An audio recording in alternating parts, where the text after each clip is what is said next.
Chapter 237. Not allowed. Han Yunqi's not allowed was sonorous and forceful enough to silence the entire room. Even the sound of a pin dropping could be heard. Who would have thought that this seemingly weak little girl would actually have such guts? Han Yunqi, you've got guts. Do you know who you're speaking to? Lady Lianqin was the first to recover her wits and rebuke her loudly. No matter how well-mannered Third Elder was, he couldn't stand such provocation. Only the head of the medical academy could order him around in such a tone.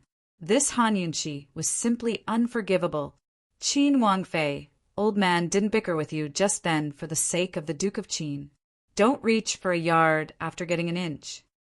No one expected the Long Fei Yi to have such face in the Council of Elders. Of course, Han Yunqi couldn't care less right now. When faced with patients, she only had one goal: to save them as quickly as possible. Even if she didn't want to save them, she wanted to fight for the dignity of her own words. In this world, no matter where you went, it wasn't easy to get people to take your words, opinions, and judgments seriously, remember and trust them. Thus, there was a saying that strength spoke louder than words.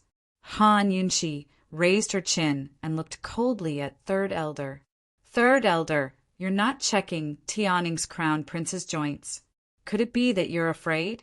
Are you afraid that you're really wrong? You're impudent. Third Elder flew into a rage and slapped the table. Someone come. Drag this uneducated girl out for old man. From now on, she's not allowed to take half a step into Medical City. This girl, how was her crimes unforgivable? She just lacked a lesson. If he didn't teach her a lesson, she really wouldn't know what kind of place the medical academy was. As soon as Third Elder finished speaking, the attendants from outside entered the room. Seeing this, Gubeiwa spoke up. Third Elder, it won't be too late to kick her out after you've examined the crown prince's joints. Otherwise, people might say that you're bullying the younger generation. The atmosphere was tense with swords drawn, but Gubeiwa remained as calm and quiet as ever. He spoke unhurriedly and gently. However, the words he spoke carried a deeper meaning. It was as if there was a needle hidden in silk floss, and it had a reassuring force. These words left Third Elder with no reason to refuse. He glared angrily at Gubeiwa. He hadn't expected that Gubeiwa, who had always been clean and honest, would speak up for Han Yunqi in the medical school. Third Elder, in my opinion, Imperial Physician Gu's words make sense. We shouldn't let others think that we, the Council of Elders, are looking down on the Duke of Qin's mansion. Fourth Elder spoke up again. Only then did Han Yunqi realize that her every word and action represented the man behind her, Long Fei Yi. Thinking of this, she could not help but wonder where Long Fei Yi was at this moment. Are they looking for the poison sex storehouse in the medical academy? Does he know what happened in the medical school? Right now, the busy Long Fei Yi was sitting on the roof, watching everything unfold with an expressionless face, seeing that Third Elder didn't immediately refuse. Han Yunqi hastened to say, Third Elder, you don't need to chase me away. If Tianning's crown prince isn't poisoned, I'll leave Medical City on my own and never set foot inside again. If Third Elder cut her off disdainfully. There's no if. Very good. You won't shed tears until you see the coffin, huh? Old man, let's examine Long Tianma's wrist joint right now. Third Elder's previous hesitation wasn't because he believed that Long Tianma had been poisoned, but because he was hesitant to use such large doses of numbing powder. Although he didn't specialize in poisons, he knew quite a bit about them. Long Tianma's complexion didn't look like he'd been poisoned, much less hypertoxic. His decades of experience couldn't possibly compare to a little girl like Han Yunqi's eyesight. Seeing that Third Elder was about to examine Tianning, Han Yunqi hastily called out, Wait a minute! What? Is it old man who's afraid, or are you? Third Elder seized the chance to retort sarcastically, Only those who are afraid won't dare to talk terms. Han Yunqi's eyes flashed with an undetectable craftiness. If she didn't take advantage of a situation like this, she wouldn't be Han Yunqi. When it came to poisons, those who didn't trust her would have to pay the price. What a glib tongue, humph. Third elder scorned.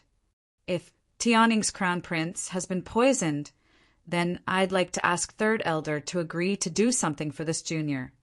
Han Yunqi seized the chance to state her conditions. She had no connections at all in Medical City, so it'd be best if she could use this chance to gain the favor of an elder. Of course, she was 100% certain that Tianning had been poisoned. As for whether third elder would agree, she wasn't so sure. Unexpectedly, third elder's reaction exceeded her expectations. "Qin Wangfei," he said, "that's not how you negotiate terms." "Then how do we negotiate?" Surprise was surprise, but Han Yunqi was confident enough not to be afraid. Third elder stroked his beard and said slowly, "If old man cures Tianning's crown prince, then you'll get lost from the medical community. What a harsh condition." But Han Yunqi wasn't afraid. She wore a smile on her face as she nodded cheerfully. Third elder gave a cold snort before continuing. "If you cure Tianning's crown prince, then what do you want old man to do? Just say the word." This third elder's method of negotiation was completely different from Han Yunqi's. Cure him? Ignore the diagnosis and only look at the results. As long as he was cured, now that he'd calmed down, third elder's shrewd side finally showed itself. To Han Yunqi, curing him was the same as curing him of the poison. That was her strong suit. But Han Yunqi's heart gave a lurch at these words. Oh no, she was 100% certain that Long Tianma had been poisoned, but curing the poison, fine, forgive her for not seriously considering the problem just then. To cure the poison, she needed an antidote. Even if she used acupuncture to expel the poison, she still needed an antidote. Otherwise, it would be impossible to expel such a large amount of the poison. But the antidote at this moment, Han Yunqi wished she could slap herself a few times. Bone poison was a completely new poison, and the detox system had yet to create an antidote for it. It was easy for the detox system's poison pond to create new poisons, but it took time to create an antidote. It could take a month or two at the least, or a year or so at the most. It wasn't that Han Yunqi was negligent, but that she was too used to it. As long as the detox system diagnosed a poison, it could cure it. Even if it didn't have the antidote in reserve, it knew the formula. Thus, she didn't need to think too much. When she needed an antidote, the detox system would provide it. But this time, Han Yunqi had fallen for it. She'd fallen for the detox system she was so proud of. How is it, Qin Wangfei? Third elder was waiting for an answer. Han Yunqi lightly bit her lip as she hesitated. Actually, there was no point in hesitating. She was very clear on the situation. Without an antidote, there was no way to cure Long Tianma for now. Long Tianma, on the other hand, had been poisoned. If things dragged on for too long, he'd die in vain from the pain. Qin Wangfei, you came this time for a consultation to diagnose Tianning's crown prince's illness, as well as to clear your name of misdiagnosis. How about this? We'll dispense with the consultation. We'll have everyone present as witnesses. The time limit is 3 days. Old man will allow you to treat Tianning's crown prince first. I hope you can clearly explain the pain from his stomach and give us a conclusion. Heavens, this didn't just require a cure, but a clear understanding of both the relapse and the current pathological changes. As expected, he wasn't an elder of the medical academy for nothing. He was ruthless and formidable. Under these circumstances, what was Han Yunqi supposed to do? If she agreed, there was no way she could do it. If she didn't, third elder would never let her off, even if she wasn't afraid of losing face.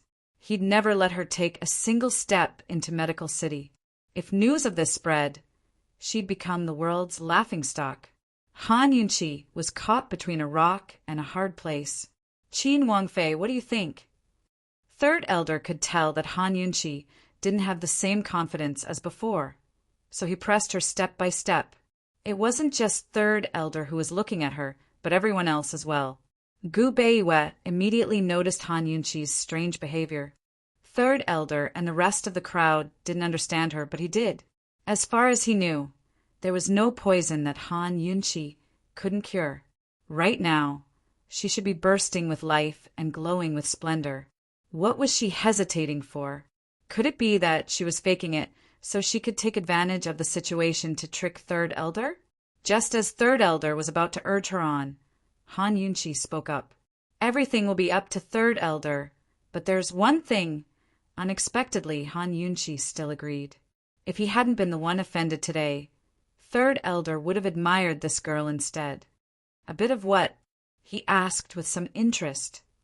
This junior isn't used to others yielding to me. Moreover, Third Elder is my senior, so you should go first. Han Yunqi's attitude was very firm. She looked like she had her principles, but she was calculating in her heart. She couldn't cure the poison or cure Long Tianma, but Third Elder couldn't even diagnose him. So how could he cure him? In this bet, whoever went first would lose. Third Elder's eyes flashed with ridicule. He thought, this girl must be scared. Today I'll make a fool of her and show her the immensity of heaven and earth. Old Man hasn't even made a diagnosis before esteemed Wang Fei diagnosed Tianning's crown prince as poisoned. Naturally, you should go first. Third Elder pushed the blame aside again. That won't do. There's no reason for a senior to yield to a junior. Han Yunqi grew serious. Old Man has it. What, are you scared? Now it was Third Elder's turn to make fun of Han Yunqi. Han Yunqi was about to retort when Qin Wang Rong finally seized the chance to speak up. Stop arguing. Saving a life is more important. Hurry and think of a way to calm Mo down. Third Elder and Han Yunqi looked over at the same time, only to see Long Tianma in so much pain that he wished he was dead. His body was drenched in sweat, and even his bedclothes were soaked. If you're going to save a life, why don't you two draw straws to decide who goes first? Fourth Elder spoke up. Han Yunqi wasn't willing. Drawing straws was a 50% risk, but since Third Elder had nodded, she had no reason to refuse. Lady Lianqin quickly prepared 2 slips of paper and placed them in the urn. She wrote first and second, respectively, before handing them to Third Elder and Han Yunqi. Third Elder grabbed the first slip, while Han Yunqi took a deep breath and helplessly took the second. The two of them exchanged glances before opening the slips at the same time. Chapter 238. When it came to drawing straws, it was all about luck. Han Yunqi's luck had always been good, but this time, fine. Her slip of paper said first, while Third Elder had written later. She was first. What should she do now? When it rains, it pours. Han Yunqi stared at the slip of paper in her hands, her pale face expressionless. It was impossible to tell what she was thinking. Third Elder's lips curled into a smile as he stared at Han Yunqi's slip of paper. He was very satisfied and purposely backed away from the bed to make room for Han Yunqi. Qin Wangfei, please treat the poison. He. Will Tianning's crown prince recover once the poison is treated? Lady Lianqin asked with a cold smile. She was waiting for Han Yunqi to admit defeat, but Han Yunqi only spat out, "Nonsense, do you even need to ask?" Lady Lianqin gave a start, unable to retort. She could only swallow this loss in silence. As Han Yunqi spoke, she strode to the side of the bed. Third Elder, then this junior won't be polite. Seeing Han Yunqi's stance, Third Elder and Lady Lianqin exchanged disapproving glances. They refused to believe that Han Yunqi could really come up with anything. "Please," Third Elder said loudly. Han Yunqi sat down by the bed and looked over Long Tianma from head to toe. By now, the Long Tianma was completely exhausted. He wasn't struggling as fiercely as before, but was gasping at death's door. Third Elder and Lady Lianqin didn't say a word when they saw that Han Yunqi was only looking without making a move. After all, they were superiors and had the patience to do so. Still, they disapproved even more in their hearts. Fourth elder didn't speak either, but stroked his beard as he watched. As for Luo Zuishin and Shi Yuba, the two of them had ulterior motives and were immersed in their own world. They didn't care about Han Yunqi at all. After all, in their hearts, this little girl couldn't do anything. Gu Beiwe was the closest to Han Yunqi. His hands were clasped behind his back, and his clenched fists betrayed his gentle and quiet face. Han Yunqi's reaction just now made him very worried. He knew what was wrong with this woman. After a while, Han Yunqi was still only looking. Lady Lianxin didn't give her any more time and began to make things difficult. Qin Wangfei, could it be that your eyes can cure poison? Unexpectedly, Han Yunqi still looked at Long Tianma from head to toe and said in a deep voice, "Okay." This girl was about to die, but she was still so stubborn. "All right, then go ahead." Lady Lianxin panted with rage. Han Yunqi didn't even look at her as she nimbly took out a set of golden needles from her medical pouch. With a light wave of her hand, the needle case slowly unfolded on the bed. Needles of various sizes and thicknesses were inserted into the long needle case. Although they were densely packed, they were neat and orderly. There were at least 1,000 needles. Whether one was a professional or not, the first thing to look at was one's appearance. When this set of golden needles was unfolded, everyone present was shocked. Even Gu Beiwe was no exception. Even he had never seen Han Yunqi have such neat golden needles. The absent-minded Shiyuba and Luo Zuishin also looked over. Although everyone was shocked, they all hid their shock in their hearts. No one showed it, especially Third Elder and Lady Lianxin. Unknowingly, the room became especially quiet. "Imperial Physician Gu, I'll have to trouble you to help," Han Yunqi said in a low voice. "Amen." At this moment, Gu Beiyue's heart suddenly calmed down, just like his calm appearance. He thought, Han Yunqi must be confident. This woman really didn't disappoint. He originally thought that Han Yunqi would have him remove the needles, but who knew that Han Yunqi would say, "Help me take off all his clothes." Everyone present was a physician, so it was normal for them to ask a patient to take off his clothes. However, Han Yunqi said take off all his clothes.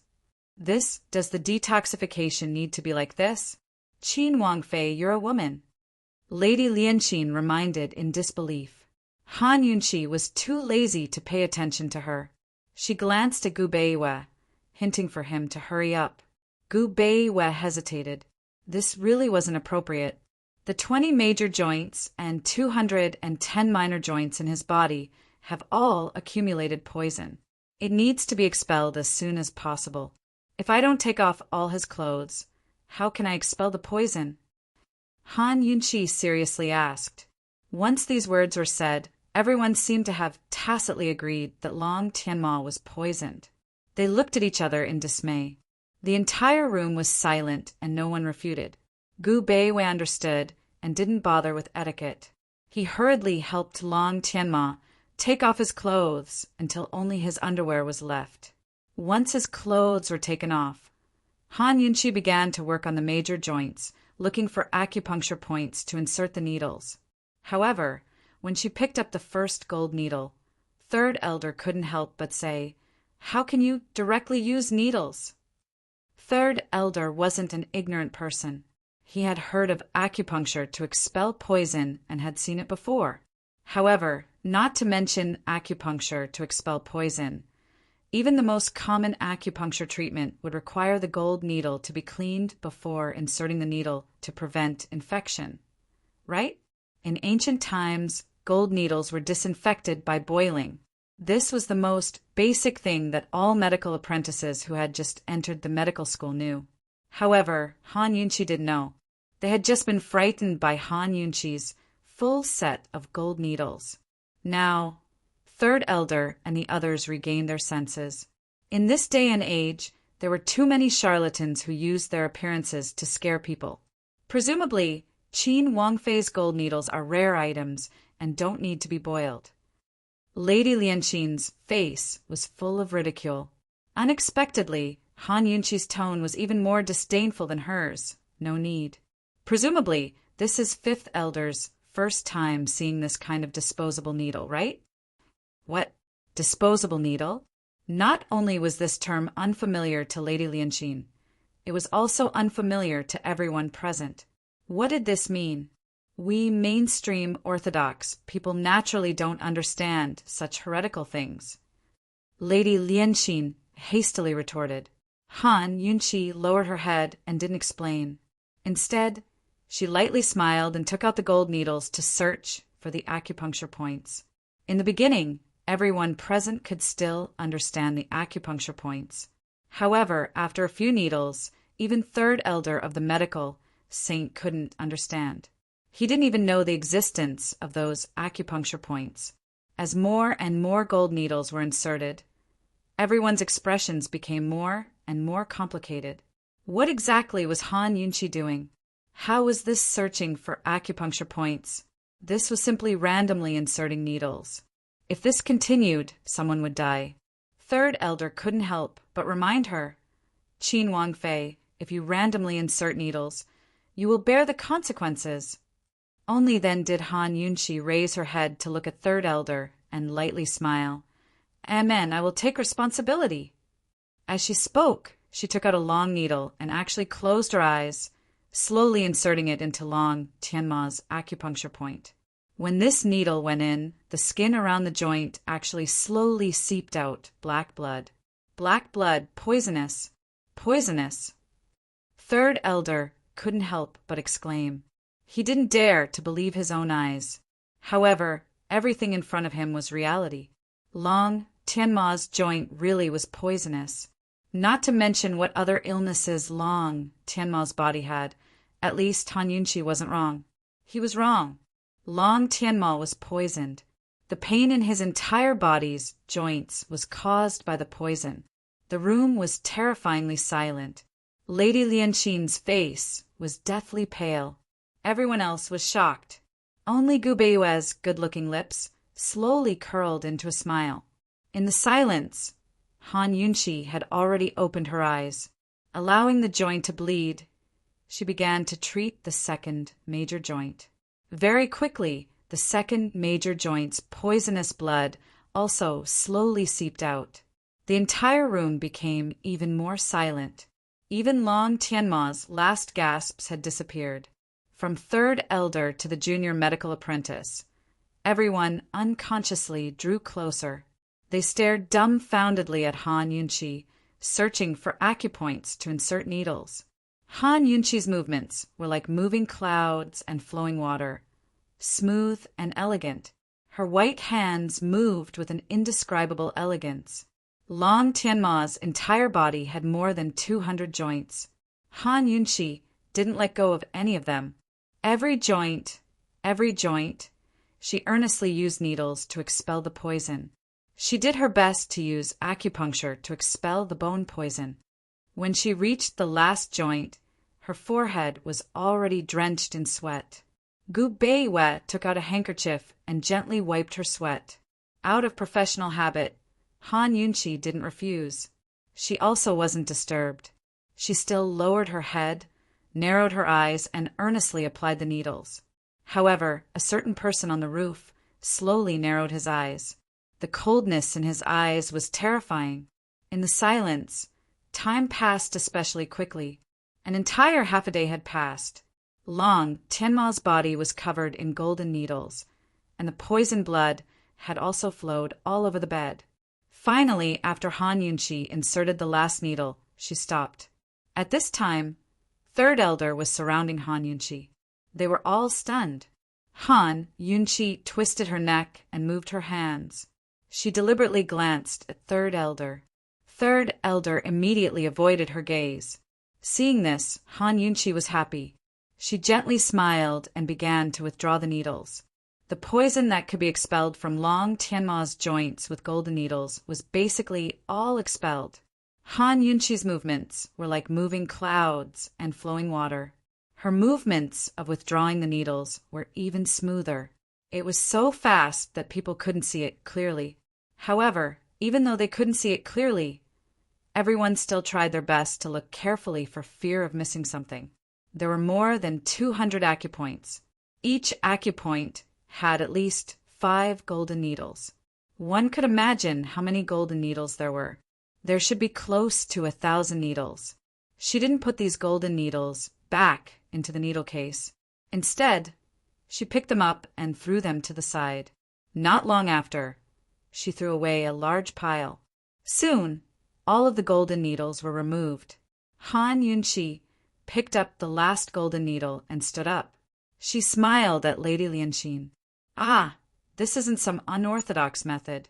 Using a needle once means that you don't want it after using it once. Throw it away. As she spoke, she threw the golden needles to the side. Her movements were elegant and confident. An entire set of golden needles, close to 1,000 of them. She actually threw them away just like that. It was simply a reckless waste of God's gifts. Could it be that she had a lot of sets on her hands? Lady Lianxin looked at the pile of golden needles covered in black blood, then looked at Han Yunqi. For a moment, she didn't know what to say. Third Elder was still looking at the black blood, and he was even more speechless. Han Yunqi had already walked to the side to wash her hands. She was very serious and focused on washing, as if nothing had happened just now. When she was done, she looked towards Qin Wangrong and said, "Qin Wangrong, I'll have to trouble you to wipe His Highness Crown Prince's body and put on his clothes. I'll come back in 2 days to examine him again." Qin Wangrong was stunned by the sight. Emperor Tianhui had said that this woman was completely useless, but now it looked like that wasn't the case at all. Leaving behind a room full of stunned people, Han Yunqi straightened out her clothes and turned to leave the room. Gu Beiwei followed her out. Once they were out of the courtyard, Gu Beiwei finally spoke up. "Esteemed Wang Fei, just then Yuhi, this one thought there was no cure for this poison." Their argument before had really made him break out in cold sweat. But Han Yunqi stopped with a helpless expression. "It really can't be cured. I'm only expelling the poison first." Hearing this, Gu Beiwei finally gave a start like everyone else. Han Yunqi shrugged her shoulders and kept walking forward. She couldn't cure the poison, nor could she. She'd never admit to something like that, even if you beat her to death. Fine. She could admit that she'd lost her moral integrity, but she didn't say she'd already cured the poison. That shouldn't count as a lie, right? There were still 2 days left. What should she do? Chapter 239. Princess Consort You. Gu Beiwei chased after her and was so surprised that he didn't know what to say. "I was also forced to do this." "Who?" Han Yunqi shrugged her shoulders and lowered her head. Seeing her like this, Gu Beiwei found it funny and angry at the same time. He always thought that this woman was omnipotent when it came to poisons. She was always 100% serious and meticulous when it came to patients. But who would have thought that she would act shamelessly? For such an important matter, she had easily fooled the medical school's 2 directors and 3 elders. As a doctor, Gu Beiwei loathed deceiving the world to gain fame and swindling others. But when he saw Han Yunqi's listless appearance, his eyes filled with indulgence and indulgence. "In any case, I managed to gain 2 days of time." Han Yunqi lowered her head, but her voice was filled with righteousness. The pampering in Gu Beiwei's eyes became even stronger. He helplessly shook his head and unconsciously reached out his hand, wanting to rub Han Yunqi's head. But his hand stopped in midair. When Han Yunqi raised her head, his hand moved as fast as a shadow, and he silently withdrew it. This kind of fast speed was definitely not something an ordinary expert could do.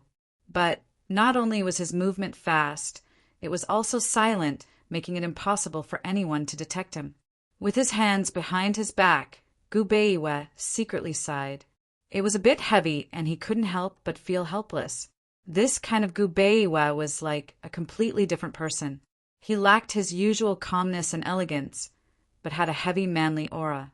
Han Yunqi had no idea what was going on, but Long Fei, who'd been following her the entire time, saw everything clearly. Gu Beiwei. he muttered to himself. His cold eyes followed Gu Beiyue's arm as if he had discovered something. "What do you plan to do in these 2 days?"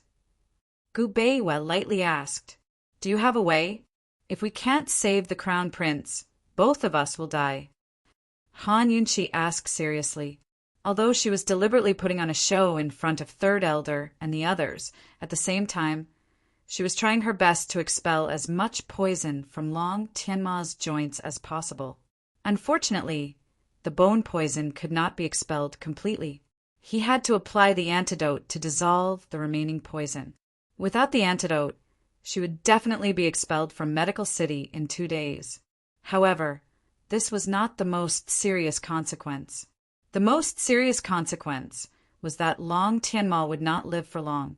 This time, if Long Tianma died in the medical academy, Emperor Tianhui wouldn't do anything to the medical academy. However, she and Gu Beiyue would be condemned to death. Moreover, this would become a perfectly justifiable reason for Emperor Tianhui to punish the Duke of Qin's estate. Gu Beiyue shook his head. No, but he wanted to say, "But we can escape together." Unfortunately, Han Yunqi was too preoccupied to hear the but. She'd only asked him on a whim. She'd long had an idea. Her quick-witted eyes flickered to reveal a sly smile. Han Yunqi scooted closer and lowered her voice. "I do. Wait for my good news. I won't implicate anyone else in this matter. For the sake of defeating Third Elder, as well as her and Gu Beiyue's survival, Han Yunqi knew that she had to get the antidote no matter what. Thus, after thinking it over, she decided to use that name, Gu. At a time like this, finding Gu was the wisest choice. Finding a mysterious person with an unknown identity was harder than ascending to the heavens for Han Yunqi, who had no connections at all. Fortunately, there was still one person she could find. That very night, Han Yunqi found a key person, Luo Zuishan. Senior Luo, who had been disdainful of her before, now looked at her with a gaze that was like a searchlight, shining brightly. Qin Wangfei must have something important to visit, so late at night, right? Luo Zuishan asked with a chuckle. It's very important. I'll have to trouble Senior Luo with this matter. Han Yunqi responded with a smile. Hearing this, Luo Zuishan was delighted. He remembered the bet between Han Yunqi and Third Elder today. Not only did she have to cure the poison in Long Tianma's body, but she also had to clearly explain the reason for Long Tianma's relapse. He thought that Han Yunqi's late-night visit was probably for the matter of the relapse. Long Tianma's poison was a Gu. Even if Han Yunqi had heaven-defying skills, she would never be able to see it. If she wanted to win against Third Elder, she would have to come and beg him.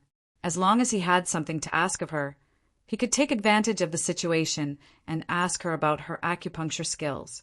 Those unknown acupuncture points and those disposable gold needles were extremely tempting to any doctor. There's no harm in speaking. Luo Zuishan stroked his beard. Although he looked serious, he was secretly delighted. Who knew that Han Yunqi didn't come to ask him about Long Tianma's relapse? Instead, she got straight to the point and asked, "Where's Gu?"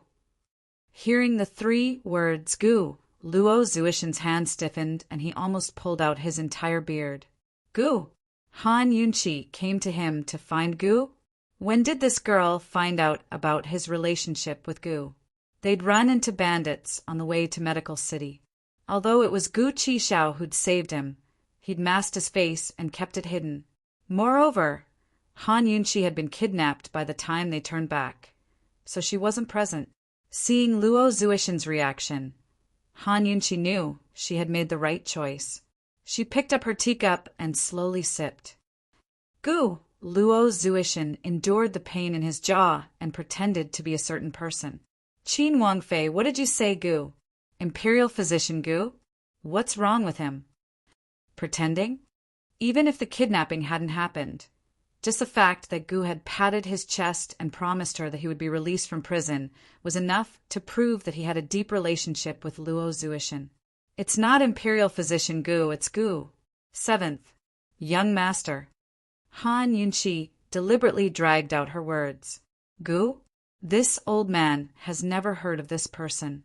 I wonder, what does Qin Wangfei mean? Luo Zuishan refused to admit it even if he was beaten to death. Han Yunqi was sleepy and didn't have much time to dawdle here. She still chuckled.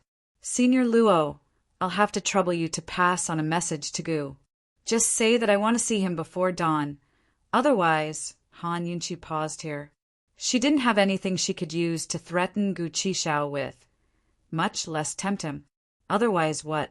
After thinking for a moment, Han Yunqi continued domineeringly under Luo Zuishan's incredulous gaze.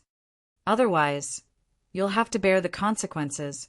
With that, she got up and left without looking back, leaving Luo Zuishan dumbstruck. Bear the consequences? Just how far had this lass and Gu Qishao progressed? Could it be that she had something on Gu Qishao? That silly boy couldn't have really taken a fancy to this girl, right? He wouldn't have told her all his secrets, right? Thinking of this, Luo Zuishan couldn't care less about pretending.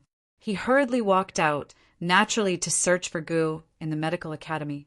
As it turned out, Han Yunqi had made the right bet this time. Not long after she returned to her room, Gu appeared in front of her window. Poison lass, bear the consequences? How conceited! He laughed playfully, and anyone could see that he was very happy. Han Yunqi copied him and smiled with narrowed eyes. She hooked her finger, indicating for him to enter the room. Seeing this, Gu was even happier. He was very obedient and jumped in through the window without another word. Those who didn't know the situation would really think that the two of them were having an affair. As soon as Gu came in, Han Yunqi became serious. Sit. I have something to ask of you. If someone were to ask her why she was so sure that Gu would come for no reason, she wouldn't be able to answer. Her intuition told her that he would come. Luo Zuishan naturally told Gu about what happened in the backyard of the consultation hall today. Seeing Han Yunqi's serious expression, he could guess a thing or two. It was rare for him to be so serious, but the words he said were hair-raising. He said, "Since you have something to ask of me, how about you repay me with your body?" Han Yunqi spat out the tea in her mouth and sprayed it all over Gu's face. Scram! She threw this word at him without hesitation. Not only was Gu not angry, he wiped his face and still had a radiant smile on his face. You can owe me first. Think about it. Han Yunqi immediately threw the teacup at him, exploding with anger. Scram, scram, scram. Seeing that she was so angry that her entire person was unwell, Gu was rarely serious and said gently, all right, speak. What is it? In that instant, Han Yunqi almost believed that Gu also had a gentle side, but she quickly laughed at her own thoughts. Help me ask Luo Zuishan what's going on with Long Tianma's relapse. Han Yunqi said seriously. Luo Zuishan was so confident in requesting consultation, so he must have absolute confidence. She wouldn't personally ask Luo Zuishan for help. Letting Gu do it would save a lot of trouble. Gu had a guilty conscience, but he smiled and nodded. Okay, there's another matter. It's very urgent. Han Yunqi continued. This time Gu was puzzled. What else could this girl have to say? Long Tianma's big belly was because he was poisoned with a Gu. His big belly had disappeared, not because he was ill, but because someone had removed the Gu. And the poison in Long Tianma's joints had also been removed. Han Yunqi was sure to win against Third Elder. What's the matter? Gu asked curiously. I want to see someone. It's best if I can see him tomorrow. Help me find him. Han Yunqi lowered her voice. Who is it? Gu became more and more curious. Northern Li's Kongwang. Jun Yixia. Han Yunqi answered truthfully. She didn't know that Long Tianma was poisoned with Gu, nor did she know that Long Tianma's big belly was gone because the Gu had been removed. She only knew that in order to win against Third Elder, she had to solve 3 problems. First, Long Tianma's relapse. Luo Zuishan could help her with this matter. Second, how did Long Tianma's big belly not fall out? This was Jun Yixie's masterpiece, so he must know. Third, the antidote for Long Tianma's bone poison. This was also Jun Yixie's rhythm. He should have the antidote. If he poisoned someone without the antidote, wouldn't it be the same as murder? Jun Yixie shouldn't have the guts to do so. Why are you looking for him? Gu was truly puzzled this time. He's the mastermind behind Northern Li's undercover operation. He's a true poison expert. Han Yunqi answered in a low voice. Hearing this, Gu suddenly narrowed his eyes. A dangerous light flashed through his flirtatious eyes. It's him. In that case, Jun Yixie was also a Gu expert? This was really beyond his expectations. I want to see him as soon as possible, Han Yunqi said seriously. The dangerous light in Gu's eyes disappeared. He asked jokingly, Northern Li's Kongwang is your husband's sworn enemy. Does Long Fei Yi know that you want to see him? Chapter 240. When they parted at the inn, Long Fei Yi said that he would always be in Medical City. Han Yunqi admitted that the first person she'd thought of was Long Fei. It was only right and proper to ask him for help, but she quickly rejected the idea. She knew that Long Fei Yi came to Medical City this time for the poison warehouse.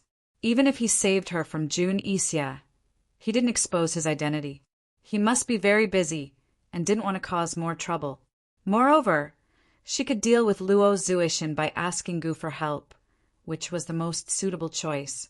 It's a secret. Don't tell him. Han Yunqi answered Gu's question in a joking tone. It's much easier for him to find Jun Yixie than it is for me. Don't you want to ask him for help? Gu probed. Han Yunqi was still joking. She said with a smile, He'll come whenever you call him. As for him, I don't even know where to find him. Even if he was always in Medical City, she really didn't know where to find him or who to contact. She was always like this, inadvertently discovering that she really knew nothing about that man.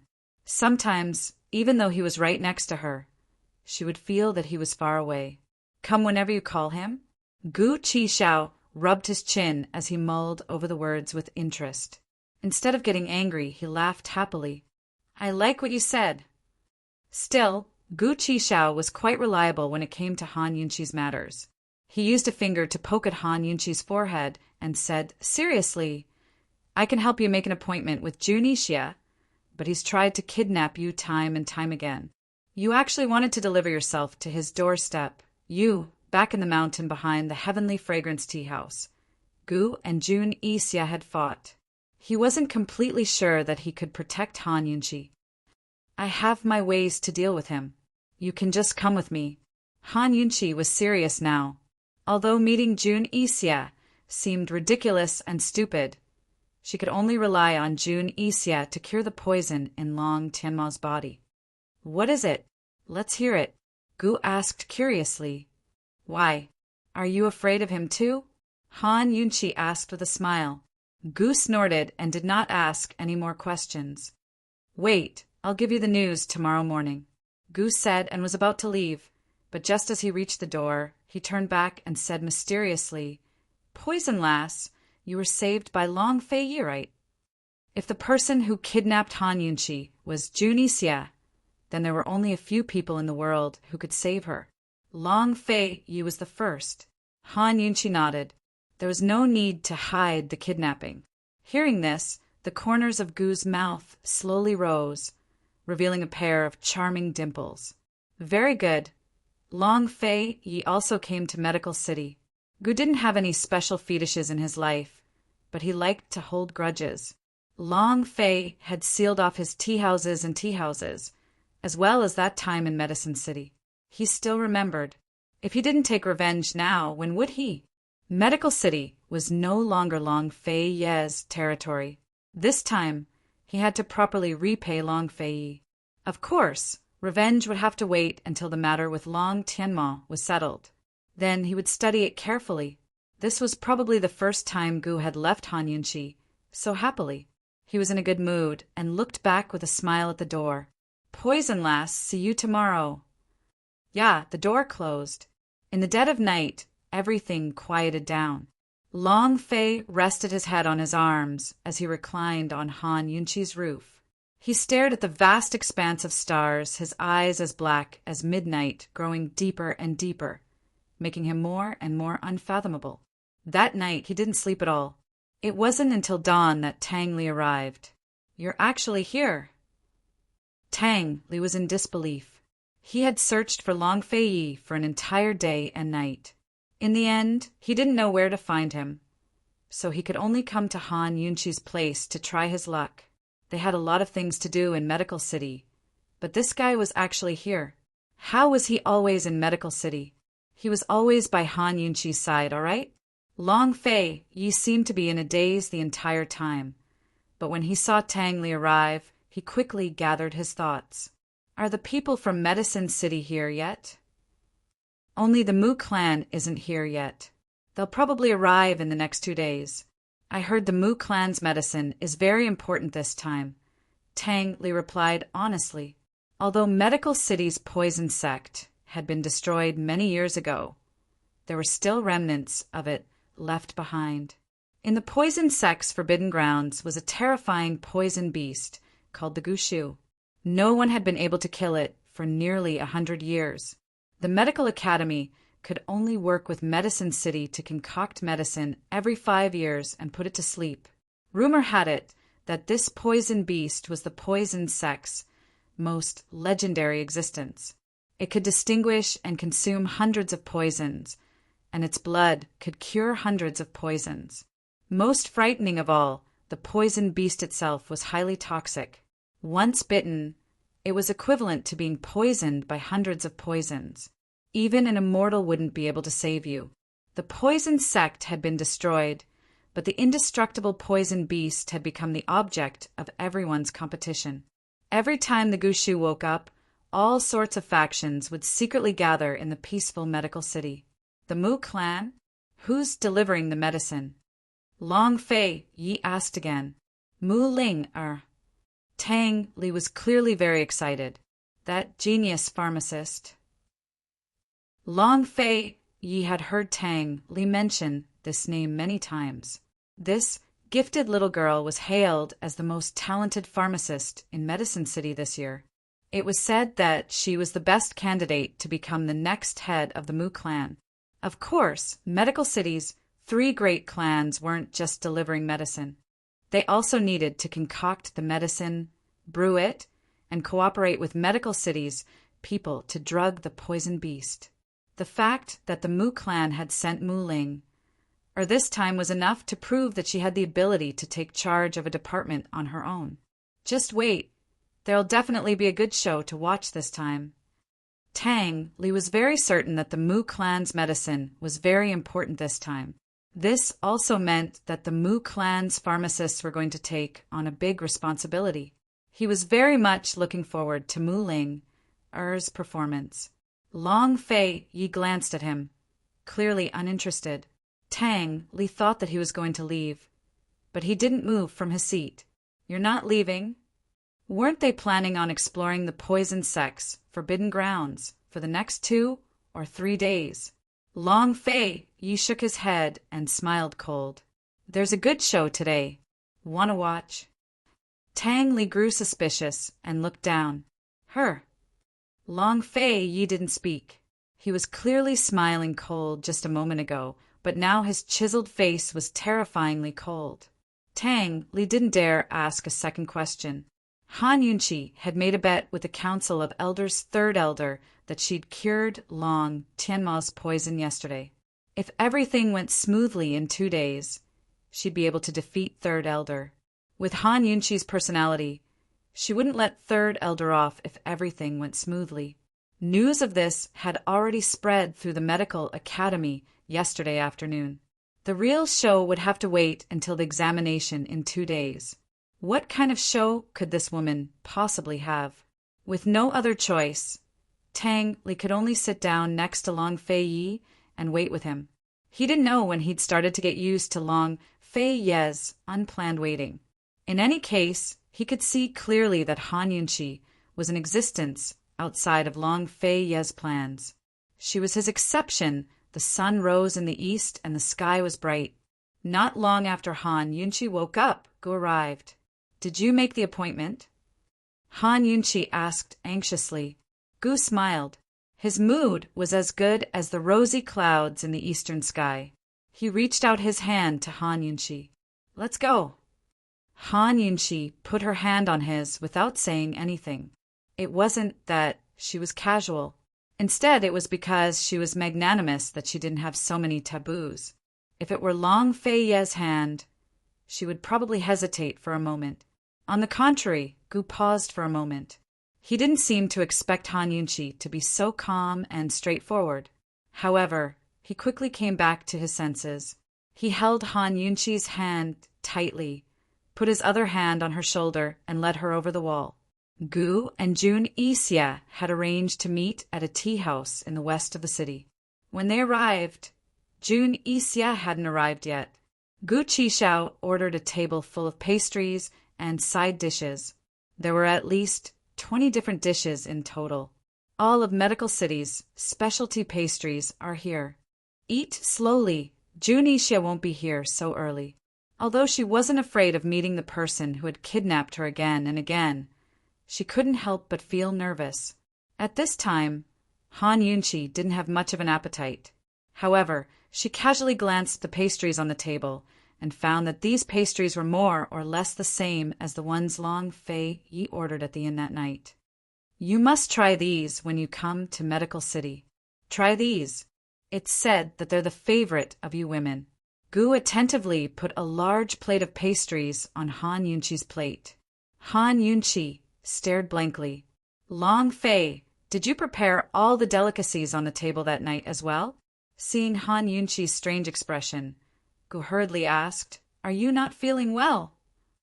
Han Yunchi didn't answer him and buried her head in the food. Liking someone was so inexplicable that you suddenly missed him so much. Liking someone was so unreasonable that you clearly wanted his company, but you wouldn't ask. Gu was puzzled. He sat down next to Han Yunchi, supported his head with one hand, and tilted his head to look at her. From the first time he met this girl in the cave until now, they were either laughing or pretending to be serious. However, this time, Gu could see that this girl really had something on her mind.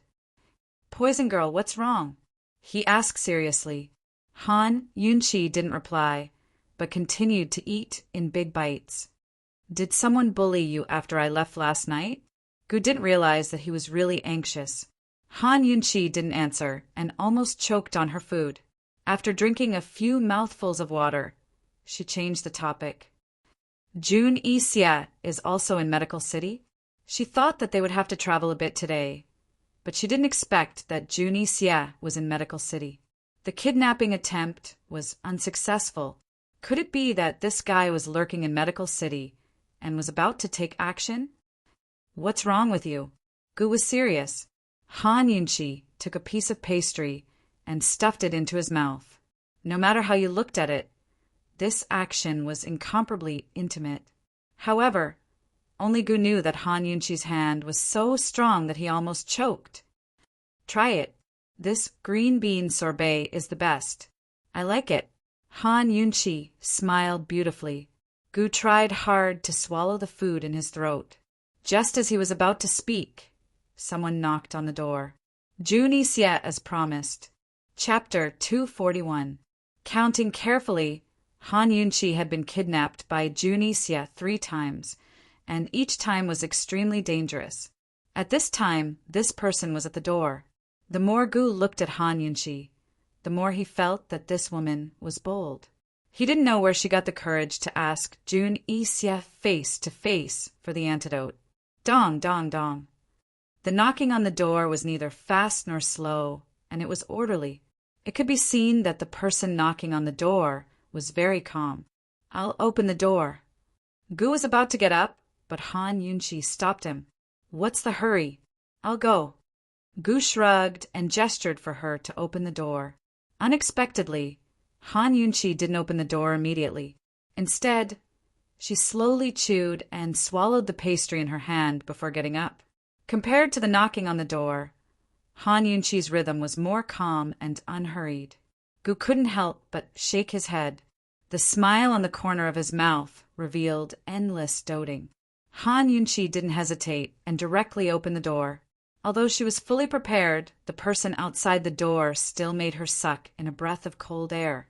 She guessed that Jun Yixia would come alone, but she didn't expect that he would show his real face. This domineering face exuded the aura of a wild king. Han Yunqi had only caught a glimpse of it before, but she would never forget it. Last time she didn't see wrong. There was a blood-red eyebrow nail embedded in the corner of his right eyebrow. Under the cover of his fine bangs, she couldn't see what kind of totem it was. It was mysterious and full of wildness. At this time, the two stood facing each other with only a threshold between them. Other than facing Long Fei, this was the first time Han Yunqi felt such a strong aura. Jun Yixia looked at Han Yunqi from head to toe. He was extremely presumptuous and did not try to hide anything. Han Yunqi did not back down and bravely looked back at him. After a few inadvertent eye contact, Jun Yixia's gaze became even more domineering and invasive. Han Yunqi's eyes were bright and clear as she returned his gaze. She did not know that her aura at this moment was actually not weaker than the man in front of her. The two of them were silent, and the whole world seemed to have quieted down.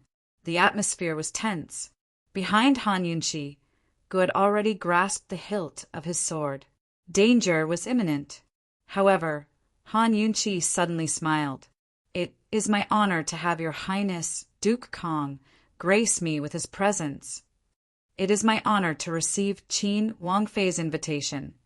Jun Yixia quickly responded. Even when he smiled, he looked like a demon, without any hint of a smile. "Please." Han Yunqi was natural and unrestrained, and her smile was especially beautiful. She had calculated that when she took the initiative to invite him, Jun Yixia was still a man and the dignified Duke of Northernly. He still had some magnanimity. He would not refuse the invitation, nor would he take the opportunity to kidnap her. Jun Yixia strode in and glanced at Gu from the corner of his eyes. He did not take him seriously. Even though he was here, he still wanted to kidnap Han Yunqi. This woman was really too useful to him. However, he would not do that. This woman dared to disregard former enmity and take the initiative to invite him. If he did not have the magnanimity to take the opportunity to kidnap her, wouldn't he be worse than a woman? "Your Highness Duke Kong, I think you also know why I invited you." Han Yunqi went straight to the point. Long Tianma's life was in danger, and there were only 2 days left until the bet. She did not have much time to waste here. Jun Yixia had poisoned Long Tianma and sent him back to Medical City. Wasn't he the one who wanted to make things difficult for her? Unexpectedly, Jun Yixia was not happy at all. He sat down at the tea table and leisurely brewed tea. This duke does not know. He had always been straightforward and did not like to dawdle. However, this time he was facing Han Yunqi. It was rare for him to have the patience to slowly chat.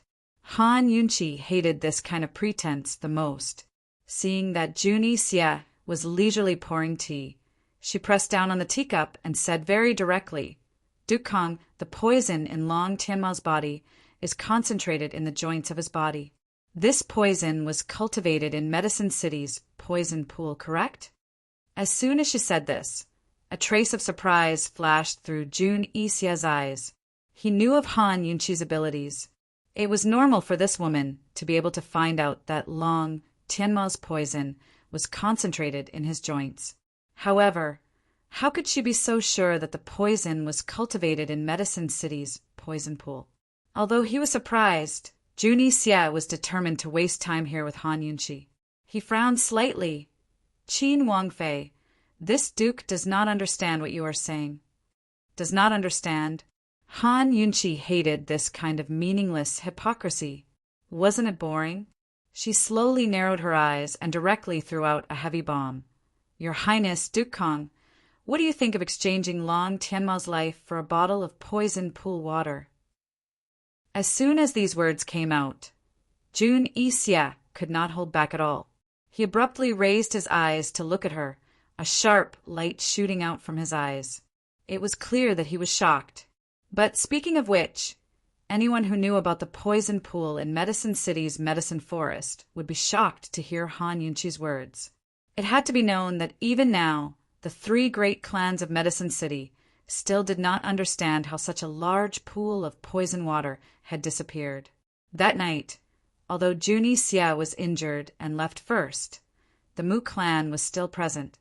That large pool of poison water had indeed disappeared into thin air. Long Fei Yi and Han Yunqi did not have the chance to touch the poison pool. How could this woman have poison pool water? The value of poison pool water lay in the fact that it could be used to cultivate new poisonous creatures. The reason why Junie Xia was able to cultivate the 100-leaf purple jade grass was because he had a small cup of poison pool water on hand. How much poison water did this woman have on hand? Han Yunqi, the disappearance of Medicine City's poison pool is related to you? Junie Xia probed. Something that disappeared into thin air. Your Highness, Duke Kong must not slander me. Medicine City is not something I can afford to offend. Han Yunqi replied seriously. How could you have poison pool water? Junie Xia pressed. Your Highness, Duke Kong was able to cultivate that poison, so you must also have poison pool water. In that case, the disappearance of the poison pool water is also related to you? Han Yunqi blinked her eyes and asked seriously. That innocent expression of hers was enough to make one anxious to death. Gu, who had been listening from the side, couldn't help but rub his chin. Medicine City's poison pool water? So this woman had such a valuable bargaining chip in her hands. No wonder she had the confidence to meet with Junie Xia. Originally, Han Yunqi had a request to make of Junie Xia, but now it seemed that Junie Xia had a request to make of Han Yunqi. Junie Xia was rendered speechless by Han Yunqi's rhetorical question. He finally stopped beating around the bush and asked seriously, How can I be sure that you really have poison pool water in your hands? As soon as she heard this, Han Yunqi knew that Junie Xia was moved. There was hope in this deal. This time, Han Yunqi was no longer anxious with Junie Xia. She sat back down and imitated Junie Xia's earlier demeanor, calmly pouring tea. After finishing the cup of tea, she took out a poison pill from her sleeve and tossed it to Junie Xia. I cultivated this. I call it bone poison. As soon as Junie Xia caught the bone poison, he was certain that it was the 100-leaf purple jade grass that he had cultivated. Its composition and toxicity were exactly the same, only its appearance was different. Without poison pool water and those specific medicinal herbs, it was absolutely impossible to cultivate this type of poison. Han Yunqi definitely had poison pool water in her hands, as well as the medicinal herbs that he had spent great effort to collect. No matter how this woman got her hands on those things, she had them. Tianning's crown prince's life isn't only worth a single bottle of poison, is it? Junie Xia laughed coldly. Han Yunqi wasn't planning to back down. Her expression was helpless. I only have one bottle on hand. I can only inconvenience His Highness Crown Prince by lowering his status. These words were simply meant to confuse the public. Junie Xia had no way to tell the truth, much less guess how Han Yunqi had gotten her hands on the poison pool water. Of course, Junie Xia wasn't someone easy to deal with. Despite the chaos in his heart, his expression was as steady as empty Tai. How could the stately heir apparent of Tianning lower his status? The prestige of Tianning's imperial clan is much more valuable than a person's life. Junie Xia was right. Long, Tianma's tragedy was that his title as crown prince was more important than his life. Being bedridden for so long had cost him half of his youth and half of his chances. Now that he'd recovered, he'd become Emperor Tianhui's chess piece. Han Yunqi's thoughts wandered. She couldn't imagine how long Tianma would treat his father and ruler, Emperor Tianhui, after he recovered from his illness. In other words, we can't make a deal. Gu interjected. Jun Isya glanced at him without replying, but rose to his feet with the intention of leaving. No matter how precious the poison pond water was, a single bottle wasn't worth Long Tianma's life. In this situation, it was time for Han Yunqi to increase her bargaining chip. But she actually rose to her feet with a smile. How regretful, Your Highness, Duke of Kong. If there's a chance, we'll meet again next time. Jun Isya's heart gave a start, but he refused to believe that Han Yunqi would give up just like that. If she couldn't save Jun Isya, she'd be in big trouble. See you again. Jun Isya cupped his fists and bowed before turning to leave. Seeing this, Han Yunqi remained unmoved, as steady as Mount Tai. Gu leaned on one side, stroking his chin as he silently counted Jun Isya's footsteps. Jun Isya reached the door, his lips quirked up into a cold, sinister smile. He stopped and said icily, Qin Wangfei, your lordship has brought the antidote. Where's the poison pool water? One thing for one thing. Where's the antidote? Han Yunqi kept her guard up, unwilling to suffer any losses.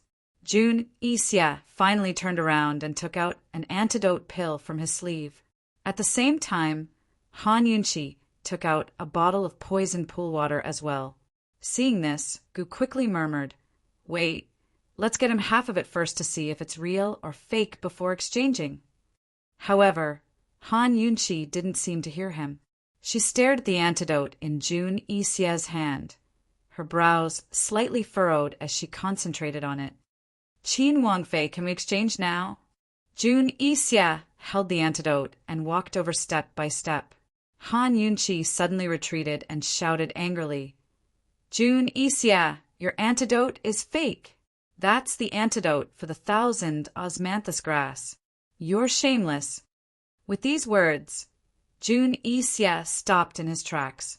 He was once again shocked by Han Yunqi. He hadn't concocted the antidote yet, so the pill in his hand was obviously fake. However, Han Yunqi was watching from afar, so how did she know?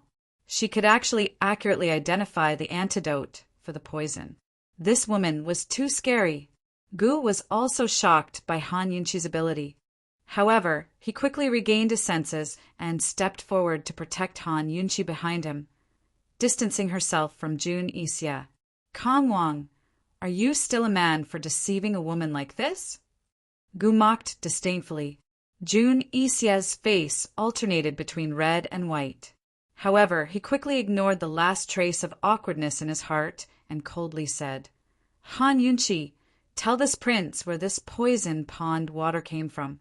This time, this prince won't make things difficult for you. Where's the antidote? Han Yunqi angrily asked. This was the question she was most concerned about. The reason she had no choice but to take this risk was also for the sake of the antidote. However, Jun Isya gave her a despairing answer. The antidote hasn't appeared yet. This prince wants Long Tianma to die in Medical City. Note to the readers, recently I haven't been able to stabilize the update time. Everyone, come to see the update at 9 p.m. This is the latest time. Welcome to Add Momo's public WeChat account, Jimomo 2015. Reply Gu to see the text and explanation. Chapter 242. Jun Isya, you're going against the rules of using poisons. Aren't you afraid of being ridiculed by your peers? Han Yunqi rebuked angrily. There was an unwritten rule in the poison world that one should never use poisons without an antidote unless absolutely necessary. Han Yunqi, rather than worrying about my reputation, why don't you worry about your own life? Jun Isya was especially disdainful of his so-called peers. He held one of the top positions in Cloud Realm Continent's poison world and never followed any rules. In a field, strength was everything. With strength, one could set the rules. Seeing Jun Isya's disdainful smile, Han Yunqi only felt hatred. She glared viciously at Jun Isya, wishing she could kill him with her gaze. She really had overestimated this fellow's character. What was she supposed to do now? 2 days later, losing to Third Elder and being expelled from Medical City wasn't a big deal. But Long Tianma's death. Thinking up to here, Han Yunqi's glare at Jun Yixia grew colder and colder. She was so angry that her entire body began to emit a terrifying killing intent. Even Gu could sense the change in her aura. But Jun Yixia seemed to like Han Yunqi's angry look very much. His smile grew even more savage as he said, Han Yunqi, leave the poison pond water behind. This time, your lordship won't make things difficult for you. He even dared to ask for her poison pond water. Han Yunqi laughed out loud. You call this not making things difficult? Then what's considered making things difficult? I finally understand why you're wearing a mask. You're just shameless. At these words, Jun Yixia's face turned 3 shades redder. He was more shocked than angry, more embarrassed than shocked. He'd never been insulted like this in his life, much less by a woman. What about me? I thought I overestimated your character. But it looks like you have no character at all. Let me tell you, don't even think about getting a single drop of the poison pond water. Han Yunqi shouted angrily. Jun Yixia's face was flushed red. No one knew if it was due to guilt or anger. Either way, he stood there, seemingly caught off guard and at a loss of what to do. The dignified Kong Wang of Northern Li, the high and mighty leader of the 100 Poison sect, was actually scolded by Han Yunqi like this. It was really hard to imagine. Gu widened his eyes and watched from the side. He thought that this woman must be mad. Under such circumstances, it would not do them any good to provoke Jun Yixia too much. At this time, Tang Li, who was watching the show from the rooftop, was laughing so hard that he almost had a stroke. Long Fei Yi, this is really a good show. Jun Yixia would definitely kill her. Ha ha ha. Stupid woman.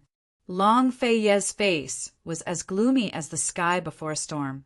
It seemed like no good show would be able to please him. Tang Li was laughing, but he did not miss the thing in Han Yunqi's hand. He asked suspiciously, Hey, how did she get the poison pond water? This was also what Long Fei Yi did not understand. On the night the poison pond water disappeared, he was present.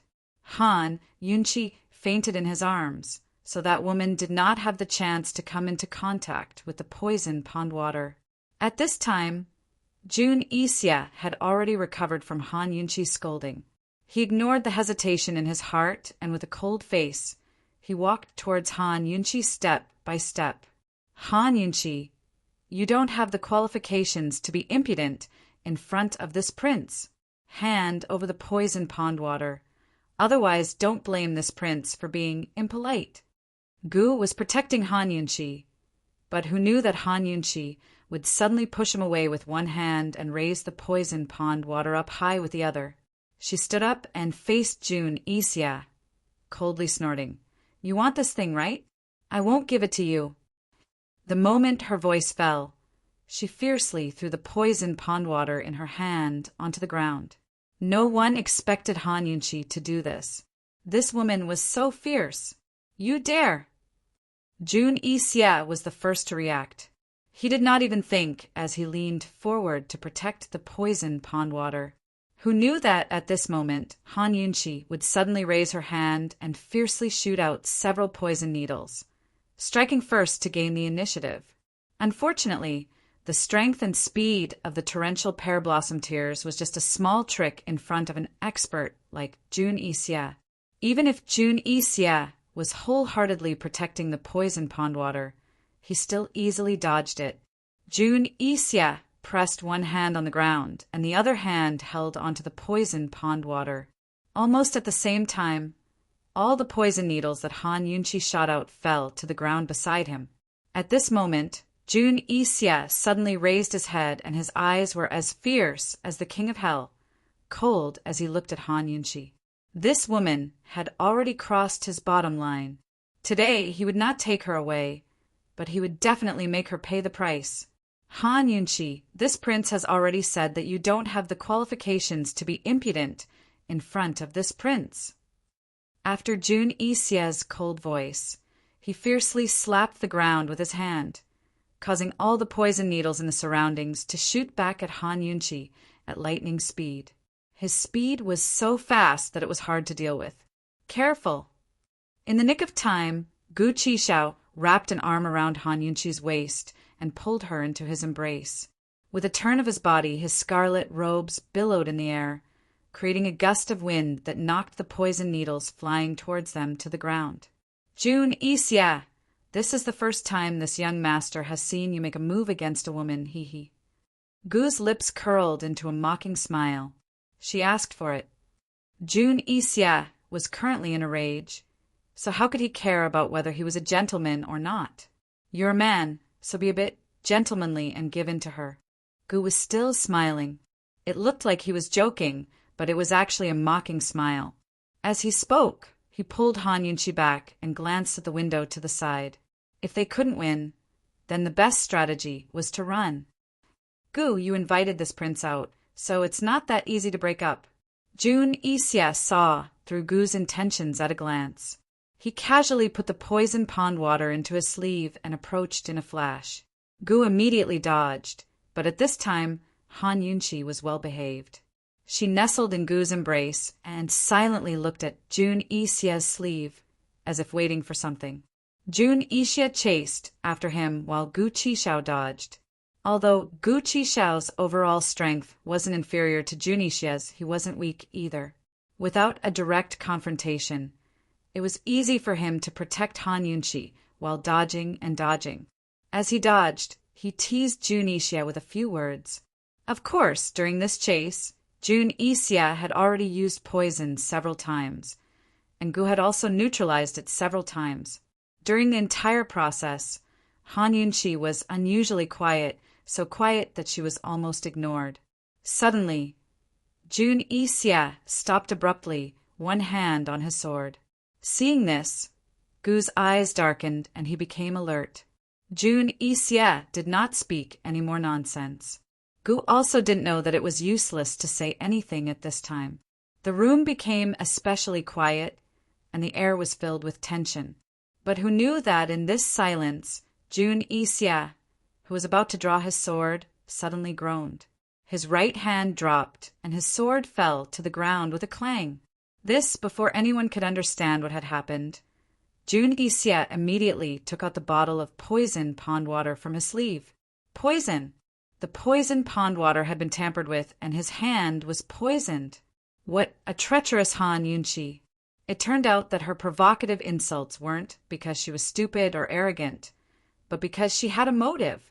Jun Yixia, one of the top poisons experts of the poison world, had once again fallen to this woman's hands and been poisoned.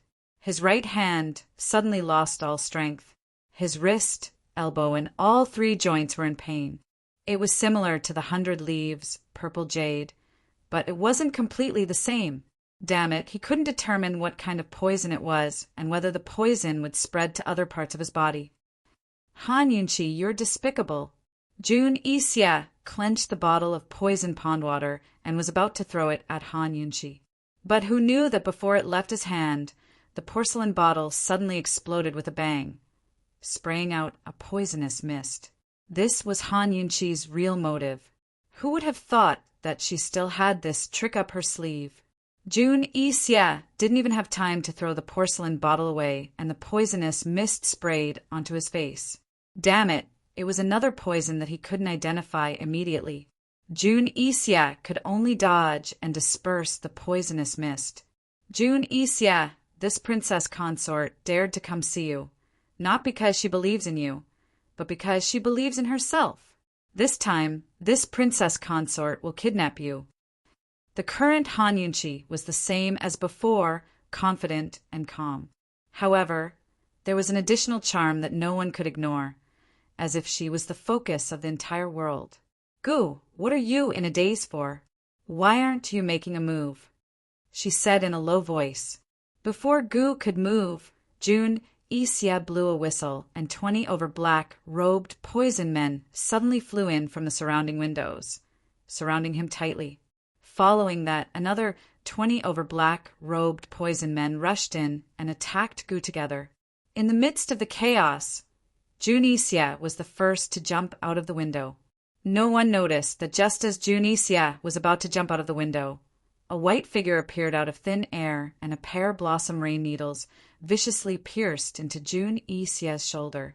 Following that, a kick came, kicking him down from high up in the air. Fuck!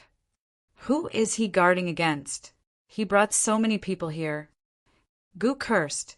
How would he be able to chase after them? He thought that it would be better for him to escape as soon as possible. Although he could deal with this batch of black-robed poison men, but with Han Yunqi protecting him, he didn't dare to take the risk. Han Yunqi had not expected that there would be so many black-robed poison men lying in ambush around them. This time, she was afraid that she wouldn't be able to capture Junisia. However, just as she was about to give up, she suddenly felt a strong gust of wind blowing by her side. Before she could figure out what was going on, she was pulled out from Gu's embrace and she crashed into another chest. Kill everyone here without mercy. A cold voice sounded from above. Han Yunqi raised her head and immediately saw a clean and good-looking jaw with strong lines. Even the way this man spoke was so good-looking. It was him, Long Fei. Tang Li had gone to chase after Junisia, and other than Han Yunqi and Long Fei, other than Junisia's poison men, there was only Gu. What did Long Fei mean by saying, "Kill everyone without mercy"? One by one, guards wielding Tang clan's hidden weapons appeared. There were at least 50 of them, and in an instant, the private box was completely surrounded, their momentum completely suppressing the 2 batches of poison men. With more people, the fight became even more intense, and Gu's figure was completely drowned out by the black mass of people. In the midst of the chaos, Long Fei Ye's footsteps were still calm and composed. One of his hands was wrapped tightly around Han Yunqi's waist, his expression cold and stern as he walked step by step out from the chaos. At that moment, Han Yunqi's entire body had stiffened. How could she have thought that he would come? Chapter 243. Han Yunqi never thought that Long Fei would appear here. Had this guy and Tang Li been here for a long time, or had they met by chance? She only felt that the top of her head was cold, and her waist was being held very tightly. Long Fei, you didn't seem to be in a good mood. She wanted to raise her head and look at Long Fei Ye's face, but she didn't have the courage. She didn't know him anything, and she didn't do anything wrong, but she felt guilty. However, just as Han Yunqi was immersed in her own world, she suddenly heard an unusually sharp, whooshing sound behind her. The Tang sect's hidden weapons were very small, and they rarely made any obvious sounds when they were used. However, the sound behind her was so sharp that there was no doubt that a large number of hidden weapons had been fired at the same time, and they were very fast. Hearing the sound and seeing so many Tang sect's hidden guards just now, Han Yunqi realized that Long Fei had come prepared. How did this guy know that she had an appointment with Junisia? At this time, Long Fei had already walked out of the room with her in his arms. With a creak, the door was closed behind them. As soon as she heard this sound, Han Yunqi, who was still in a daze, suddenly changed her expression. She broke free from Long Fei Ye's arm and turned around to look. She saw that the windows on both sides were also closed, and several Tang sect's hidden guards were blocking the door and window. This was like sealing off the entire private room. The Tang sect's blockade. Han Yunqi immediately understood what was going on. This was a very terrifying formation of the Tang sect's hidden weapons attack. This was a completely sealed attack. Once it was sealed, unless someone was released from the outside, no one inside could come out. This was because the hidden guards inside were already prepared to sacrifice themselves and their bodies with the final hidden weapons. Everyone would die, including those hidden guards. Therefore, the Tang sect's blockade was also known as the human hidden weapons. Gu is still in the room. Han Yunqi was so anxious that her face turned pale. She shouted at Long Fei loudly. Long Fei Ye's gloomy face darkened even more. He asked coldly, "So, open the door." Han Yunqi was so anxious that she was in a mess. She wanted to open the door, but the Tang clan guards didn't budge at all. Open the door, our men are still inside. Han Yunqi was really anxious. Although she often disliked Gu, she had long regarded him as a friend in her heart. The secret guards of the Tang sect only obeyed the orders of Tang Li and Long Feiyi. In the face of Han Yunqi's shouts, they remained indifferent. Han Yunqi turned around and looked at Long Feiyi for help. She finally noticed the murderous intent in Long Feiyi's eyes. For a moment, she fell silent. Long Feiyi only glanced at her coldly and ignored her. He turned around and walked to the side. He leaned against the railing with his hands behind his back like a king who ruled over everything. He looked down at Tang Li's situation downstairs. Han Yunqi knew that Long Feiyi had been looking for opportunities to deal with Gu ever since the incident at the Celestial Fragrance Tea House. However, she never thought that Long Feiyi would be so ruthless as to really want Gu's life. Looking at Long Feiyi's cold back, Han Yunqi's eyes flashed with determination. As soon as she turned around, the pear-blossom teardrop rain poison needles flew out of her sleeves. The secret guards at the door were not on guard against Han Yunqi. Faced with the sudden attack of the poison needles, they could not dodge in time. She hit their vital points and killed them. After that, Han Yunqi viciously kicked at the door. Unfortunately, she was too weak and didn't manage to kick it open. Meanwhile, the guards on the side had already rushed over. Long Fei turned around as well, his eyes filled with warning. Han Yunqi ignored that she was very clear that she had killed the secret guards of the Tang sect. They were the subordinates of Tang Li and Long Feiyi. However, she did not care so much. As she continued to kick the door, she used both hands to shoot poison needles to prevent the secret guards from approaching. Gu was here to help her. Today, even if she had to fall out with Long Feiyi, even if she had to risk her life, she had to save Gu. The pear-blossom teardrop rain was a secret weapon specially made by Tang Li. It was quite reliable and could block the secret guards on both sides. Han Yunqi used both hands to shoot poison needles, so she could only use her feet to kick the door. Damn it, why was the door so tightly shut? Han Yunqi kicked until her feet hurt, but it still did not move an inch. She gritted her teeth, turned sideways, and her whole body fiercely crashed into the door. Finally, the door was knocked open. However, before Han Yunqi could see the situation inside clearly, Long Feiyi appeared out of thin air at the door. His tall and imposing figure blocked Han Yunqi's line of sight. He faced her and looked down at her from above. "What are you doing?" "I just said that Gu is inside." Han Yunqi was impatient. She could already smell the thick smell of blood in the room. "What does it have to do with you whether he's dead or alive?" Long Feiyi asked again. "What does it have to do with you?" Han Yunqi retorted angrily. Without waiting for Long Feiyi to answer, she reached out to push him. "Please move aside." However, how could Han Yunqi push Long Feiyi away? No matter how hard she tried, she could not move him at all. Long Feiyi lowered his head to look at Han Yunqi's hand that was pressed against his chest. He could not understand. This woman was usually timid in front of him, but why would she be so daring every time for outsiders' matters? Why would she shout at him and hit him? "He's here to help me. The matter of the traitor last time had nothing to do with him." "Why do you want his life?" Han Yunqi questioned. "That also has nothing to do with you." Long Feiyi's cold voice gradually revealed suppressed anger. Previously, he did not have the heart to kill Gu, but now he had the heart to kill him. He was about to pull Han Yunqi's hand away when suddenly he felt weak all over. He unconsciously took a step back and almost fell. Han Yunqi hurriedly pulled him and let him lean against the wall. However, once Long Feiyi leaned against the wall, he really lost all his strength and slowly slid down the wall. Han Yunqi helped him sit down and said in a low voice, "Sorry, you'll be able to recover in the time it takes to brew a cup of tea." Without a doubt, Han Yunqi pushed him just now, not to push him away, but to poison him. Han Yunshi, you actually dare to poison this prince. Long Fei Ye's anger soared to the heavens. His voice was so cold that it penetrated people's hearts. Even though his body was weak, the murderous aura he emitted still made people tremble. Han Yunshi only pretended not to hear and avoided his murderous gaze.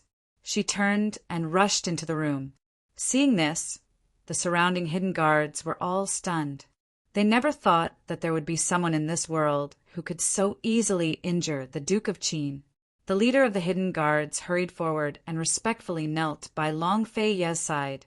He asked in a low voice, "Your Highness, Duke of Qin, this door, should it be closed again or should it be left open? If it wasn't closed, the Tang clan seal array would be broken. If it was closed, Qin Wangfei would undoubtedly die inside." The hidden guard did not dare to ask, but Long Fei naturally understood what the hidden guard meant. He weakly leaned against the wall and glanced into the room from the corner of his eyes. He did not answer the hidden guard for a long time. The hidden guard lowered his head and bent his waist, trying to figure out if His Highness Duke of Qin did not hear him, or if he did not want to answer. Or perhaps he was considering whether to close the door or not. The hidden guard waited for a while, but Long Fei Yi still ignored him. If this continued, the person inside would come out soon. Thus, the hidden guard gathered his courage and asked again, "Your Highness, Duke of Qin, this door." Finally, Long Fei Yi looked at the hidden guard. The hidden guard was overjoyed and waited for his answer. Who knew that Qin Wangfei would look at him with a cold gaze and still not answer? The hidden guard's scalp went numb from Qin Wangfei's gaze. When he heard the sounds of fighting coming closer and closer to the door, he had no choice but to stand up and close the door. No matter what, he had to close the door first. The fighting inside would not end so quickly, and the hidden weapons of the Tang clan's hidden guards would not come out so quickly. Unexpectedly, just as the hidden guard was about to close the door, Long Fei Yi immediately shouted, "Scram!" The hidden guard was so frightened that his hands trembled. He hurriedly pushed the door open, looking extremely innocent. The door opened just like that. Long Fei Yi sat paralyzed in the doorway, watching. The time it took to brew a cup of tea was almost up. Although the sounds of fighting were close by, there was still no sign of Han Yunshi or Gu Qishao. Even Gu Qishao couldn't come out, much less Jun Ishia's poison humans. The cold aura around Long Fei Ye's body grew thicker and thicker, and his cold eyes slowly narrowed. "Han Yunshi, you damned woman, are you coming out or not? You have the ability to barge in, but you don't have the ability to come out? Or perhaps you're using your own life to force your lordship to release Gu Qishao." Time trickled by. Finally, Long Fei looked towards the leader of the guards, who gave a start and didn't dare to move a muscle. However, just as Long Fei Yi was about to speak, a red shadow flashed past. Gu flew out with Han Yunshi in his arms. Gu's shoulder had been hit by a dart and was bleeding profusely. Han Yunshi, on the other hand, was safe and sound. They had just landed on the ground when several black shadows flew out after them. They were Jun Ishia's poison men. The Tang clan's hidden guards immediately chased after them. The Tang clan's sealing array had been broken. Han Yunshi had almost immediately struggled free of Gu's grip and rushed to Long Fei Ye's side. Even the Tang clan's hidden guards were not as fast as her. She knew very well just how potent the poison she had used was. Even if there was just a little bit of time left before Long Fei Yi would recover, at this moment, he still did not have the slightest bit of strength left in him. Right now, in such a chaotic situation, the completely weak Long Fei Yi was in the most danger. Han Yunshi protected Long Fei Yi with one hand, her other hand ready to release the pear blossom teardrop rain. Very quickly, the surrounding hidden guards had also surrounded Long Fei Yi in a circle, while the other hidden guards continued to fight with the black-robed poison men. The entire scene was in a state of chaos. Gu pressed on the wound on his shoulder with one hand, his face as pale as a sheet. He stood outside the chaos and looked at Han Yunshi from afar. his lips holding a rare trace of helplessness. Just a moment ago, this woman had disregarded everything and rushed in to look for him. But at this moment, she had disregarded everything and rushed to another man's side to protect him.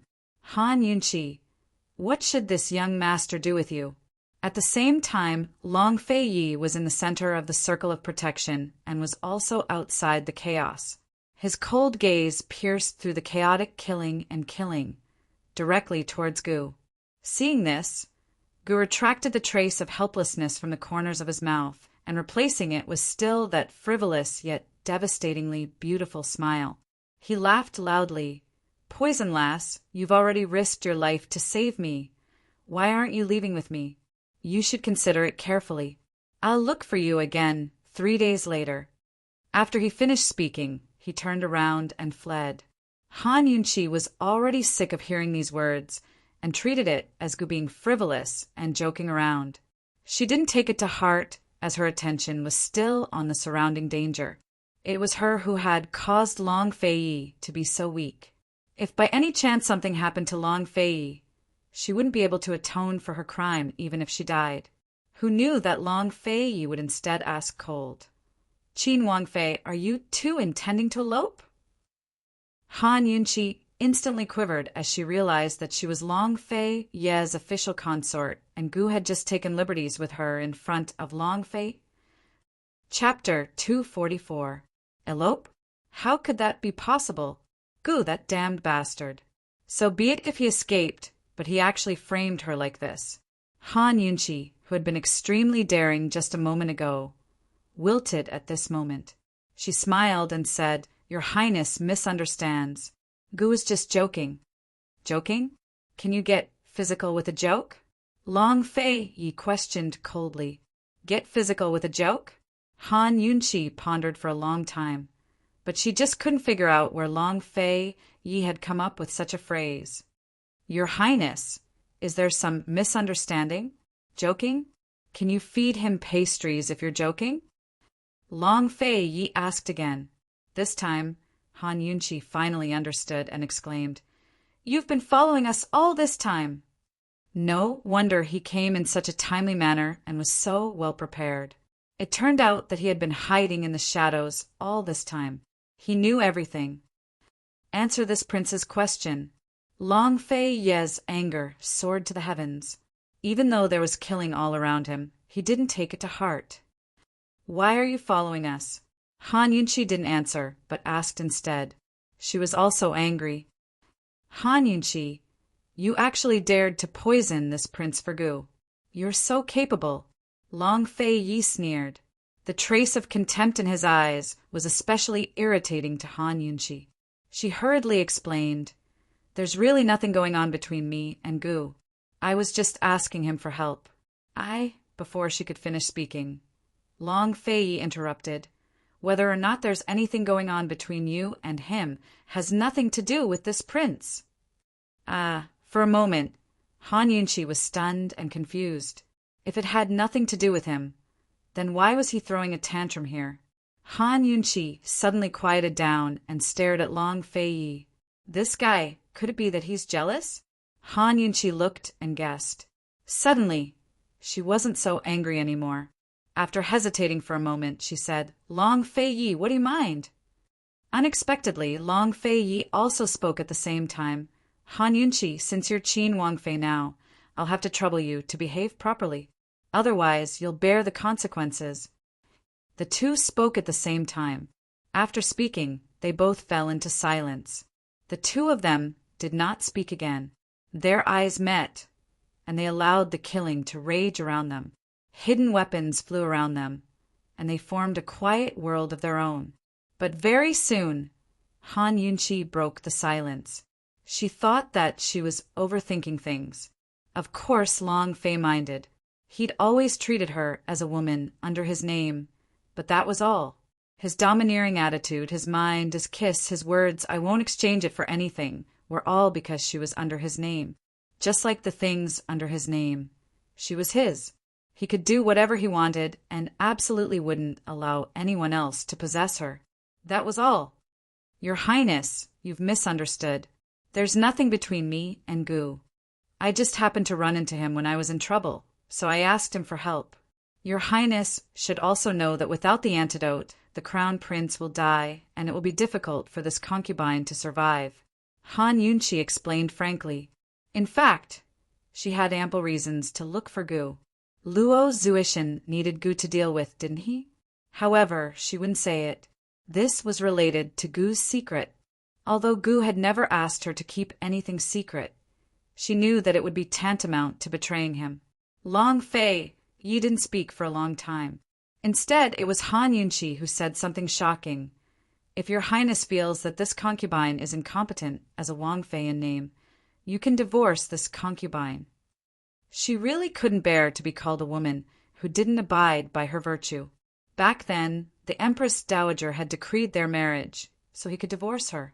But if Long Fei Yi wanted to divorce her now, the Empress Dowager and Emperor Tianhui would definitely approve of it. As she spoke, Han Yunqi felt a faint ache in her heart. Still, she looked calmly at Long Fei Yi without avoiding his gaze. She, Han Yunqi, would like someone very much, but she would never wrong herself, much less lose herself.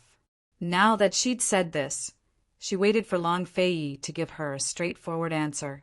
Unexpectedly, the weak Long Fei Yi suddenly scooped Han Yunqi up and wrapped his arms tightly around her neck. He lowered his head and sealed her mouth with a fierce kiss. MMPH. Han Yunqi didn't expect this at all. Her first reaction was to struggle, but the more she struggled, the angrier Long Fei Yi became. He used more force and deepened the kiss. Just like at the Duke of Qin's estate, he'd done the same. But this time, it was even more sudden and fierce. Han Yunqi couldn't even bear it, much less struggle. This ruthless man was simply robbing her. In the end, she was almost out of breath before he finally released her. But he didn't release her completely, instead pressing his lips against hers and panting with her. Han Yunqi, since you walked into my door of your own accord, even if you die in this lifetime, you can only die at the Duke of Qin's estate. There's no need to say such laughable things as divorcing your wife in the future. This man was simply a devil when he spoke such heartless words with such a heart-stirring and coarse gasp. When he finished, he finally let go of Han Yunqi completely, allowing Han Yunqi to fall to the ground and collapse against the wall. Her entire body was in a daze. Her delicate lips were swollen and her face was pale. At this moment, the fighting in the surroundings had already stopped. The black-robed poison men had suffered heavy casualties and many of them had escaped. Tang Li stood far away as he looked at Long Fei Yi and Han Yunqi in shock. It was only when Long Fei Yi walked in front of him that he regained his senses and softly exclaimed, Just now you! His eyes weren't playing tricks on him, right? This fellow had just kissed Han Yunqi in front of everyone. This cold and unfeeling fellow actually knew how to kiss a woman. And for such a long time. Could it be that he was really serious? Receiving a kiss from the Duke of Qin, what kind of feeling was that? Damn it. Tang Li realized that as a man, it wasn't appropriate for him to consider this question. Where's Jun Yixia? Long Fei Yi asked. He and Tang Li had brought the Tang clan sealing formation, with them mainly to capture Jun Yixia. Of course, using it on Gu wasn't out of the plan either. Jun Yixia had been poisoned by Han Yunqi and the pear blossom ray needles, so Tang Li should be able to handle it. Tang Li finally regained his senses and hastily replied. He was saved by a white-robed woman. That woman's sword skills are very impressive. It's very similar to Tian Shan Kenzo's style. Tian Shan Kenzo was as famous as Shu Mountain's Tang clan. Long Fei Ye's sword skills had been trained by Tian Shan Kenzo. Tang Li's words were clearly hinting at something, but Long Fei Yi didn't say anything. He only instructed in a low voice, Get ready, get ready. We'll enter the poison sect tonight. Strike first and gain the upper hand. What? Tang Li exclaimed. Strike first and gain the upper hand? So, Long Fei, you meant that they weren't going to scout tonight, but to steal the poison beast? What's wrong with this guy? Did he need to be in such a rush? The Mu clan hadn't delivered the medicine yet, so the poison beast was still unconscious. It was very dangerous to go in rashly. Long Fei Yi didn't even look back as he walked away. Han Yunqi watched him silently from behind, expressionless. Tang Li hesitated for a moment before walking over to Han Yunqi. Han Yunqi gently wiped away the lingering trace of ambiguity at the corner of her mouth and straightened her clothes as if nothing had happened. However, the heaviness in her eyes betrayed her. Cough, cough. Juni Xie was saved by a white-robed woman again. What a pity. Tang Li was purely trying to find something to talk about. Unexpectedly, Han Yunqi said mildly, "Don't worry, no one but me will be able to cure the poison in his arm this time. He'll come again." The first few times had been too rushed. This time, Han Yunqi had enough time to poison Jun Xie with the help of the poison pond's water. Naturally, she'd leave a way out. Tang Li was surprised. "You're not stupid after all." Han Yunqi rolled her eyes at him, but didn't say anything. She seemed to be full of thoughts and tired as she silently turned to leave. Tang Li was conflicted. Should he tell Han Yunqi about the poison beast or not? Although this woman's martial arts weren't good, her poison skills were top-notch. If Long Fei Yi really wanted to go on an adventure and bring this woman along, it would be like having an extra protective talisman. But why didn't Long Fei Yi tell her just now? Could it be that he didn't plan on letting her go? Tang Li found that he couldn't see through these two people anymore. He was conflicted for a while, but still didn't dare to tell Han Yunqi. He only silently watched Han Yunqi leave. After Han Yunqi walked far away, the hidden guard commander came forward and respectfully reported, "Young master, Qin Wangfei used a hidden weapon to kill 2 of our hidden guards. That hidden weapon wasn't from our Tang sect, but it was very powerful." Upon hearing this, Tang Li wanted to bang his head against the wall. After a while, he calmed down and said in a low voice, "Don't spread this news, especially to my father, understand?" The hidden guard didn't understand, but he immediately nodded his head. Han Yunqi walked aimlessly on the street and finally returned to the medical school. Luo Zuishan had been waiting in her courtyard for half a day. "Where's Gu?" Han Yunqi was very downcast, her voice muffled. Luo Zuishan had clearly been warned by Gu. When facing Han Yunqi, he didn't have his previous cunning and treacherous attitude. "He told you to wait. He said that he would definitely come and take you away before midnight tomorrow." Luo Zuishan felt awkward saying those words himself, but they were Gu Qixiao's exact words. When would that guy be a little more serious? She felt very powerless. When she thought about how long Tianma was incurable, she felt even more powerless. She didn't take these words to heart and just casually nodded. Seeing Han Yunqi nod, Luo Zuishan didn't take it seriously. Gu's words were a big joke in his eyes. He didn't know that Han Yunqi hadn't cured Long Tianma's poison yet. What he needed to do now was to follow Gu's instructions and tell Han Yunqi about Shiyuba planting Gu in Long Tianma. In any case, the public consultation had already been cancelled. The 3 elders wouldn't allow news of the Gu to spread, so they'd only punish Shiyuba severely. Qin Wangfei, guess what happened to Tianning's crown prince's old illness? Luo Zuishan smiled mysteriously, but Han Yunqi had already lost interest in this topic. Right now, she was more concerned about Long Tianma's life and death. Tomorrow night was the deadline for the agreed-upon time. There was no hope of curing Long Tianma's poison by then. Based on the detox system's calculations from yesterday, Long Tianma only had 10 days left without an antidote. No matter how hard she tried to delay the bone poison's outbreak, Long Tianma would still die in 8 days. Leaving the mysterious Luo Zuishan to dry on one side, Han Yunqi suddenly rose to leave. She had to find Gu Beiwa, who shared her fate. Chapter 245. In the dead of night, the bright moon hung high in the sky. All of Medical City seemed to be draped in a veil of moonlight as everything fell into a deep sleep. Medical City was shaped like the 8 trigrams. The Medical Academy was at the center of Medical City, backed by the tallest mountain in Medical City, called Lotus Mountain. This mountain had 5 peaks that looked like a lotus flower about to bloom. Each peak was abnormally steep, with only one path leading up and down. It was carved into the cliff like a staircase to the heavens, and the stone steps were extremely narrow. Only one person could pass at a time. In the era when the medical sect and poison sect coexisted, the Medical Academy belonged to the medical sect before and the poison sect behind. This Lotus Mountain belonged to the poison sect. Now, the entire Medical Academy belonged to the medical sect. Lotus Mountain was the only place that no one dared to enter. It was sealed off as a forbidden area for the Medical Academy, and the older generation privately called it the Poison Sect's forbidden area. Legend had it that Lotus Mountain was filled with poisonous gas all year round.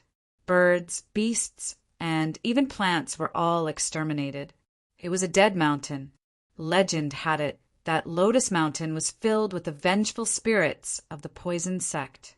Every night, cries would rise and fall. Legend had it that the poison sect had left behind a storehouse of poisonous plants in Lotus Mountain. Over the years, the plants had grown wildly, filling the entire mountain range with poison. Legends were both true and false, but Long Fei Yi was certain that the poison beast Gushu was trapped in the sky pit in the middle of the 5 peaks. Entering the sky pit at night, and the poison sect sky pit at that, was the craziest thing to do. Tang Li tried to persuade him the entire way, but Long Fei Yi remained unmoved. By now, the 2 of them had already avoided the Medical Academy's heavy defenses and were standing at the edge of the sky pit in the middle of the 5 peaks. They'd only explored up to the edge of the sky pit, but tonight Long Fei Yi wasn't just going to enter the sky pit. He was also going to take the poison beast away. At this point, Tang Li finally turned serious. Long Fei Yi, does it have to be tonight? Their original plan was to wait a few days and follow the Medical Academy's people inside. They'd wait until the poison beast was drugged and unconscious before making their move. Long Fei Yi nodded. He took out a pair of silver gloves from his sleeve and tossed one to Tang Li. Tang Li caught it and looked at it. He was dumbfounded. "You're serious?" The silver silk gloves were a treasure that was immune to poison. As long as one wore the gloves, they would be fine even if they came into contact with any poison. Tang Li grew up with Long Fei Yi, but he had only seen this pair of gloves once. Long Fei Ye's birth mother had left him 2 things. One was the silver thread glove, and the other was the perplexing butterfly illusion kept by Han Yunxi. Unless it was a matter of life and death, Long Fei Yi would never take out the gloves so easily. Long Fei Yi calmly said, "According to Duke Wang's understanding, the terrain below is very complicated. It's like a maze with hundreds of hidden traps. Don't be careless." Tang Li shook his head. "Long Fei Yi, it's not too late to find Han Yunxi now. You're wasting God's gift by not using a woman like that." Long Fei Yi didn't answer. He put on the silver thread glove and said indifferently, "She doesn't know martial arts. She's a burden." Tang Li glanced at the heaven pit and sighed helplessly. "It's quite dangerous to come here without knowing martial arts. Let's go." Long Fei Yi didn't continue the topic. He jumped down, and his black figure quickly disappeared into the night like a ghost. Tang Li immediately gathered his thoughts and followed. Although his body was whiter than snow, it was quickly swallowed up by the darkness of the heaven pit. Not long after Long Fei Yi and Tang Li entered the heaven pit, 2 figures flew out from the surrounding forest, accompanied by crisp laughter. The newcomers were a man and a woman. They were none other than Gu and Mu Linger, the genius pharmacist of Medicine City's Mu clan. It was impossible to see the injury on Gu's shoulder. His red robes were as luxurious as ever, and he was as enchanting as a spider lily blooming in the night. Mu Linger's smile was especially mischievous. Her iconic pair of large eyes seemed to gather the spirit of water from all over the world, making her unforgettable. This time, Medicine City and Medical City had joined forces to seal the poison beast. The medicine provided by the Mu clan was the main force, and the Wang and Xie clans were the support. Mu Linger was not only responsible for delivering the medicine to the head of the medical academy, but also assisting the doctors in administering the medicine to the poison beast. This was the first family-level mission she had accepted. At this time, she was supposed to deliver the medicine to the head of the medical academy, but instead, she snuck out to see her sweetheart, Gu. As headstrong as she was, she had long grown tired of the restraints of her clan. The position of head of the clan was not a temptation to her, but rather a burden. Being able to be together with Chi brother was the happiest thing in her life. Chi brother, why are you stealing the poison beast? Even now, Mu Linger still couldn't figure out Gu Qishao's motives. Many people in the world were coveting this poison beast, but none of them knew that it wasn't easy to control it. If they made a mistake, they'd be devoured by it and die a horrible death. Gu stared at the frighteningly dark heaven pit and didn't answer for a long time. Chi brother, I'm asking you a question. Mu Linger pushed him. Gu came back to his senses and smiled. I'll kill it and make a stew.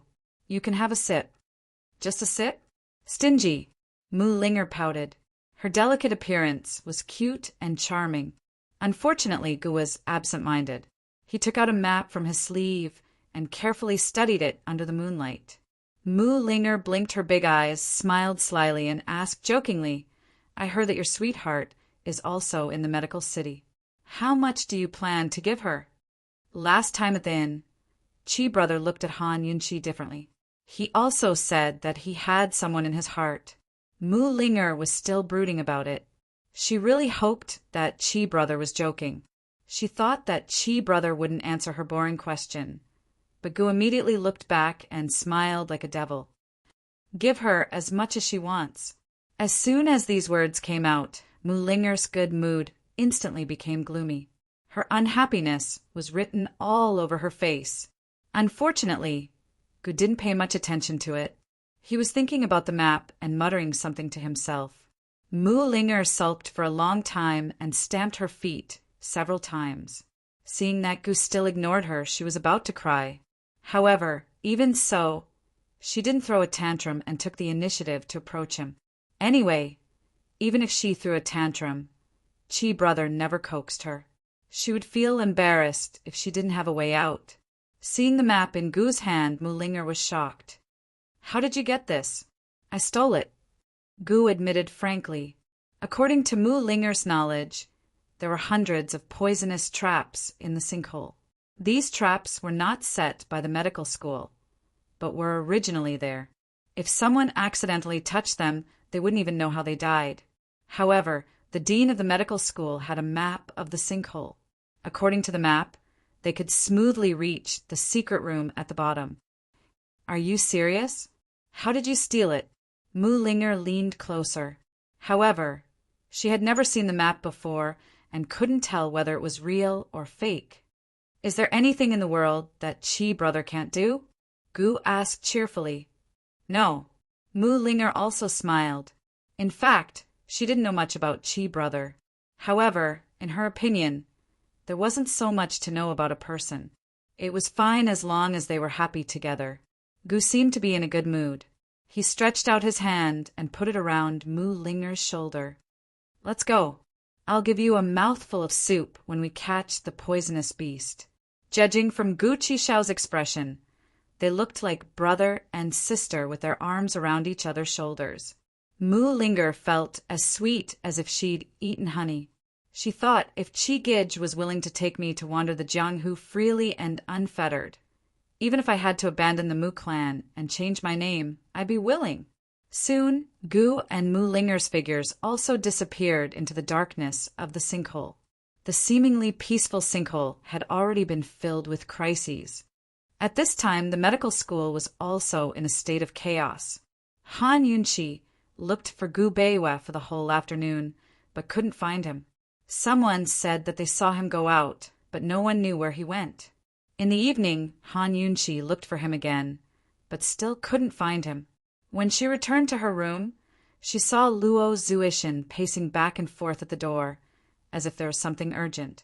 "Director Luo, what's the matter?" Han Yunchi asked suspiciously. When Luo Zuishin saw Han Yunchi, it was as if he had seen a life-saving straw. "Qin Wangfei, you're finally back. Something bad has happened." "What happened to Gu Beiwei?" Han Yunchi was frightened. She had asked Luo Zuishin this question during the day. "Something happened to Qi. Something big happened."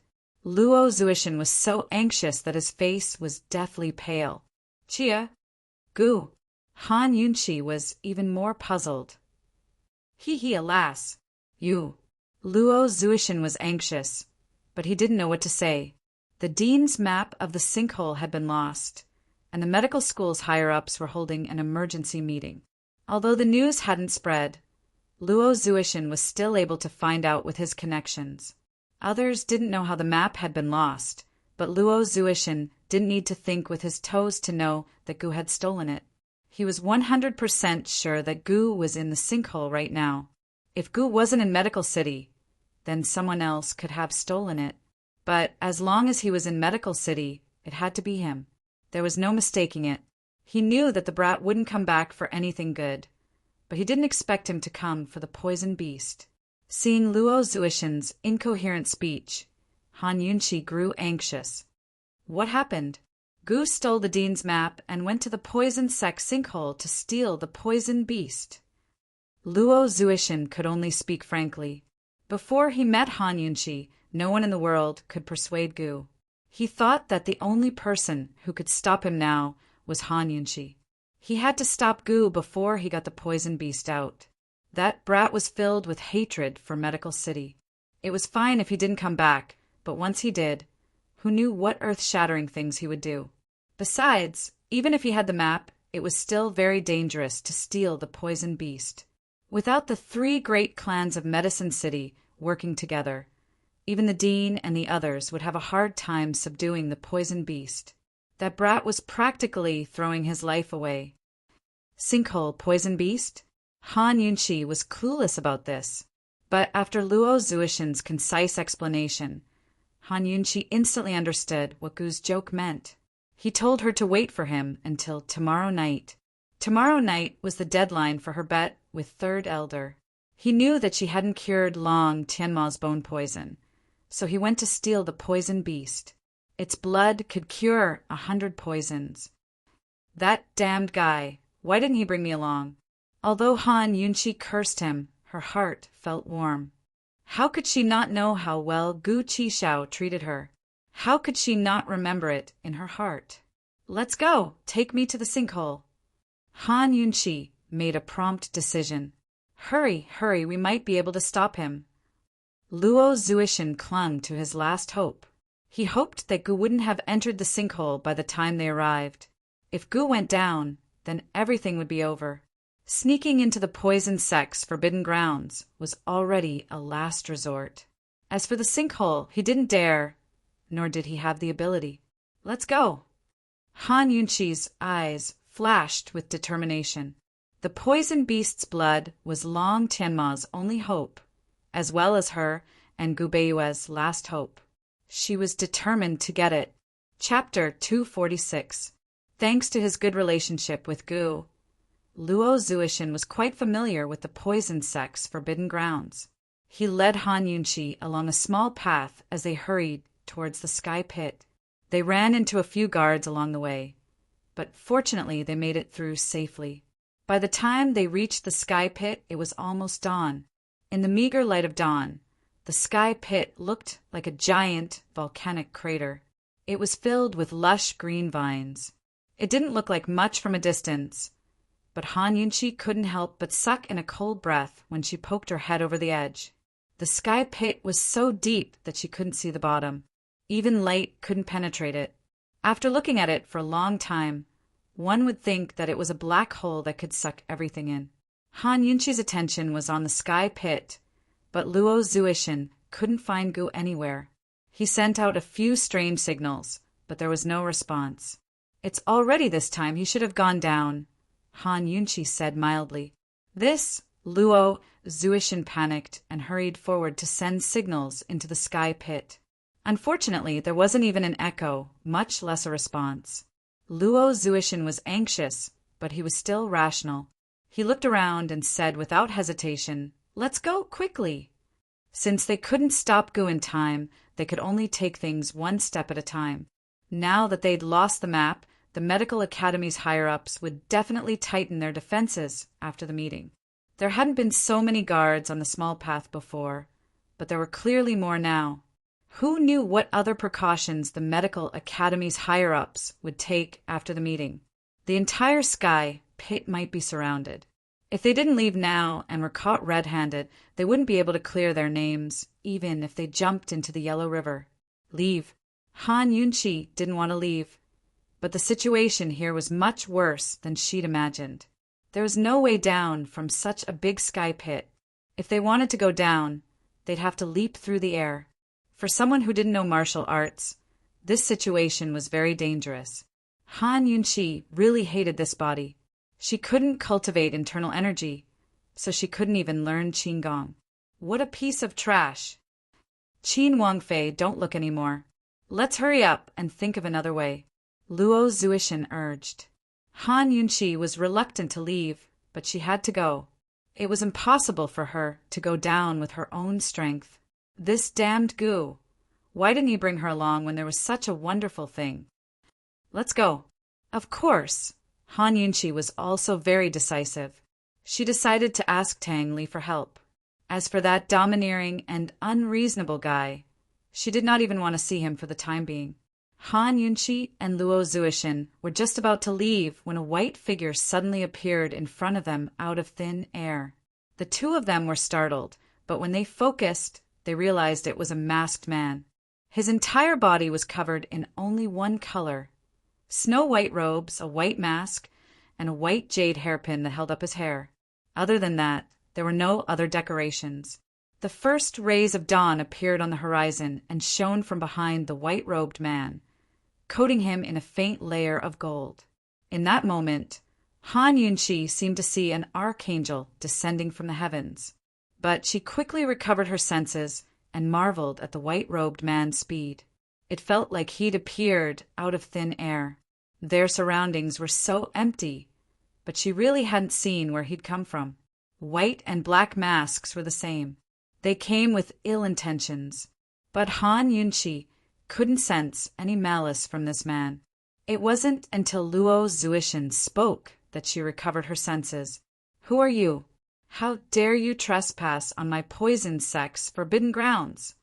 Luo Zuishin rebuked him like a master. The white-robed man's eyes were like a 1,000-year lake, quiet and reserved. He ignored Luo Zuishin but bowed to Han Yunchi. "Miss Yunchi, I've offended you." Miss Yunchi? Han Yunchi almost didn't realize he was addressing her. She'd been married as soon as she transmigrated, so she'd long had nothing to do with the word miss. Gu often called her lass, which made her feel awkward. Now, here came someone who called her miss. Since this white-robed man knew her name, he had to have some understanding of her. Why did he call her that?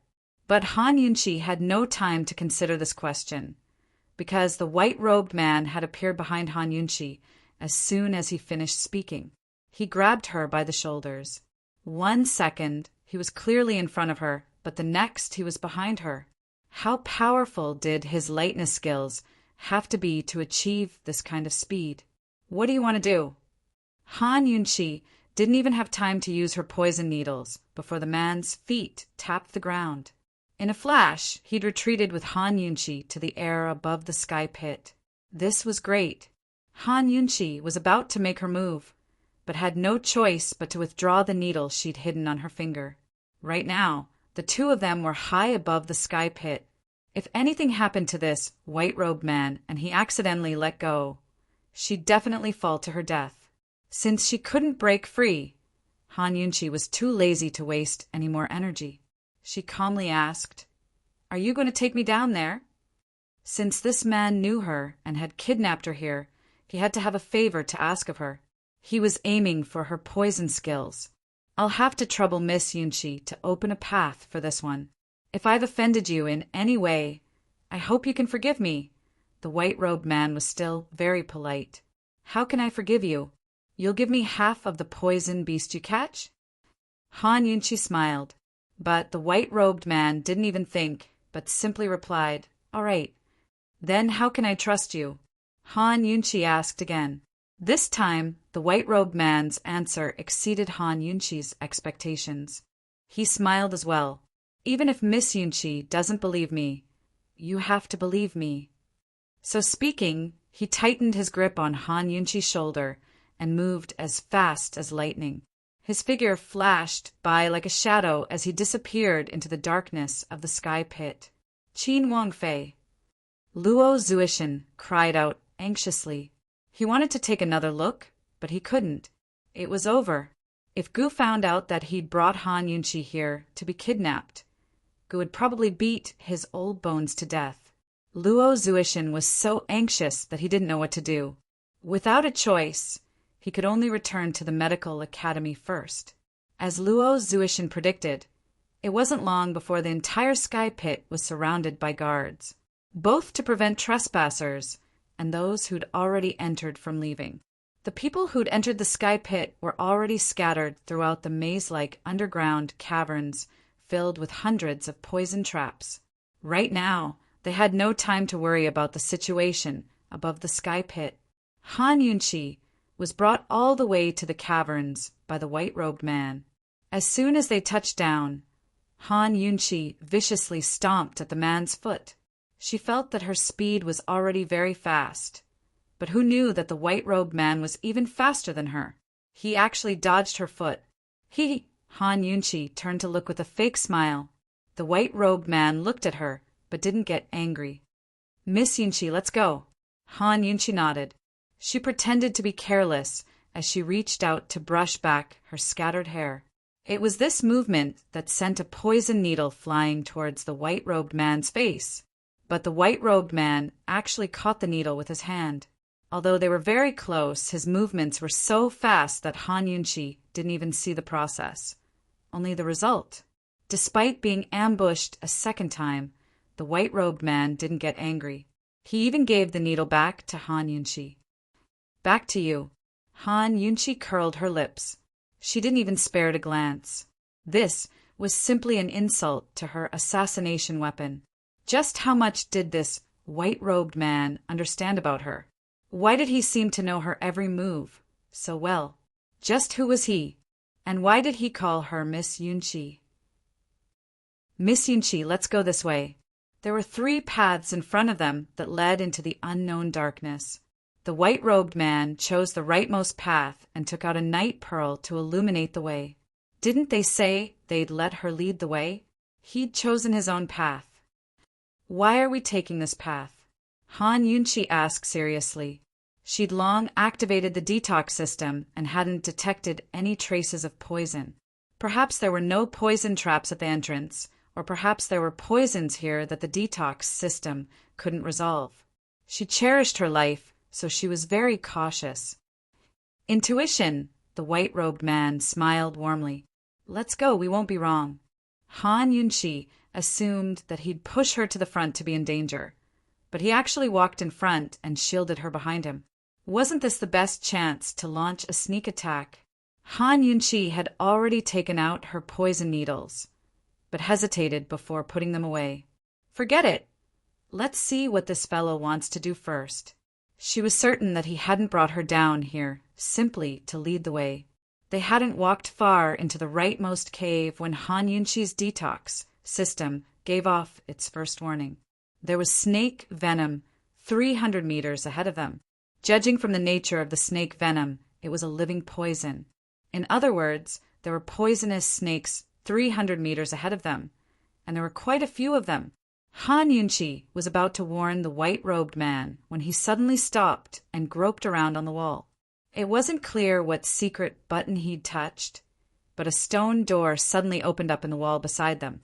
Behind the door was another pitch-black path with no end in sight.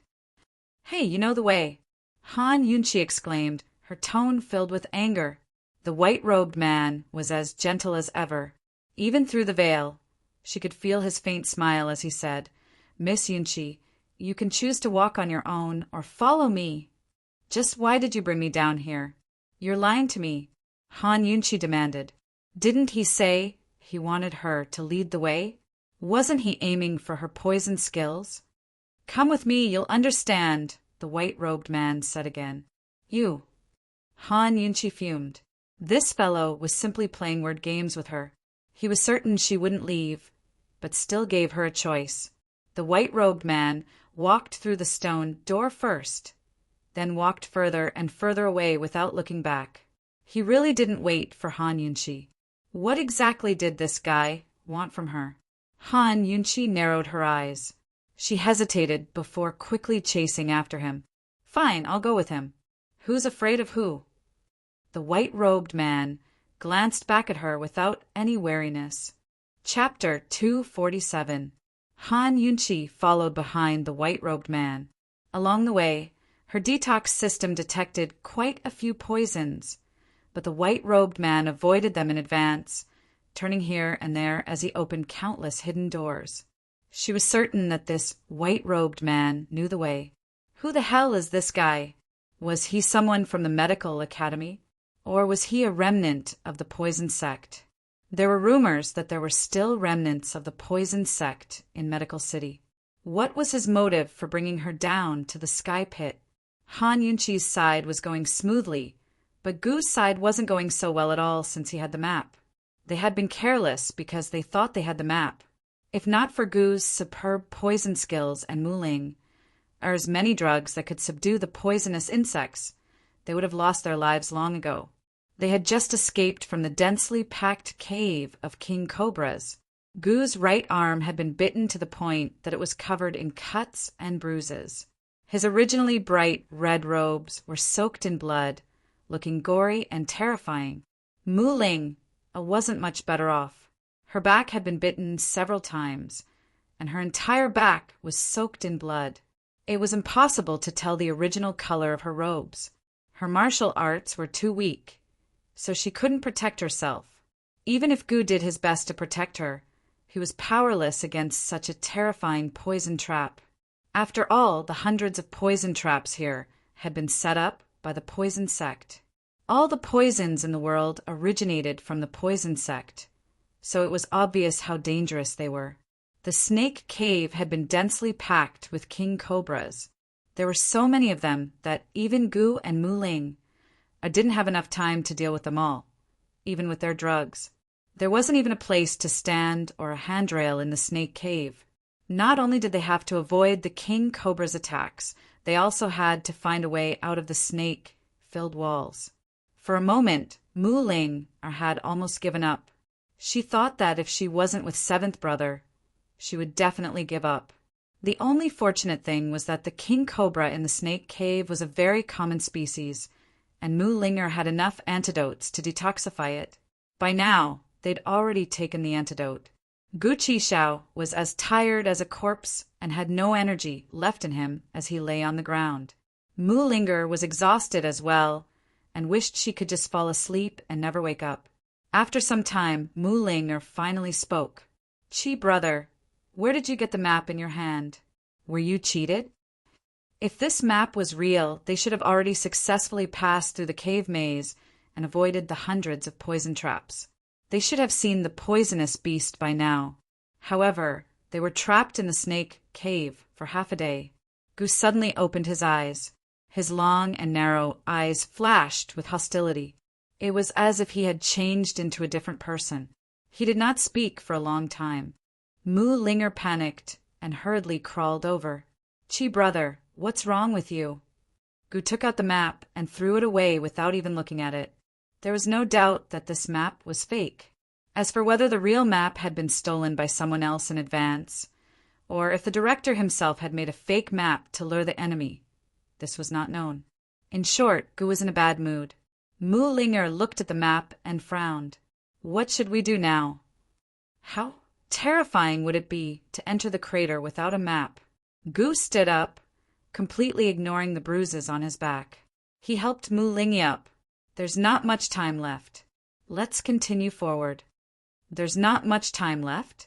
Mu Lingyi didn't understand. She didn't know if Gu heard her question, but he didn't answer. Instead, he held Mu Lingyi's hand and continued forward. Chi brother, are you in a hurry? Mu Lingyi asked again. Unfortunately, Gu still didn't answer. Mu Lingyi pouted and hesitated, but didn't ask again. Gu had the map in hand before, so his footsteps were light and light. He was so relaxed that he even whistled. But now he had put away all his frivolous and unrestrained attitude. As he walked forward, he paid close attention to his surroundings to avoid falling into a second trap. The poison sect's 100 poison traps were indeed formidable, but he still believed in his own abilities. Just as Gu and Mu Lingyi were about to leave the King Cobra cave, they heard footsteps nearby. Although the footsteps were light, they couldn't escape Gu's ears. Someone's here. Gu Qishao lowered his voice and narrowed his eyes. Mu Lingyi grew alarmed and asked hastily, "Why would someone come so early?" In the past, anyone who wanted to take the poison beast would follow Medical City's people here and make their move after the beast fell unconscious. What's going on this year? Hearing the footsteps approaching, Gu and Mu Lingyi quickly hid in a small cave on the side. But soon enough, Gu heard a familiar voice. His narrowed eyes immediately shone with a sinister light. Long Fei! His low voice was filled with self-satisfaction. He never expected Long Fei to come as well. This was great. His chance for revenge had come. Duke of Qin. Mu Lingyi was surprised. Her first thought was whether Han Yunqi had come as well. Seeing Long Fei Yi and Tang Li drawing closer, Gu lowered his voice even further. Lingyi, do you have any heat powder? What are you planning to do? Mu Lingyi was alarmed. Heat powder wasn't anything good. It was the equivalent of a stimulant, no matter if it was a human or an animal. They'd be instantly stimulated and have twice their usual energy. But once the effects wore off, the body would fall into a deep sleep for several days. Do you have it? Gu grew impatient. Mu Lingyi quickly took it out. It was an entire bottle, but as soon as Gu accepted it, he silently scattered the powder into the cracks by his feet. After all, the King Cobra's den was right below this crack. They just stepped on a mechanism in front of them and fallen into the snake den. The cracks around them were left behind by the opening of the snake den. Heaven knows how ferocious Gu Qishao's usage of the medicine was.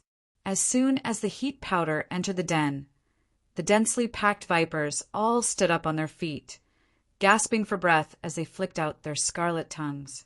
They were filled with endless attack power. Fortunately, it was dark here. Otherwise, even people like Mu Lingyi and Gu, who didn't have trypophobia, would get goosebumps when they saw the scene below them. It was too terrifying. It was simply a world occupied by snakes. At this moment, Long Fei Yi had already stopped. The King Cobra's movements were so big that if he couldn't detect it, Long Fei Yi wouldn't be Long Fei Yi. There's a mechanism, Tang Li said in a low voice. Snake. Long Fei Yi rubbed the silver wire glove on his right hand, looking cautious. Along the way, he and Tang Li had encountered more than 10 hidden weapons and mechanisms, but they were not injured. This was all thanks to Long Fei Ye's caution and the silver wire glove that Long Fei Ye's biological mother had left behind. The two of them stopped at the same time, quietly listening to the movement in front of them. At the same time, Gu, who was hiding not far away, sneered sinisterly. He suddenly shouted, "Poison girl, be careful!" As soon as he said that, Long Fei Yi flew forward like lightning. Tang Li followed closely behind and shouted angrily, "Han Yunqi, where are you?" Unexpectedly, as soon as Long Fei reached the top of the den, Gu Qishao suddenly kicked out with his foot and pressed down on Long Fei's stomach, forcing him to sink deeper into the ground. Tang Li was about to help, but Long Fei Yi said coldly, "You're looking for Han Yunqi." So speaking, he unsheathed the blood-red whip hidden at his waist and lashed it at Gu Qishao. Instantly, it wrapped around Gu Qishao's waist and didn't give him time to struggle. Even though he was sinking, he still pulled Gu Qishao down. In the darkness, Gu Qishao's smile was bewitching. He didn't struggle, but pressed himself against Long Fei even harder. Just like that, the two of them bumped into a trap and fell into the king cobra's den. As soon as they fell, the entire entrance was suddenly occupied by the king cobras. From afar, it looked like a pot of boiling snakes. Mu Ling, who was stunned at the sight, came to her senses and burst into tears. Chi brother, those snakes have eaten the heat powder. Our medicine can't subdue them. Just now, they used medicine to deal with the king cobras in the snake cave. But now, these snakes had eaten the heat powder. Not only could the medicine not kill them, but it couldn't even make them unconscious. This cave full of poisonous snakes would probably go crazy. One could imagine how dangerous it was for the people who fell down. As soon as he saw Mu Ling, Tang Li was stunned at first. Then he came to his senses. Why are you here? Mu Ling didn't know who Tang Li was. Tang Li, on the other hand, had been paying attention to Mu Ling, the genius pharmacist, for a long time. This time he was looking forward to seeing her concoct medicine to subdue the poisonous beast. Mu Ling couldn't care less about Tang Li. She rushed out and jumped into the snake cave. Tang Li didn't know how dangerous the snake cave was, and he didn't know what the heat powder Mu Ling mentioned was.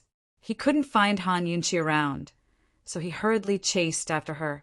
In the snake cave, the entangled poisonous snakes had already gone crazy.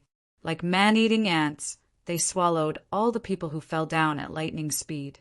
Suddenly, a sword light flashed, brightening the entire dark snake cave. In a corner of the snake cave, a large group of poisonous snakes was split open, and blood splattered everywhere. Long Fei Yi broke free from this large group of poisonous snakes. Just as he was about to escape, Gu suddenly pressed a hand on his shoulder and stopped him. Where's Han Yunqi?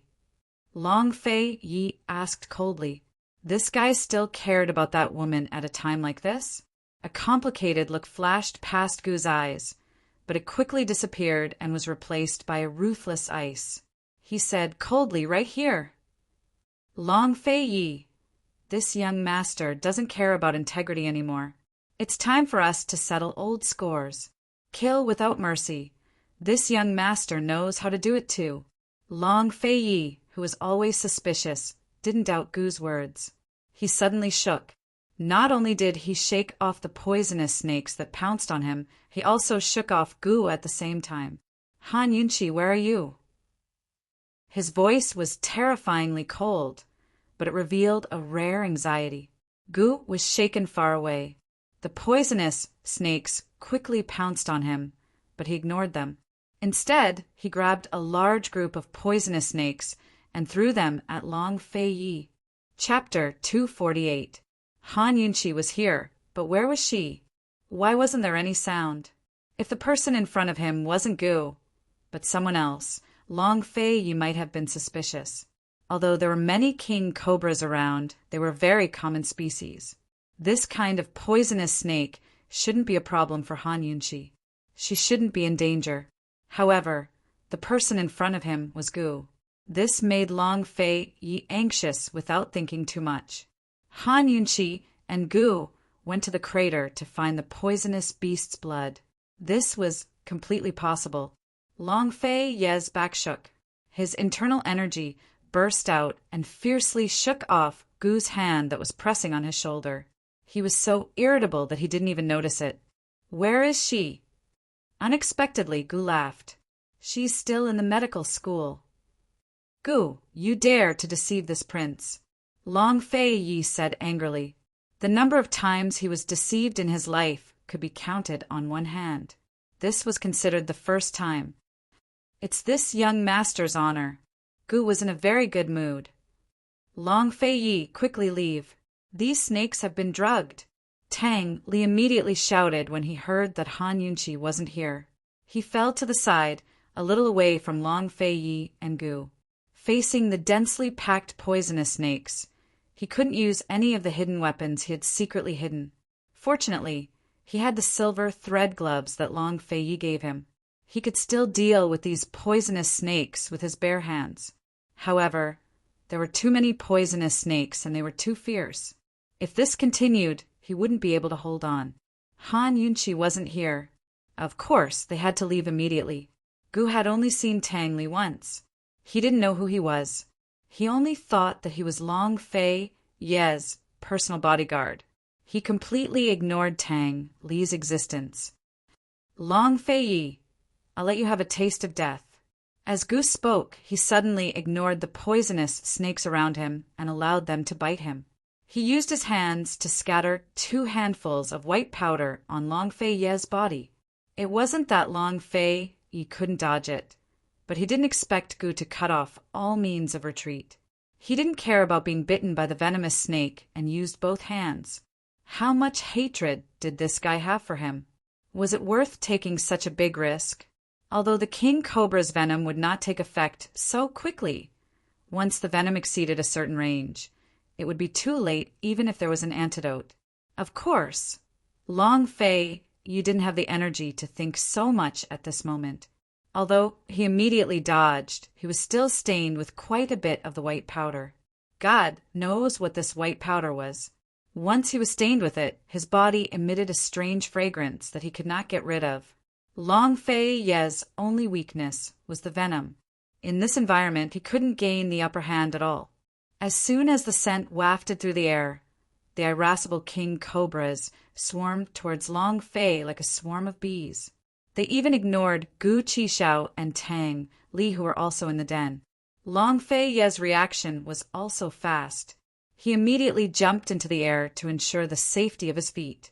At the same time, he waved his sword in a circle.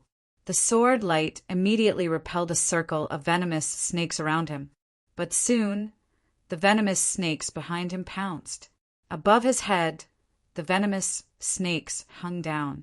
Under his feet, there were layers of venomous snakes. The top layer of venomous snakes stood upright. Around him, there were countless of them. They were densely packed together and formed a cylindrical shape, surrounding Long Fei Yi. One could imagine how terrifying it was to be attacked by thousands of venomous snakes in a dark and damp underground cave. There were snakes in all directions. With blood-red tongues and white fangs, Long Fei Yi had no way to retreat. Long Fei Yi couldn't stop. He could only continuously wave his sword light to repel the venomous snakes that were close to him. The venomous snakes that were in a frenzy didn't know fear. In other words, no matter how Long Fei Yi dealt with these venomous snakes, unless all the venomous snakes were destroyed, the attacks would always be there. However, one had to admit that Long Fei Ye's swordsmanship was very powerful. His sword qi was like a rainbow. One sword move had the power to topple mountains and overturn seas. Although he couldn't get away, the venomous snakes couldn't get close to him. Circle after circle of sword light, the venomous snakes were repelled and blood splattered. On the side, Gu leaned against the wall and watched with great interest. He caught a live venomous snake and skinned it. His hands were dripping with blood. After skinning the snake alive, he reached into the venomous snake's mouth and elegantly pulled out 2 of its fangs. When the fangs fell, the venom hidden in the roots of the fangs flowed out. Gu smeared the venom on the snake's body. Then he took out a bottle of medicine and sprinkled it all over the snake's body. After a while, the originally bloody venomous snake turned black and dripped with unknown black venom. All the venomous snakes surrounded Long Fei Yi. Without any obstruction, Tang Li and Mu Ling could see Gu clearly from the side. Mu Ling hurried forward. "Qi brother, here's the antidote. Hurry up and take it." Gu ignored her and continued to play with the venomous snake in his hand. Mu Ling was anxious. "Qi brother, hurry up and take the medicine. You will show." Gu put his blood-stained finger to his mouth. This action, coupled with his peerlessly beautiful face, had an indescribable evil beauty. Mu Ling or was anxious, but she didn't dare to persuade him again. However, Tang Li was stunned. Not to mention Gu's ability to concoct poison on the spot, the wounds on his body were enough to shock people. Aside from the wound on his back, Gu Qixiao looked carefree, but he was actually in a sorry state. There wasn't a single part of his body that wasn't injured, but covered in wounds. His gorgeous red robes had been torn to shreds, leaving his white undergarments soaked in blood. How many bites did this guy get? Although Tang Li didn't know much about poison, he still had some common sense. Judging from the wounds on Gu's body, it was enough to kill him immediately. However, he was still fine. Other than some fatigue between his brows and his pale face, there was no sign of his life being in danger. How was this possible? When Tang Li was young, he heard Chang Fei Ye's birth mother, his aunt, say that there was a type of person in this world who would stop growing after reaching 20 years old. They would forever have a young face and body. They would be hurt, injured, and exhausted, but they wouldn't die. Even if they were poisoned, they wouldn't die, only feel pain. After the pain passed, they would be fine. This type of person was called a poison Gu human. Raising a poison Gu human was the highest level of poison arts. Jun Yixia raised poison Gu human, poison corpse, and poison Gu. Among the poison Gu, the most powerful one was a poison Gu human. Poison Gu human. This thought flashed through Tang Li's mind, but he quickly rejected it. Even he found it laughable. How could Gu have anything to do with a poison Gu human? The poison sect was already destroyed. It was said that the poison sect didn't raise a poison Gu human back then, let alone now. Gu Qixiao must have done something to the snakes just then, so he wouldn't die from the poison. No matter how Tang Li thought about it, this was the only explanation he could come up with. Without the poisonous snakes surrounding them, the Tang sect's hidden weapons were naturally put to good use. However, just as Tang Li was about to ambush Gu, Gu suddenly threw the poisonous snake in his hand at Chang Fei Yi. With this toss, a terrifying thing happened. The originally dead snake actually came back to life in midair. It raised its head and spat out a mouthful of venom at Chang Fei Yi. No one expected this to happen. Chang Fei Yi stopped in his tracks. "Be careful." Fortunately, Tang Li had been keeping an eye on him the entire time. Chang Fei Yi snapped out of his daze and immediately reached out to block it. But as soon as he reached out, the venom sprayed over and landed on his silver-threaded gloved hand. The silver-threaded glove could defend against hundreds of poisons. No matter how terrifying and strange the snake venom was, it was still blocked. Chang Fei Yi was safe and sound.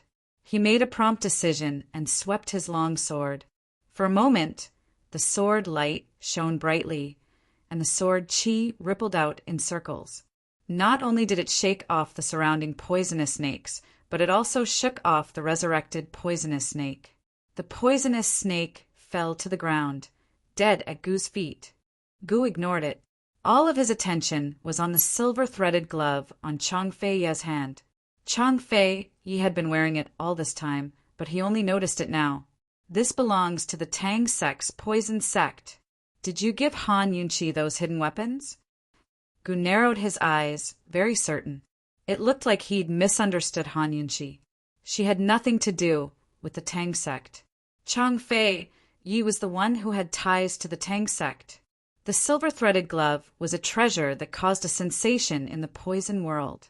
The Tang sect's poison sect was a branch of the medical school's poison sect. Back then, even the medical school's poison sect coveted this item. Chang Fei Yi didn't have time to answer.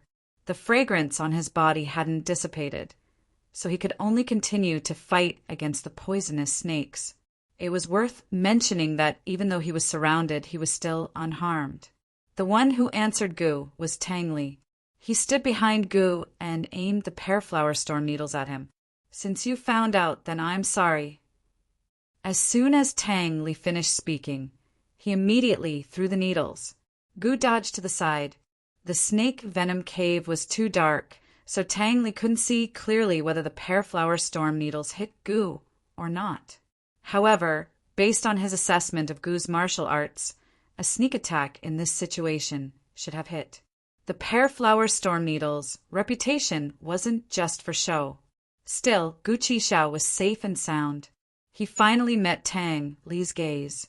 The Pear Blossom Rain Needles were actually in your hands. It looks like this young gentleman underestimated you.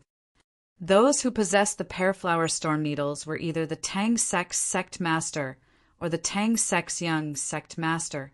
It's not too late to find out now. Tang Li didn't give up and threw the needles again. The Pearflower Storm Needles were limited and would be gone once they were used. However, Tang Li was very generous this time. He actually threw 3 needles in a row. However, what he couldn't accept was that Gu actually dodged all of them. He clearly saw how Gu dodged and saw that Gu was standing there unscathed. The Pearflower Storm Needles were known for their speed and strength. Even if they didn't hit a vital point, the strength of the golden needles was enough to seriously injure the opponent. If Gu was hit by the needles, even if he could survive, he definitely wouldn't be able to stand steadily. Just as Tang Li was shocked, Gu didn't hesitate. He pulled Mu Linger and turned to escape from the cave entrance. It had to be said that he was really ruthless. As soon as he got out, he put poison at the entrance of the snake cave, a deadly poison. Damn it! Although Tang Li was angry, he didn't chase after them. Instead, he hurried to help Long Fei Yi. He didn't know that after Gu used the poison, he fell heavily to the side of the cave entrance and couldn't stand up. His face was frighteningly pale and his narrow eyes were bloodshot. He didn't sit for long before he seemed to have lost all his strength and lay on the ground like a corpse. Would he die? Chapter 249. Would he die? He slowly closed his eyes. He was so quiet that it was frightening. If it wasn't for the weariness between his eyebrows, anyone who saw him would think that he was dead. Chi brother, you have to take the antidote quickly.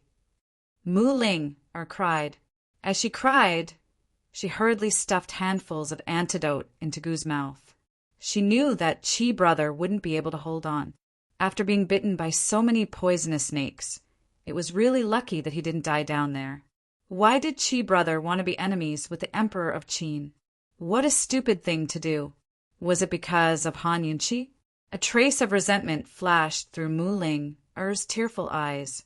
She thought that if she had the chance to meet Han Yunqi, she would definitely teach her a lesson. Mu Ling was busy feeding him the antidote. She didn't notice that Gu's hands were not idle. He quietly pressed on his abdomen as if he was gathering his strength. Not long after, he secretly pulled out 2 Pearflower Storm Needles from the side of his abdomen. Tang Li used 4 needles, and he got 2 of them. He was very lucky. He was in pain all over. The wounds from the snake bites and the Pearflower Storm Needles were all bleeding. Who knew what kind of pain this was? He could only endure it. He swallowed a lot of antidotes, but they were all stuck in his throat. When Mu Ling wasn't paying attention, Gu turned over and spat out all the antidotes. Mu Ling didn't dare to touch Gu. She didn't even dare to talk to him. She was afraid that she would waste his energy. She carefully guarded him. When she saw that Gu had turned over for a long time, she was worried and looked over. However, Gu quickly turned over again and looked at her. This time Mu Ling's tears, which had stopped with great difficulty, suddenly burst out again. Chi brother, you scared me to death. Cry baby! Gu's face was even paler when he smiled. Mu Ling's heart ached. She unconsciously rushed over and hugged him. Chi brother, don't be like this in the future, okay? No matter who it is, don't be like this. How can a life be worth a life? Of course. She could tell that he was going all out to take Chang Fei Ye's life. A self-deprecating smile appeared on Gu's lips as he muttered in a low voice. I really want to die so that I don't have to suffer so much. Chi brother, what did you say? Mu Ling didn't hear him clearly. Gu pushed Mu Linger, but he was powerless to push her away. He looked up at the sky, helplessly. Linger, you're hurting me. Let go. As soon as he said that, Mu Linger immediately let go of his hand. Gu stared at the entrance of the King Cobra Cave. This time, if it weren't for Tang Li, he was worried that he would expose too much. Chang Fei, ye definitely wouldn't be able to survive. Soon, he asked Mu Linger to take out all the poisons hidden in his sleeves and lay in ambush at the entrance of the King Cobra Cave. At this time, Chang Fei, Yi, and Tang Li were still killing the poisonous snakes. Even if they killed all the poisonous snakes in the cave, they wouldn't be able to come out. After Mu Linger laid an ambush with the poisons, Gu had almost rested enough. He was obviously injured all over, and they were all bites from the poisonous snakes. He only rested for a while, but he quickly recovered his strength and could stand up by himself. Chi brother, your life was saved. Don't force yourself, okay? Mu Linger was very worried. She was a pharmacist and was familiar with medicine. She was very clear about Gu's current physical condition. Of course, she didn't think too much about it. Instead, she thanked God in her heart. It's okay. You're Chi brother. I won't fall so easily. Gu regained his playful smile. You're still forcing yourself. Let's go back. We'll go back according to the map. Mu Linger, who was always fearless, was scared for the first time. Without the map, who knew how many poisonous traps were waiting for them in front of them? A poisonous cave had already tormented them like this. After all, there were 100 poisonous traps in this cave. They walked all the way according to the map in their hands and only encountered the first poisonous trap here. This meant that it was still safe for them to go back the way they came. But Gu Qixiao simply tossed the map to her and said, "You can leave first. Just leave the medicine to me." Although the medicine in Mu Linger's hand couldn't completely subdue the poisonous beast, it could at least calm it down. Once the Gu Shu calmed down, Gu was 100% confident that he could take it away. How could Mu Linger leave first? She had no interest in the Gu Shu at all. The reason why she disobeyed her family's orders and secretly followed Gu was all for Gu. You come with me. If you continue to resist, you'll lose your life. Mu Linger was very serious. Gu stuffed the map into her hands and turned to leave. Mu Linger hurriedly pulled him back. You should at least send me up. Be good, don't make a fuss. You can go up by yourself. Gu pushed Mu Linger away without a trace. Humph, if you want to die here, I'll accompany you. Mu Linger was angry. She tore the map into pieces and scattered them all over the ground. She held onto Gu's arm and said boldly, "Let's go." Unexpectedly at this moment, a secret door slowly opened on the side of the wall. 2 figures appeared in front of them, one after another. It was a man and a woman. The man was tall and was dressed in black. His arm was wrapped in bandages and seemed to be seriously injured. The woman was dressed in white, like a fairy. She was otherworldly. They came so suddenly that Gu and the rest had no way to avoid them. They bumped into them directly. Jun Xia. Gu narrowed his eyes. He recognized the other party immediately. Mu Linger's attention was attracted by the woman in white. The woman was holding a famous sword. She looked so otherworldly that it was hard to ignore her. Looks like this prince came at the right time. With Gu's injuries, who wouldn't think that he was seriously injured? Jun Xia's lips curved up into a cold, arrogant smile. He crossed his arms over his chest and walked step by step towards Gu Qixiao. Meanwhile, the white-robed celestial maiden wasn't interested at all. She simply leaned against the wall and waited. Seeing Jun Xia's arrogance, Mu Linger was about to speak when Gu signaled her with his eyes. He shielded her behind him. Although Mu Linger was worried, she obediently cooperated. Soon, she and Gu retreated to the foot of the wall. At this moment, Jun Xia stopped and said with interest, "Gu, if this prince remembers correctly, your poison skills are not ordinary." So what? Gu Qixiao's body of injuries, combined with his stubborn expression, made for a wonderful sight. He looked like a powerless warrior who would rather die than submit. Jun Xia laughed. "This prince will use you to test all the poison traps. It's just right. Don't even think about it. Even if I die, I definitely won't let you obtain the Gushu." Gu said righteously, but his eyes flashed with ridicule. "That will depend on whether you have the ability. Jun Yixia said, and was about to make a move. Who knew that at this moment, Gu would suddenly kick out. God knows how much internal energy he used in this kick. With one kick, Jun Yixia was sent flying. With a bam, he crashed heavily into the wall. Jun Yixia did not expect this. Once he crashed into the wall, he immediately fell down with another bam.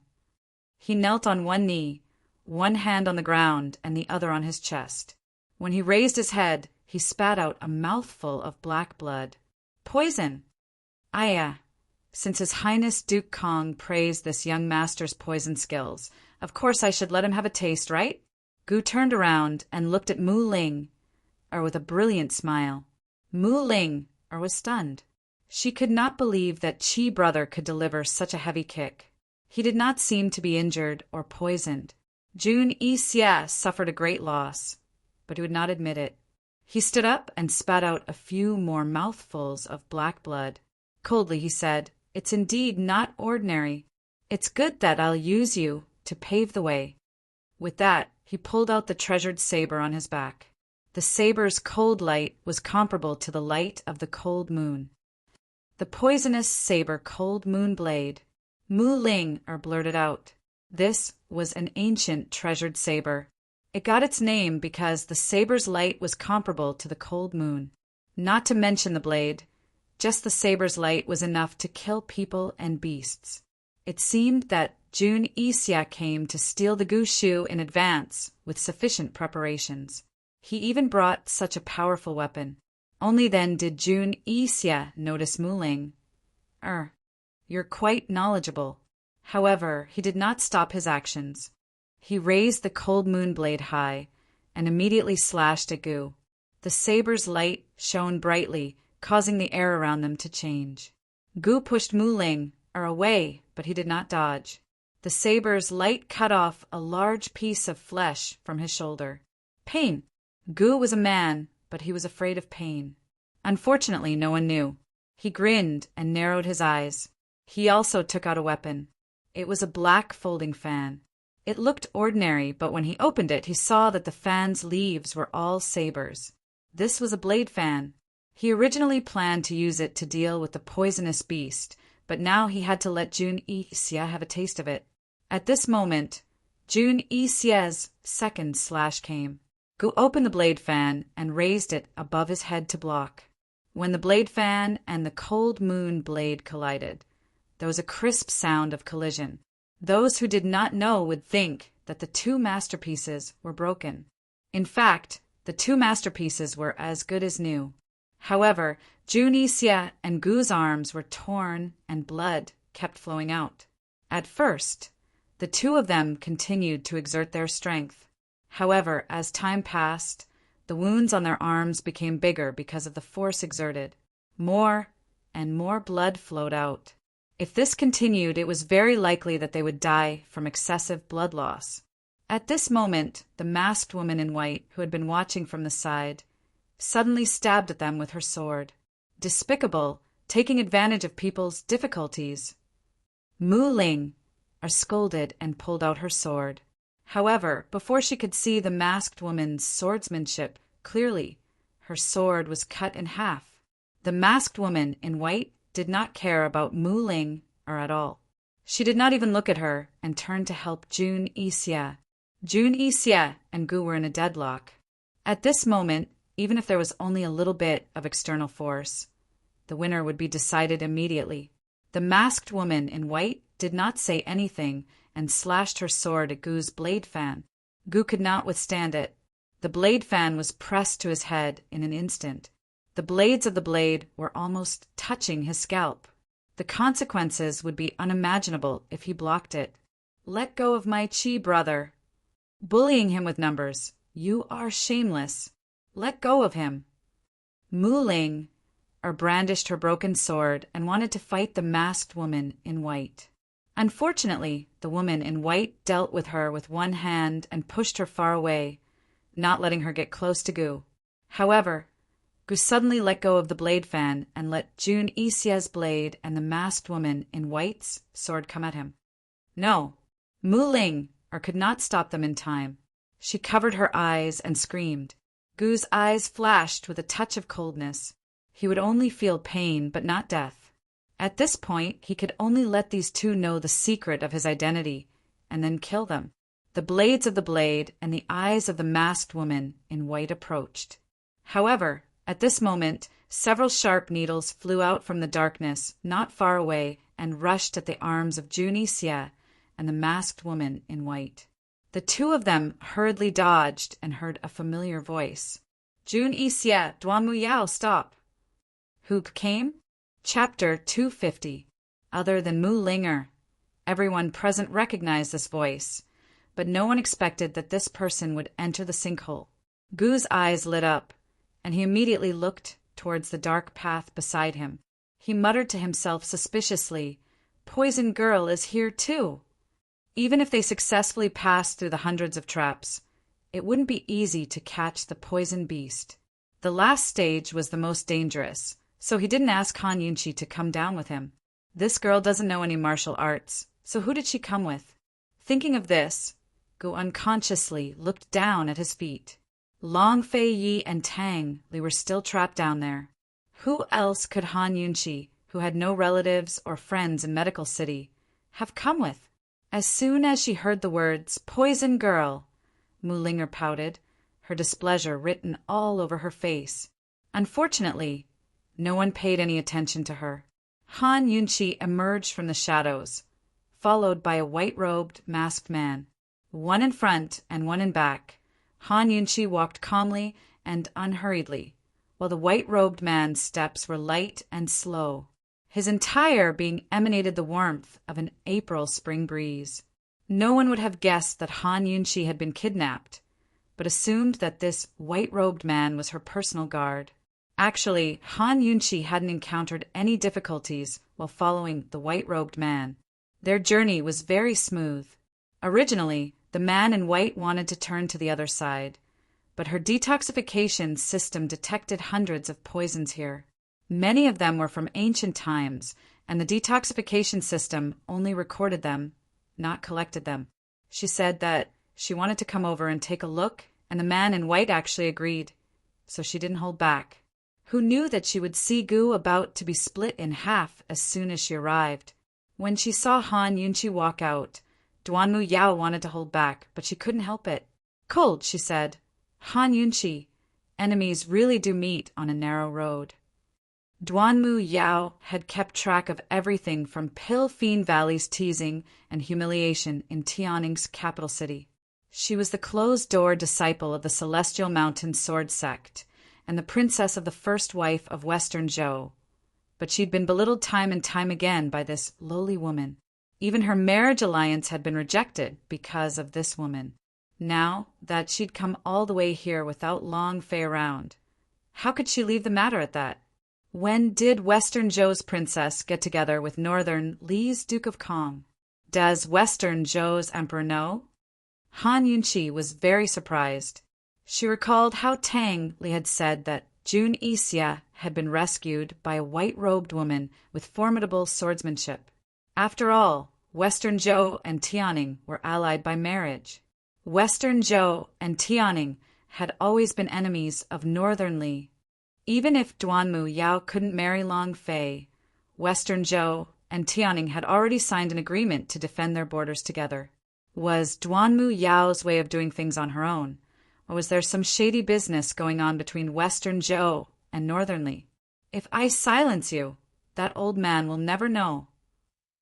Duanmu Yao was overbearing and aggressive. Judging from the current situation, she'd definitely be able to kill Han Yunqi without Long Fei here. Hearing this, Han Yunqi knew that Duanmu Yao was secretly seducing Jun Ixia. Unwilling to be outdone, she said, "If you can't silence this Wang Fei, then I'll let all of Cloud Realm Continent know about this." "Just try it." Duanmu Yao raged as she raised her sword to attack. Unexpectedly, Jun Ixia walked over and shielded her with a warning look. Duanmu Yao and Jun Ixia might be partners, but she still feared him. She only gave a soft snort and didn't say a word.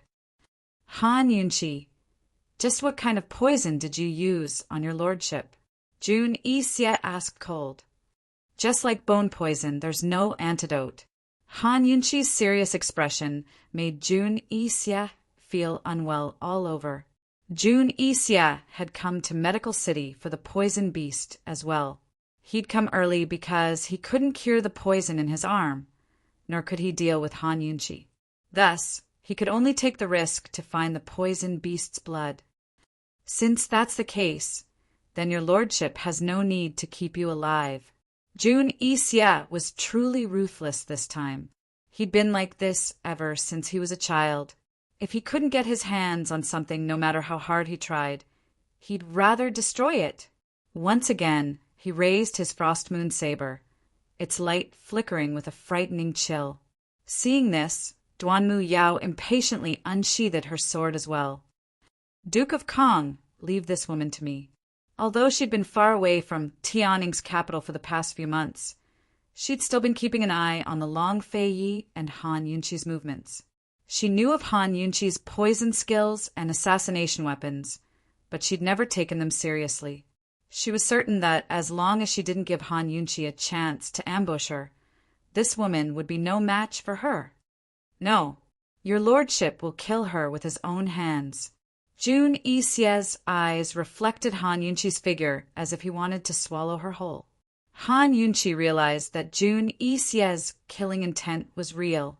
Her poisons were no longer a threat to him. If you don't get the poison beast's blood, then no one but me will be able to save your hand, she warned coldly. Your lordship must get the poison beast's blood. Jun Yixia was very confident. As soon as he sensed Han Yunqi's vigilance, he began to inch closer.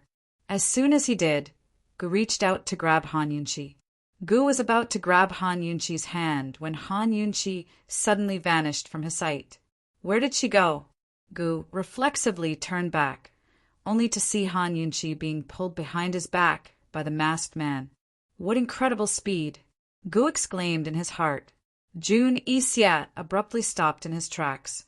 You're from the Shadow Clan. Only the Shadow Clan's shadow technique, which was not taught to outsiders, could allow one's Qin Gong to reach this level of perfection. The great Qin Empire that once unified Cloud Realm continent had two imperial clans, Eastern and Western Qin, as well as the 7 noble families. The Shadow Clan was one of the 7 noble families who were responsible for protecting the Western Qin imperial clan.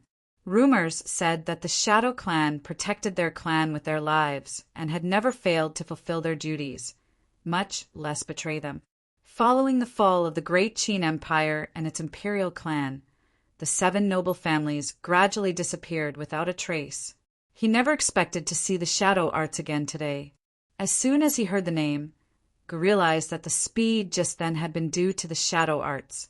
If this white-robed man was protecting Han Yunqi, could it be so she's the orphan of the Western Qin imperial clan? Duanmu Yao suddenly exclaimed. She couldn't accept this reality. After all, the great Qin Empire was a legend in Cloud Realm continent. The East and Western Qin imperial clans were the true imperial clans in the hearts of the people. They were truly worthy of submission and worship. Compared to the great Qin imperial clan, the 3 countries weren't even worth a mention. If Han Yunqi was the real deal, then her last bit of pride would be trampled underfoot. The white-robed man didn't answer Duanmu Yao's question directly. He looked gentle and mild, but he didn't give anyone face. He didn't even spare Jun Yixia or Gu a glance before turning to Han Yunqi and saying, I asked you to pave the way for me, not cause trouble. Everyone exhaled in relief at his words. It looked like Han Yunqi wasn't the orphan of the Western Qin imperial clan after all. If she was, then it wouldn't be easy to touch her with the Shadow Clan's protection. Han Yunqi had never heard of the Shadow Clan, East Qin or Western Qin. She only knew that she couldn't let Jun Yixia and Duanmu Yao get their hands on the poison beast. Help me kill them, otherwise I won't go with you. Han Yunqi said this, and her body nimbly flashed to Gu's side. Gu was happy and quickly reached out to protect Han Yunqi. He smiled at the white-robed man and said, Kill them and I'll go with you. This fellow was so shameless. Even Han Yunqi, felt embarrassed for him. The white-robed man treated Gu like air. He looked at Han Yunqi with gentle eyes and a gentle voice. "I'll try," he said. He wanted to try. Why did such a gentle voice, such a humble answer, sound so arrogant? He turned to look at Jun Yixia and Duanmu Yao. Duanmu Yao immediately retreated. She was confident in her sword skills, but she wasn't confident in her speed. Speed was the only thing that couldn't be broken in this world. The shadow technique didn't have anything else other than speed. The shadow technique was only the basics. Martial arts based on this foundation were fast, no matter what kind of martial arts they used. Their attacks were fast and their dodges were fast. In other words, no matter how powerful their martial arts were or how profound their inner strength was, if they weren't fast enough, they wouldn't be able to beat him. Right now, it was relatively easy to take advantage of the complicated terrain to escape. Duanmu Yao retreated a few steps. She couldn't care less about Jun Yixia. She turned and fled. "Duanmu Yao, I'll definitely tell Long Fei." Han Yunqi shouted. She admitted that she was very naughty. She could poke at Duanmu Yao's sore spot with a single sentence. Of course, if Long Fei was present, she wouldn't have shouted that. She would have just remained silent. Jun Yixia was indignant and anxious, but he also began to retreat step by step. With Duanmu Yao fleeing, he had no choice but to retreat as well. His arm was heavily injured, and without the assistance of Duanmu Yao's sword skills, he had no confidence in dealing with this mysterious, white-robed man. "Don't let him get away!" Han Yunqi shouted. Duanmu Yao didn't count for anything, but Jun Yixia was the real threat to her life. But the white-robed man only said seriously, "Miss Yunqi, why kill a deserter?" Cough, cough. Jun Yixia was still retreating. He hadn't even escaped yet. You shouldn't humiliate him like this. This gentle gentleman. Are you sure you didn't do it on purpose? Even Han Yunqi didn't expect him to say such words, much less say them so seriously. Jun Yixia was unwilling to accept this to begin with. Now he was so angry that his nostrils were about to spit fire. He raised his broadsword and viciously slashed at the group. His blade glinted brilliantly, shaking the small cave until half of it collapsed. In the chaos, Jun Yixia had long disappeared without a trace. The white-robed man was the first to protect Han Yunqi. Gu wasn't as fast as him, so he could only watch from the sidelines. Still, he didn't notice that Mu Ling had been staring at him the entire time. Fortunately, the cave was well supported and didn't collapse completely, so the exit wasn't blocked off. "Why did you let him escape?" Han Yunqi demanded. Didn't this guy say he was going to try? Was he joking? But the white-robed man was serious. "Miss Yunqi, you're a doctor. Why must you be so ruthless?" Han Yunqi almost choked on her own saliva at these words. What a wonderful answer. She had no words to retort. "Can we go now?" The white-robed man quickly gathered his thoughts. He had only one goal in mind this time. Han Yunqi stole a glance at Gu, who immediately understood with a smile. "Since we've run into each other, let's go together." Before the white-robed man could say anything, the silent Mu Ling suddenly spoke up. "Chi brother, if we leave, what will happen to the other two?" To the readers, third night watch, come at 9 p.m. We've created an official 479540-437 group. Momo is there too. Welcome to the group, but be careful to urge them. Chapter 251. There were two people down there. As soon as Mu Ling said this, Gu's face immediately darkened. Han Yunqi asked suspiciously, "There are people down there? Isn't there a king cobra down there?" As soon as she said this, Gu's face turned pale again. Han Yunqi had come here because she was attracted by the poison here. Her detoxification system had detected that there was a large amount of king cobra venom here. Moreover, there were hundreds of different types of poisons gathered together. Although his face was pale, Gu still calmed down and asked, How did you know that there was a king cobra here? Did you walk past it? I smelled it. Can't you smell the strong poison? Han Yunchi asked calmly.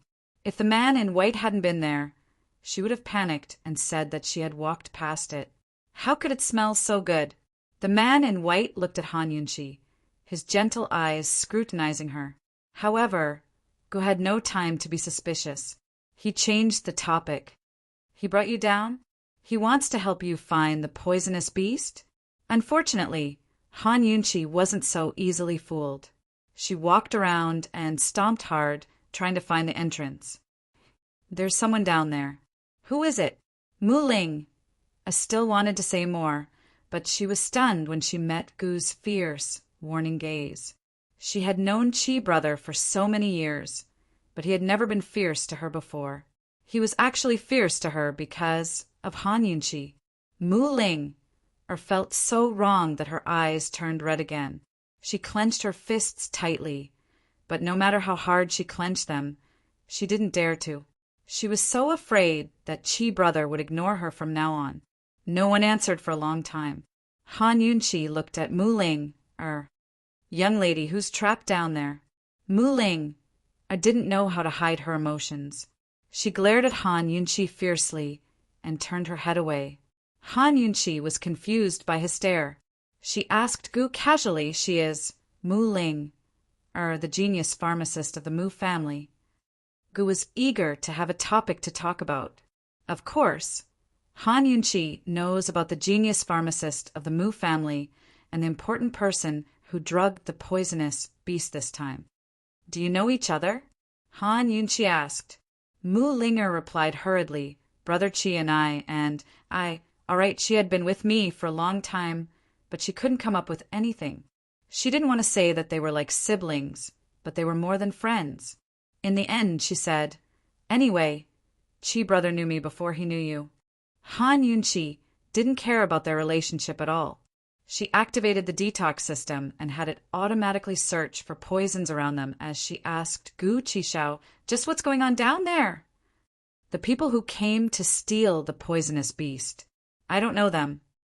Gu answered casually, as if it was really nothing important. You trapped them down there? Han Yunchi continued to ask. When she saw Gu covered in blood before, she was worried. Later, she saw that he was in good spirits, so she didn't rush to ask. Just now, she took a careful look and was 100% sure that the wounds on his body were snake bites. In other words, this guy must have gone into the snake cave and experienced a very fierce fight. Thinking up to here, Han Yunchi's gaze changed as she looked at Gu Qishao. Just what kind of person was down there? Someone who could injure Gu Qishao to this extent and do his best to hide it? If this guy didn't hide it, she would be anxious to find the poisonous beast. Now that he hid it, she was excited. There must be something wrong here. Gu was hiding something from her. Gu avoided Han Yunchi's question and urged the man in white, Let's go quickly. It'll be troublesome if Jun Yixia finds the poisonous beast first. Han Yunchi wasn't in a hurry. If they weren't familiar with this place, they would be trapped for a long time if they touched any of the poison traps. She walked around slowly, looking for the entrance while talking to herself. There's still boiling powder down there, and, hearing the words, boiling powder, even Mu Ling was shocked. To be precise, boiling powder was a kind of medicine, and its toxicity was very low. She didn't know about poisons, but Han Yunchi said that she could smell the poison. Maybe it was true. However, boiling powder was odorless, and it had been used for so long. How could Han Yunchi smell it? The man in white used a cautious gaze to scrutinize Han Yunchi again, as if trying to discover something from her. Gu's mouth twitched, but before he could speak, Han Yunchi added, There's also black snake juice, but there's not much of it. It's very fresh, probably concocted on the spot. Black snake juice. This was the poison that Gu had just concocted on the spot in the snake cave. Han Yunchi could even smell it. At this moment, Gu finally sensed that something was wrong. Poison lass, you really smelled it? Han Yunchi ignored him and suddenly stopped at the side, staring at her feet and muttering. There's so many poisons here. 7-star flowers, dragon snake seeds, xiaoxiang snake leaves. She slowly squatted down, and as she recited the names of the poisons, she put on a glove and felt around on the ground. Indeed, she found quite a lot of poisonous powder. Gu leaned against the wall and suddenly had the urge to escape. This frightening woman. How did she do it? She had almost told him everything that he had just done. Now, all that was left was to find the entrance to the snake cave, and the entrance was actually right beside her feet, blocked by a rock. Gu had already completely shut up and stared at the rock, thinking that as long as Han Yunqi did not find the entrance, it would be useless no matter how much she knew. Gu was still worried, and he glared at Mu Ling, the heartbroken Mu Ling, pursed her lips, and finally her tears flowed silently. Unexpectedly at this moment, Han Yunqi muttered to herself, "Who placed so many poisons at the entrance?" Yes, she had already found the entrance. There were hundreds of poisons at the entrance, and anyone who went down from this entrance would definitely be poisoned. Many of the poisons inside were very deadly. If this was a trap, then the snake cave below was unnecessary. So, someone deliberately placed these poisons. Han Yunqi explained seriously. Once she finished speaking, she immediately asked Gu, "You placed them?" Gu was speechless and could only pull the corners of his mouth and put on a fake smile. Han Yunqi felt more and more strange. Just as she was about to push away that rock, who knew that the rock was suddenly sent flying by a strong and overbearing sword chi. Following that, a large group of dead king snake eyes flew out from the cave entrance and fell to the side. This kind of sword chi was not something that anyone could have. A complicated look flashed past the white-robed man's eyes, and in an instant he landed beside Han Yunqi and pulled Han Yunqi up. "Let's go!" Gu did not expect this, and subconsciously went to stop him. However, a figure flew out from the snake cave faster than him and chased after the white-robed man. Not long after, he slashed out a sword chi. That sword chi was very thin, like a thin ray of light, and aimed at the back of the white-robed man's head. The white-robed man could only dodge, and once he dodged, his speed slowed down. In an instant, that black-robed man caught up with them. He grabbed the white-robed man's hand that was pressing on Han Yunqi's shoulder, and his other hand domineeringly pulled Han Yunqi over and held her in his arms. Familiar temperature, familiar aura, familiar domineering, familiar person. It was him, Long Fei Yi. His eyes were cold, and he stared at the white-robed man. His arms were strong, and he hugged Han Yunqi very, very tightly. Han Yunqi was stunned. "You brought her down."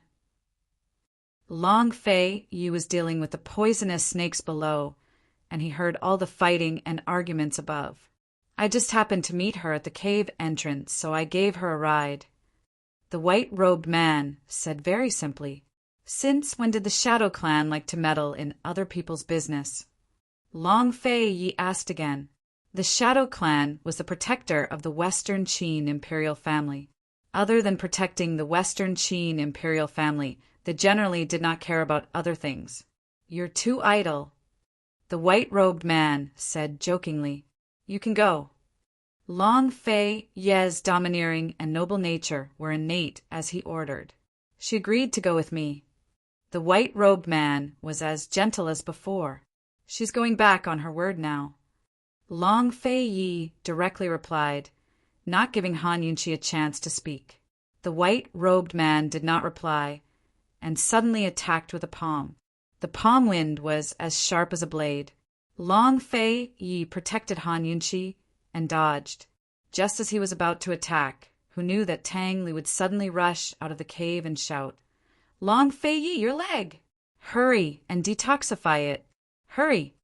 Long Fei Yi could have been unscathed, but when he heard Han Yunqi's voice, he could not wait any longer.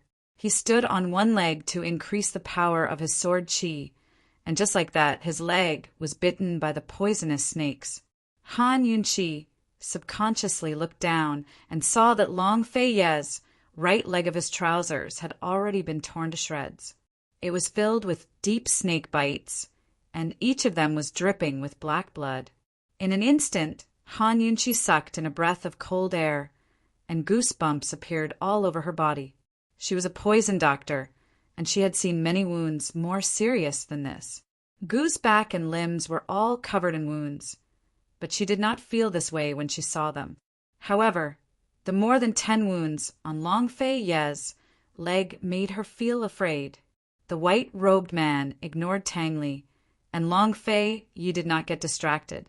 The two of them were still competing. Although Long Fei Ye's speed was not as fast as the white-robed man, it was not far behind.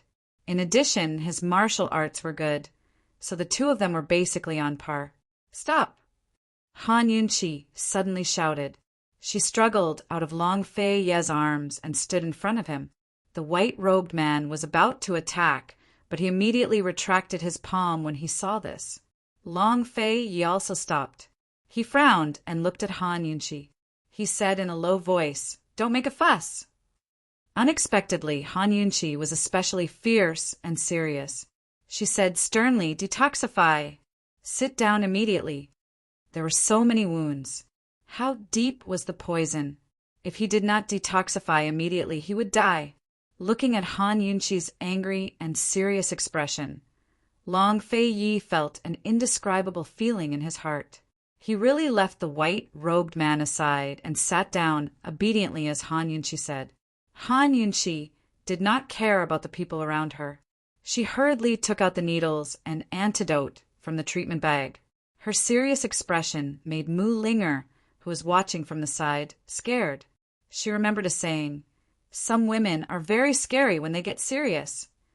The white-robed man clenched his fists, as if he was hesitating whether to continue the fight. Gu looked at the wounds all over his body, and his eyes, which were originally full of vigor, suddenly dimmed. Chapter 252. Han Yunchi exuded a serious and authoritative aura, which was enough to intimidate everyone present. The man in white slowly loosened his clenched fists. He gave up the best opportunity to attack Long Fei Ye and sat silently by the side. As he watched, his eyes unconsciously became gentle again. He was always obsessed with the way this woman detoxified and couldn't extricate himself. Gu watched without moving. His expression was a little stupefied. He didn't take the opportunity to escape and seemed to be absent-minded. The king cobra's venom was a piece of cake for Han Yunchi. However, Long Fei Ye was poisoned by so much king cobra's venom at once. If he didn't detoxify it in time, his life would be in danger. Han Yunchi expelled the poison from Long Fei Ye's leg as fast as she could and then hurriedly applied medicine. She lowered her head and narrowed her eyes.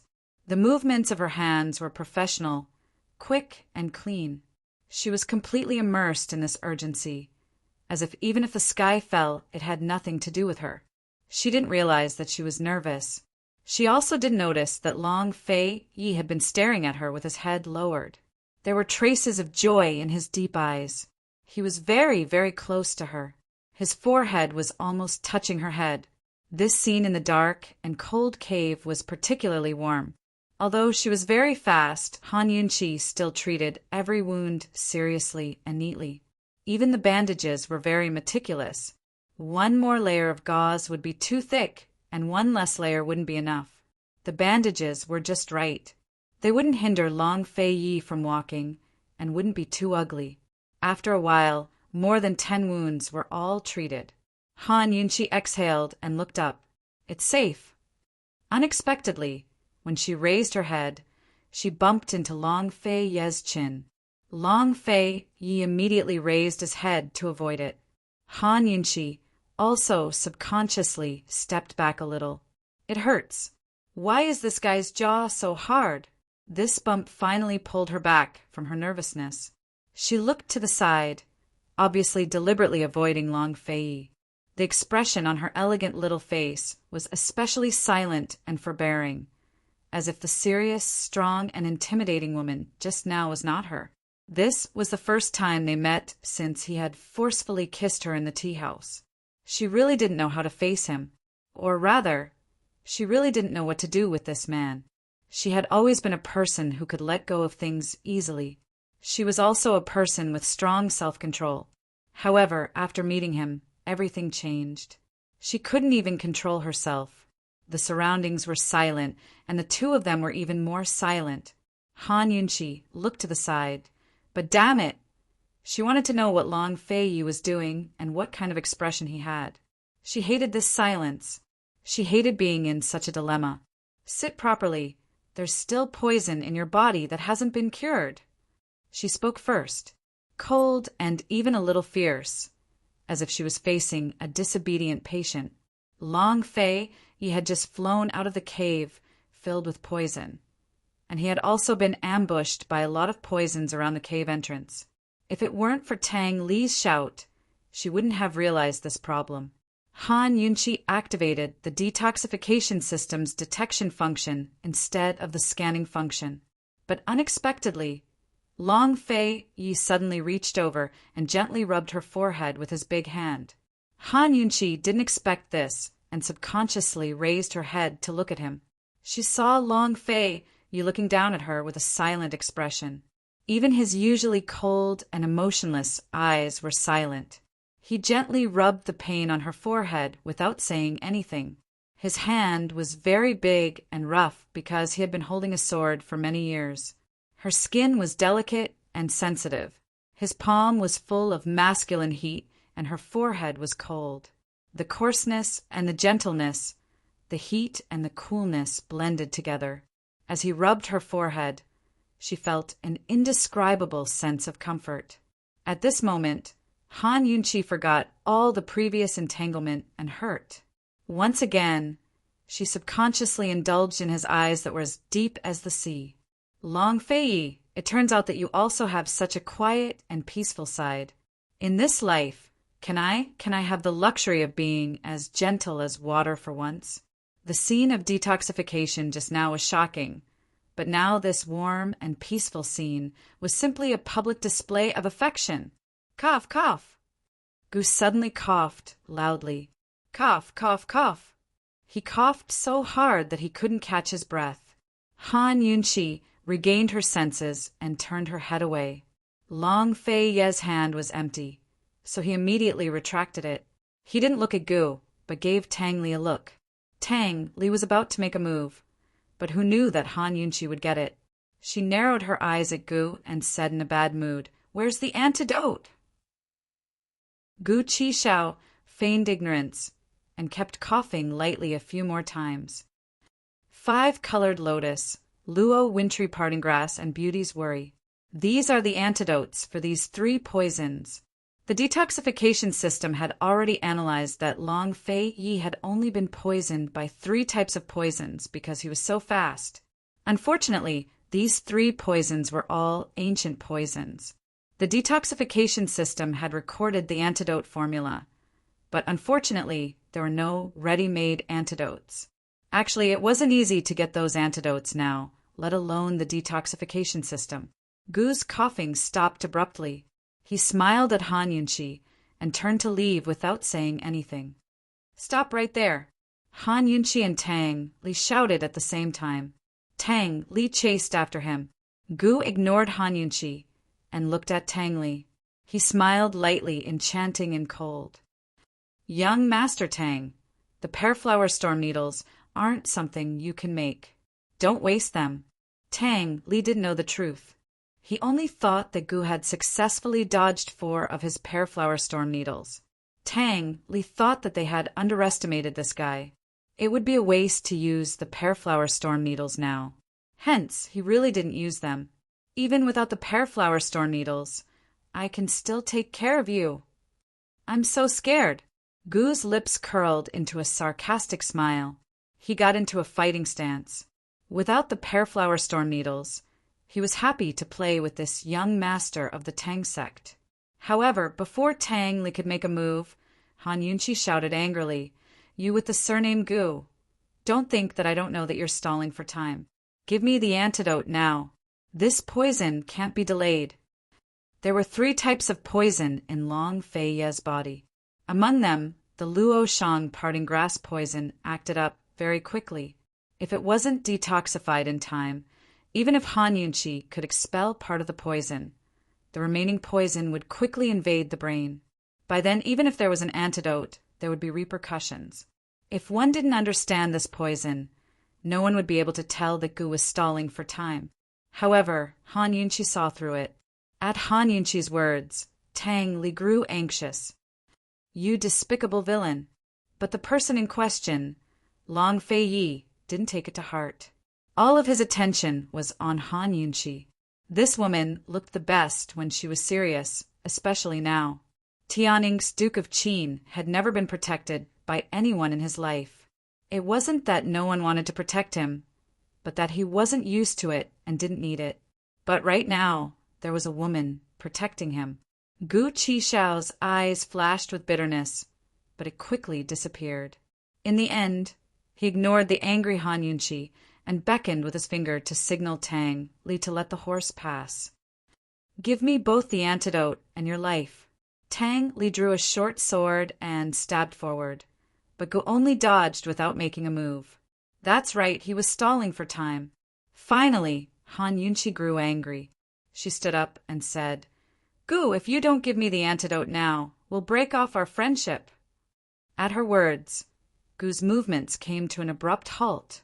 At the same time, Tang Li didn't have time to withdraw his short sword before it stabbed into his shoulder. At this moment, Han Yunqi gave a start as her heart skipped a beat. Tang Li was stunned.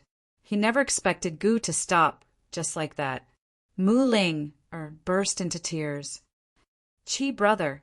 Gu was stunned as well. Damn it, his shoulder was clearly injured. But why did his heart hurt so much? Tang Li came to his senses, but he didn't feel guilty. Based on Gu's scheme against him and Long Fei Yi just now, even 100 stabs wouldn't be enough to appease his anger. He pulled out his short sword without hesitation. Tang Li's short sword was not an ordinary short sword. It was also a hidden weapon. Once the blade pierced into a person's body, countless thin hooks would extend and hook into the flesh. With such a fierce pull, blood instantly spurted out from Gu's shoulder blade. God knew how painful it was. "Give me the antidote," Tang Li urged angrily. Gu, who was always afraid of pain, ignored the pain in his shoulder blade and ignored Tang Li. Instead, he finally looked at Han Yunqi. He looked at her for a long time and smiled. His smile was still as flirtatious and beautiful. He asked as if he was joking, "Poison girl, how can you be so biased? He tried to kill me last time. Why didn't you divorce him?"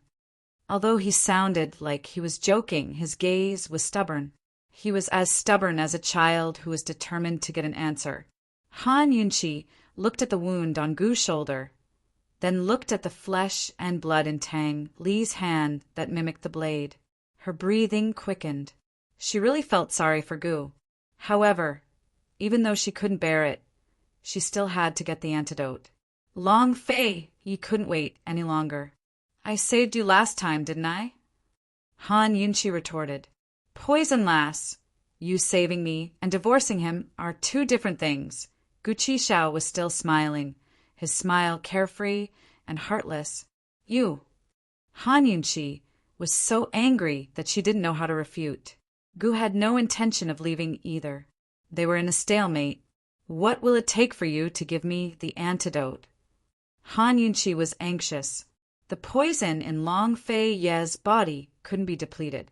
Gu was determined not to give him the antidote. He was still in the mood to tease Han Yunqi. He said, "Let me think about it for a few days before I tell you." At this moment, Long Fei Yi, who had been staring at Han Yunqi, finally turned to look at Gu. A cold, murderous intent flashed in his eyes. Even if he was poisoned with his current physical strength, he could easily kill Gu before the poison took effect. However, just as Long Fei Yi was about to make his move, note to the readers: today is the first update. Tomorrow is the third update. Chapter 253. Just as Long Fei Yi was about to make a move on Gu, Han Yunqi suddenly said coldly, "Tang Li, hurry out and help me find 3 herbs, Buddha tea, 3 provinces flower, and green vine seed." Go to Medicine City and Medicine Ghost Valley to find them, quickly." After she finished speaking, she didn't continue the stalemate with Gu and directly ignored Gu. She turned around and returned to Long Fei Ye's side and decisively took out a set of gold needles. "Don't worry, I will keep watching over you until Tang Li returns," she said very seriously to Long Fei Yi. Her voice was very loud, so loud that everyone could hear her. In this life, this was the first time someone had said "don't worry" to Long Fei Yi, and it was also the first time someone had said to him that she would keep watch over him. Although he really wanted to tell Han Yunqi that he didn't need a woman's protection. But at this moment, he actually silently withdrew the hand that was about to draw his sword and unexpectedly nodded. Even his voice was 3 degrees warmer as he said, "Okay." Han Yunqi once again confirmed the location of the poison and decisively began to apply the needles. Seeing this, the roguish smile on Gu's lips slowly disappeared. He stared blankly for a long time as Han Yunqi seriously prepared the needles. "Poison lass," he called out tentatively, and when he saw that Han Yunqi ignored him, he suddenly shouted loudly, "Hey, poison lass!" Unfortunately, a sly look flashed across Han Yunqi's eyes, and she still ignored him. Recalling Han Yunqi's words of breaking off ties, Gu became anxious, and without thinking, he immediately took out 3 antidotes and threw them over. "Poison lass for you!" This time, Han Yunqi was delighted. This was exactly the effect she wanted. She was about to reach out to receive the antidotes, but who knew that Long Fei Yi would send a gust of wind from his palm, and the 3 antidotes were shattered into pieces and scattered on the ground. Han Yunqi was dumbfounded when she saw the 3 antidotes that she had worked so hard to obtain shattered on the ground. Long Fei looked coldly at Gu Chishao. "No need. Your lordship will settle this debt." Since Han Yunqi could guarantee that he was fine, how could he accept Gu's antidote? He was very willing to let this woman guard him. He was even more willing to let this woman and Gu become strangers from now on. He believed that Han Yunqi was a woman of her words. She would cut ties with him. Seeing this, Gu narrowed his eyes and slowly clenched his fists. "Settle the score? You owe this young master even more. Then let's settle the score." Long Fei Yi stood up. Swords were drawn between the 2 of them, and a great battle was about to begin. "Poison lass, look carefully. He's the one who doesn't know what's good for him. Don't blame me for not giving you face," Gu said word by word. Long Fei Yi snorted and didn't say anything. He used actions to replace words and pulled Han Yunqi behind him, not letting her interfere. Seeing that Long Fei Yi was about to draw his sword and that Gu was doomed, seeing that the poison had entered Long Fei Yi's body and was about to take effect, Han Yunqi only felt that her head was about to explode. She suddenly shouted angrily, "Enough!"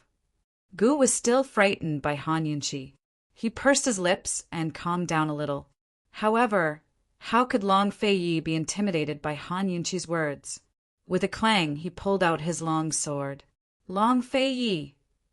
Han Yunqi scolded him with his full name, but then said in a low voice, "Idiot! Do you really think that I can save you without the antidote?"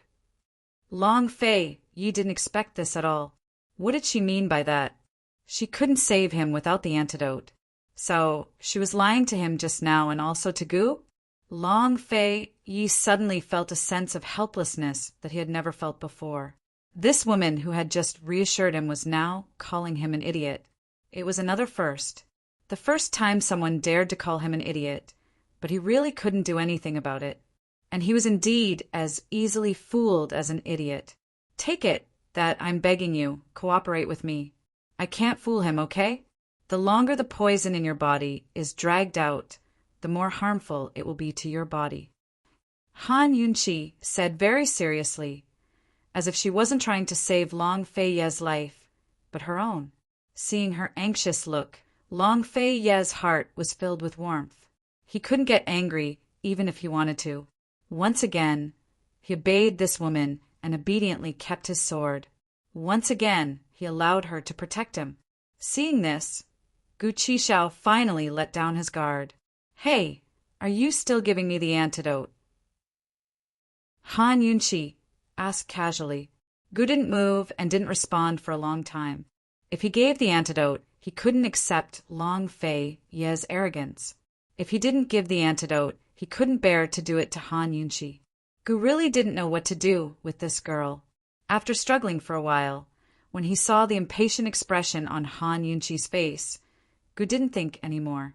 He took out the antidote and threw it over. Poison girl, I'll give you some face. Once the antidote was in her hands, Han Yunqi didn't immediately let Long Fei Yi take it. Instead, she first checked the authenticity of the antidote. Poison girl, don't you trust me that much? Although Gu was smiling, his smile was very ugly. I'm used to checking. It's the same, no matter who gives it to me. This wasn't Han Yunqi's excuse. As a poison doctor, no matter when she used medicine, she had to be strict. Not to mention if it was given by someone else. Even if it was taken from the detoxification system, she had to double-check it. No matter how intelligent the system was, there was still a possibility of error, wasn't there? Of course I have to check the antidote given by a despicable person like you. Tang Li couldn't help but open his mouth. You're the despicable person. You're all despicable people. Mu Ling seized the opportunity to refute. The more she saw how Han Yunqi hurt Qi brother, the angrier she became. She couldn't wait to find a chance to quarrel with her. Tang Li originally had a good impression of this genius pharmacologist. When he heard this, he was instantly disappointed. He sneered and asked, Mu Ling, does your father know that you're mixing with such a despicable and shameless person as the young lady of the Mu family? Finally, the disappointed Gu was enraged. He said coldly, What? The Tang sect only uses hidden weapons to ambush people. What do you know about being honorable and upright? You. Tang Li was speechless. It was fine to insult him, but definitely not the Tang sect. Am I wrong? Among all the sects in the pugilistic world, the Tang sect is the most despicable, shameless, and filthy. Gu had a stomach full of anger and had nowhere to vent it. He couldn't touch Long Fei Yi, but he could at least touch Tang Li, right? Tang Li was furious, but he didn't argue with Gu. Instead, he looked at Han Yunqi. Han Yunqi, do you know why we fell into the snake cave? As soon as these words came out, the angry and irritated Gu instantly calmed down as if a basin of cold water had been poured over his head. This was probably what it meant to not die if one didn't seek death. Han Yunqi had just discovered that the scary thing about this snake cave was that there were many snakes. The design of the traps wasn't considered top-notch. At least for Long Fei Yi and Tang Li, it was only of average standard. There was really no reason for them to enter by mistake. She shook her head suspiciously. Why? Because Gu used your name to swindle us. He lied to us that you were trapped inside. Tang Li couldn't wait to tell her the answer. Han Yunqi didn't expect this. She immediately looked at Gu. Her clear eyes narrowed with anger and murderous intent. Gu Qixiao didn't dare to meet Han Yunqi's eyes, but he stubbornly refused to admit his mistake. I was just joking. Who knew a certain someone would underestimate Poison Lass so much? Why didn't you think that a trifling king cobra could trap her? You don't know her well enough, do you? His words were like killing 3 birds with 1 stone. He explained himself, insulted Long Fei Yi, and even praised Han Yunqi. Unfortunately, Tang Li's words made Gu want to go home and check the almanac to see if today was a bad day. Tang Li said the Duke of Qin was confused because he was too concerned. Long Fei Yi had just taken the medicine and was resting on the side with his eyes closed. No one knew if he heard, but he didn't say anything.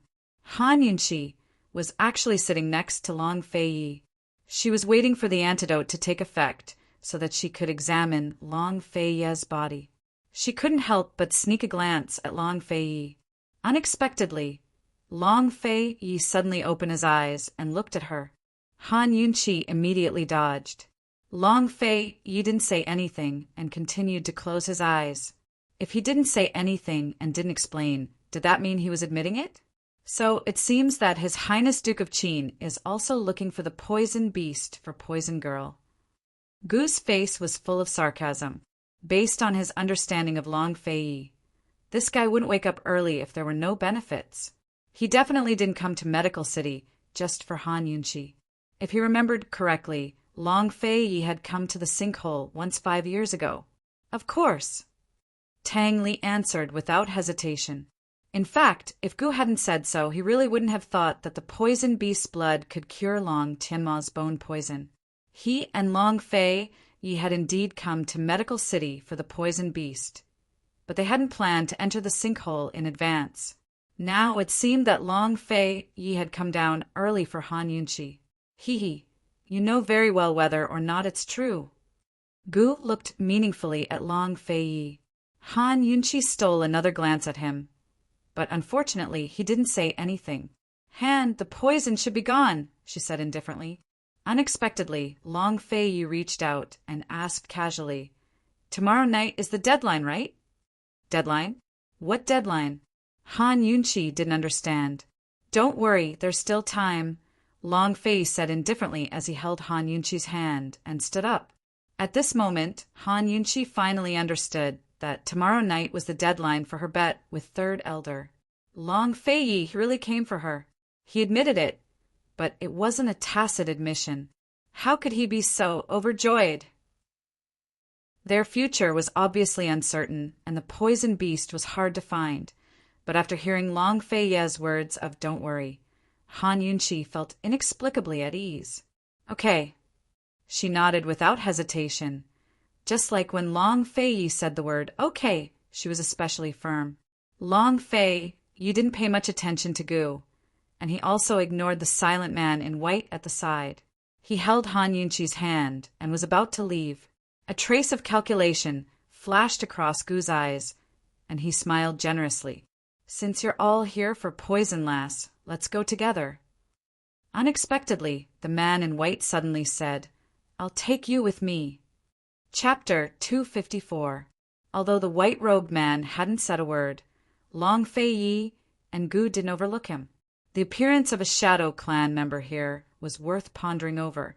Moreover, he'd even said such a thing. Why would he take them away? "What, you know the way?" Gu grinned. Before the white-robed man could answer, Han Yunqi shot Gu a look. He really does know. Long Fei's eyes flashed with a complicated expression. How could a Shadow Clan member know the way to the poison sect sky pit? Could it be that he'd been investigating the truth all this time? Gu suddenly grew angry. "So you were the one who stole the map." After all, the sky pit was filled with countless twists and turns. It was extremely complicated. So who else besides the Medical Academy's upper echelons and a map would know the way? Heaven knows whether the white-robed man had stolen the map or not. In any case, Han Yunqi had never seen him take it out. He ignored Gu's accusation and asked, "Miss Yunqi, are we going or not?" It was best if someone could lead the way. Han Yunqi didn't understand the Shadow Clan, so she didn't have any doubts. She could tell that this white-robed man didn't know poisons, so he probably wanted her to help him catch the poison beast. She'd even dared to go with this man when Long Fei and Gu weren't here, much less when they were. Once they found the poison beast, they had more people on their side. There was no need to worry about losing. "Let's go." Han Yunqi agreed easily, but Long Fei and Gu refused to leave. "Hand over the map." Gu's eyes narrowed dangerously. What does the Shadow Clan want with the poison beast? Long Fei was more concerned with this question. The Shadow Clan never lived for themselves. They only lived for one thing in their lives, and that was to serve Western Qin's Imperial Clan. If Western Qin's Imperial Clan was destroyed, then the Shadow Clan would die as well. On the other hand, if the Shadow Clan still existed, then Western Qin's Imperial Clan would have orphans. What the Shadow Clan needed was what the royal family of Western Qin needed. Why did this guy want to go with them? If they went together and found the poison beast, he would not be able to take advantage of it. Thinking of this, Long Fei inadvertently glanced at Han Yunqi. In the face of Long Fei and Gu's aggressive questioning, the white-robed man was as calm as still water. just as he was about to speak, who knew that at this moment the ground suddenly shook.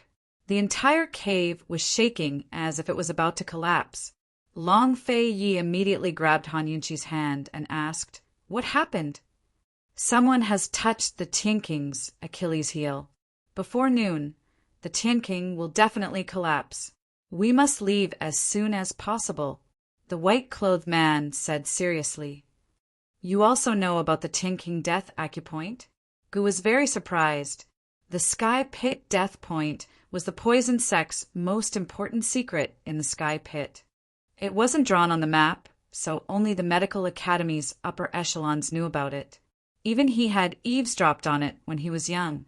It was a mechanism independent of the 100 poison traps, also known as the 100 first mechanism.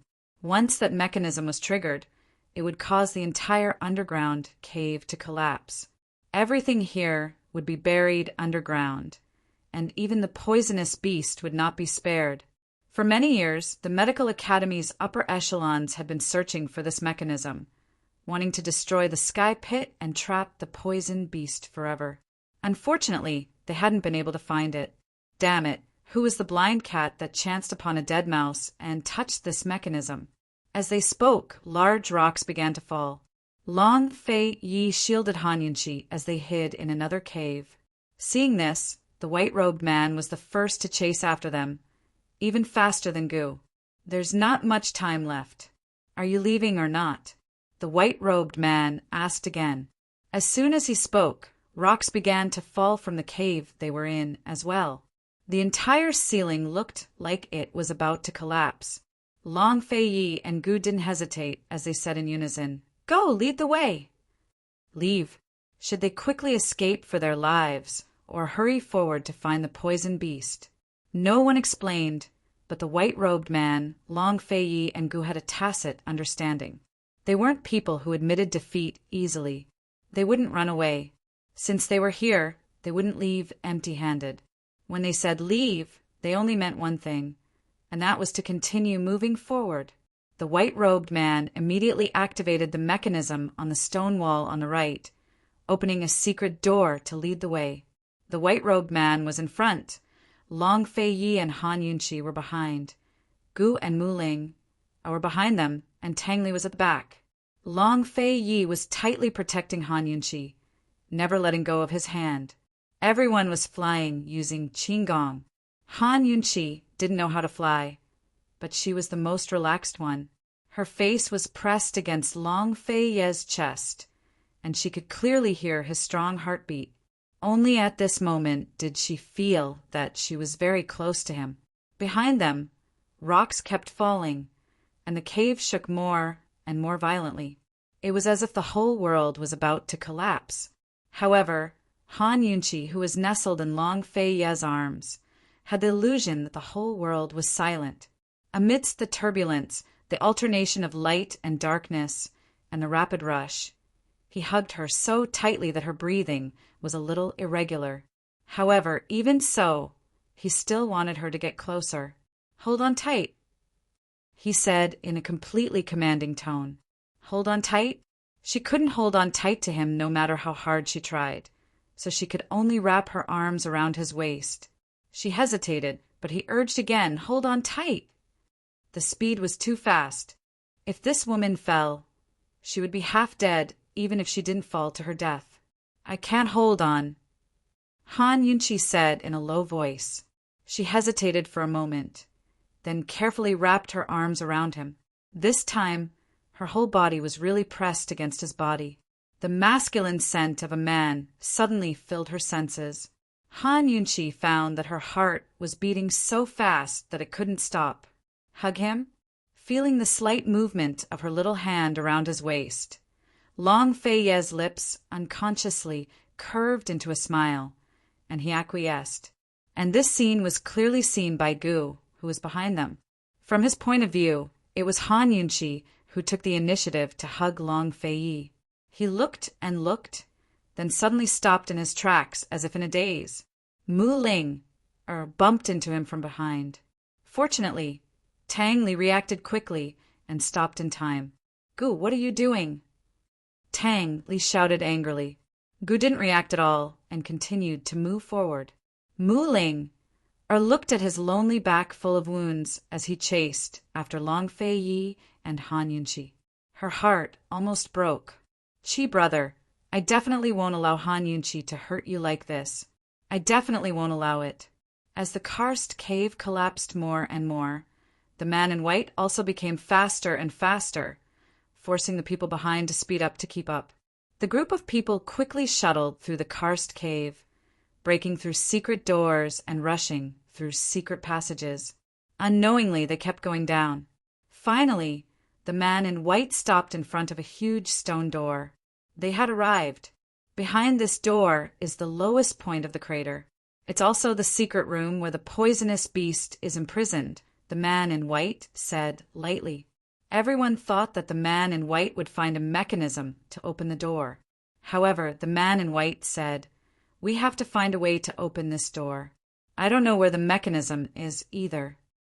Long Fei Yi knocked on the stone door with the handle of his sword. Hearing the sound, he knew that the door was very big. He gestured for everyone to move aside and swung his sword. For a moment, the sword light was released and the momentum was like a rainbow. Unexpectedly, the stone door didn't even move. Long Fei Yi was surprised and swung his sword again. This time, the sword directly hit the stone door. However, the stone door still didn't move at all. Long Fei Ye's sword was the famous ancient sword Dragon's Roar. It could cut iron like mud. Coupled with his internal energy, how could it not move a door? This isn't a stone door. Long Fei Yi didn't waste his energy. It's a Xian gold door. No one can touch it, the man in white replied honestly. As soon as these words came out, everyone sucked in a breath of cold air. Black gold was the hardest thing in the world, and it was the best material to make weapons. A small piece of black gold was enough to make people scramble like ducks, not to mention such a big block. The poison sect was actually using it as a door. Wasn't that a little too extravagant? Of course, the shock was followed by despair.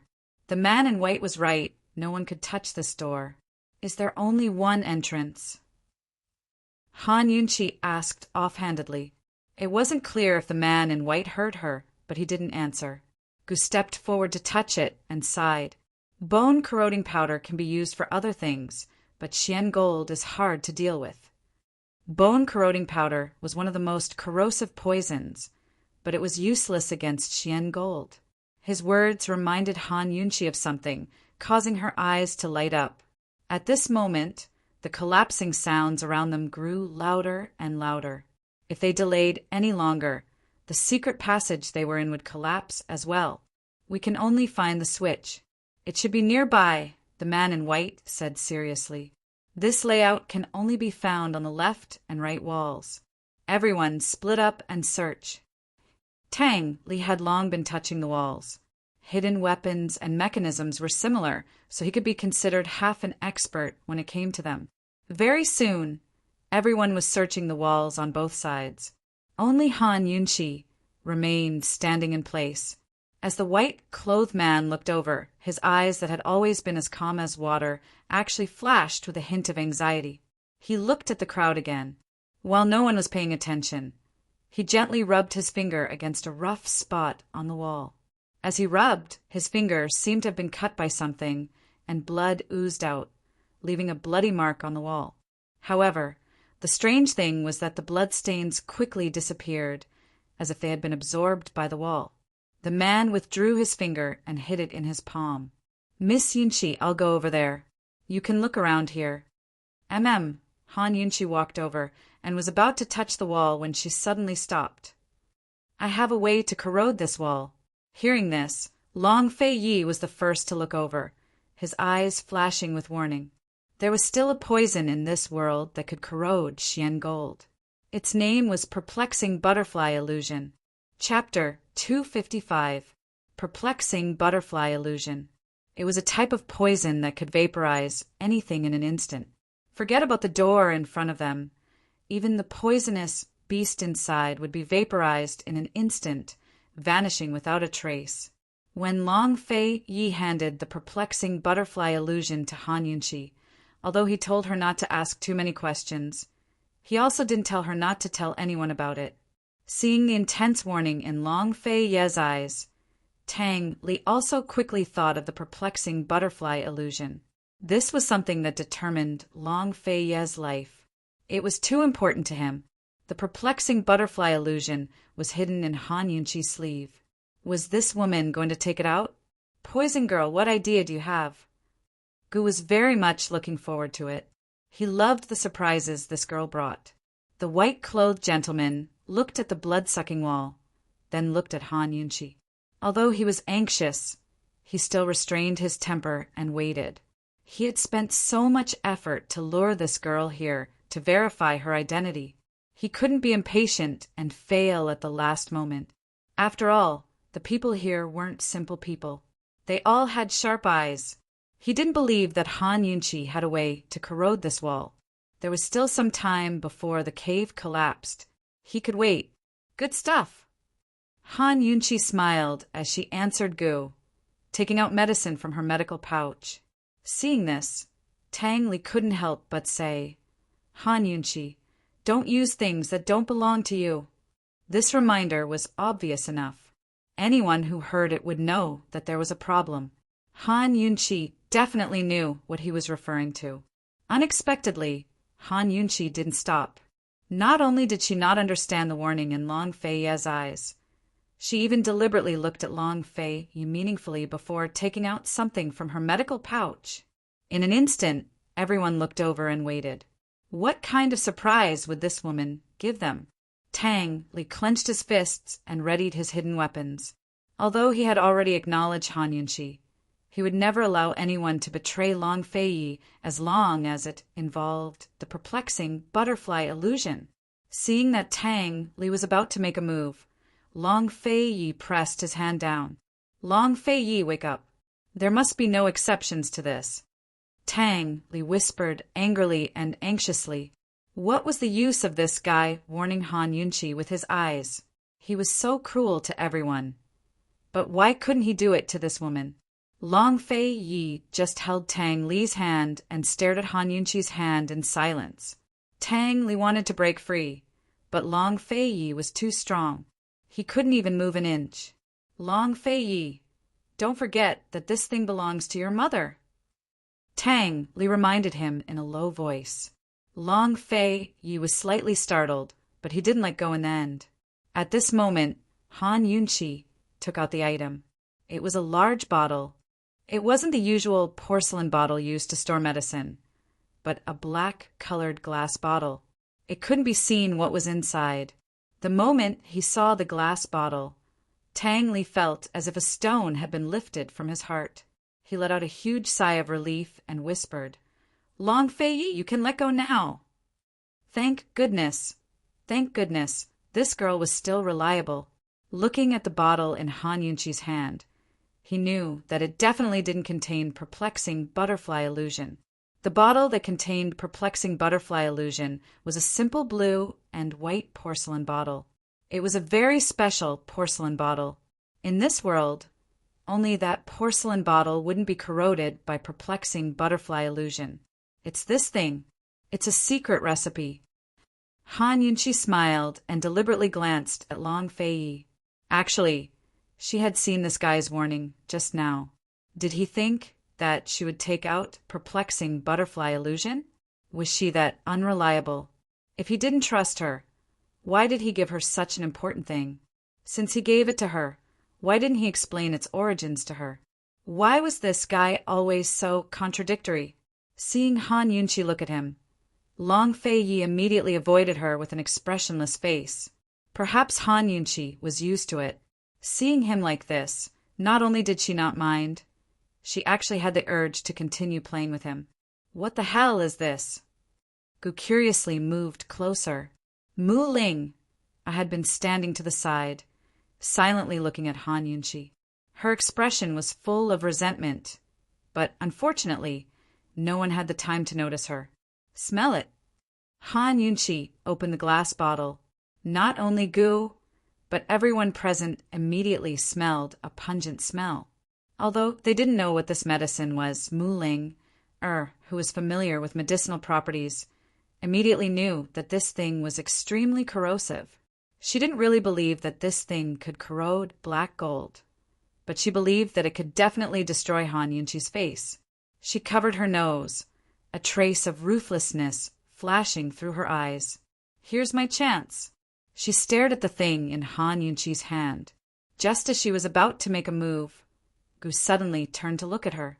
Mu Ling immediately withdrew her hand, panic written all over her face. Unfortunately, Gu never paid attention to the expressions on a woman's face, and the others didn't pay attention to Mu Ling either. They were all focused on the thing in Han Yunqi's hand. Ling, can you smell it? Gu asked. Mu Ling was a genius pharmacist and had a wide range of knowledge. Mu Ling's heart, which had almost jumped out of her chest, finally calmed down. She forced herself to calmly shake her head, unable to speak. She grew up in Medicine City and wholeheartedly studied medicinal herbs. Although the various branches fought openly and secretly for the position of the family head, her talent allowed her to avoid these struggles. She didn't need to go anywhere and didn't need to make friends with anyone. She only needed to make medicine, and her father would protect her at all costs. She didn't seem to have any worries growing up. Her life was very simple, and her personality was also very pure. All her emotions were written all over her face. It wasn't until she met Chi Brother that she began to have worries, but they were also sweet worries. However, when Han Yunqi appeared in Chi Brother's life, her world turned dark. Even her bright heart dimmed. For the first time, she learned to hate and be jealous. It was also the first time she had evil thoughts. When she thought of what she had just done, her hands trembled. She was afraid and guilty, but she didn't regret it. Chi Brother was an orphan with no one to rely on. He seemed to like to smile, but in reality he wasn't a happy person. She wanted him to be happy. She absolutely wouldn't allow anyone to hurt him. Seeing Mu Ling shake her head, Gu didn't ask any more questions. Instead, he asked Han Yunqi, "What is this? Where did it come from?" He and Mu Ling didn't know what it was, so basically no one else did. Only Han Yunqi had it. "I concocted it." Han Yunqi was telling the truth this time. Can it really corrode black gold? Even Gu Qishao had his suspicions, to say nothing of others. Just watch. Han Yunqi was very confident. She looked at the black gold wall again and finally determined a position before applying the potion. Of course, she wasn't stupid enough to corrode the entire wall.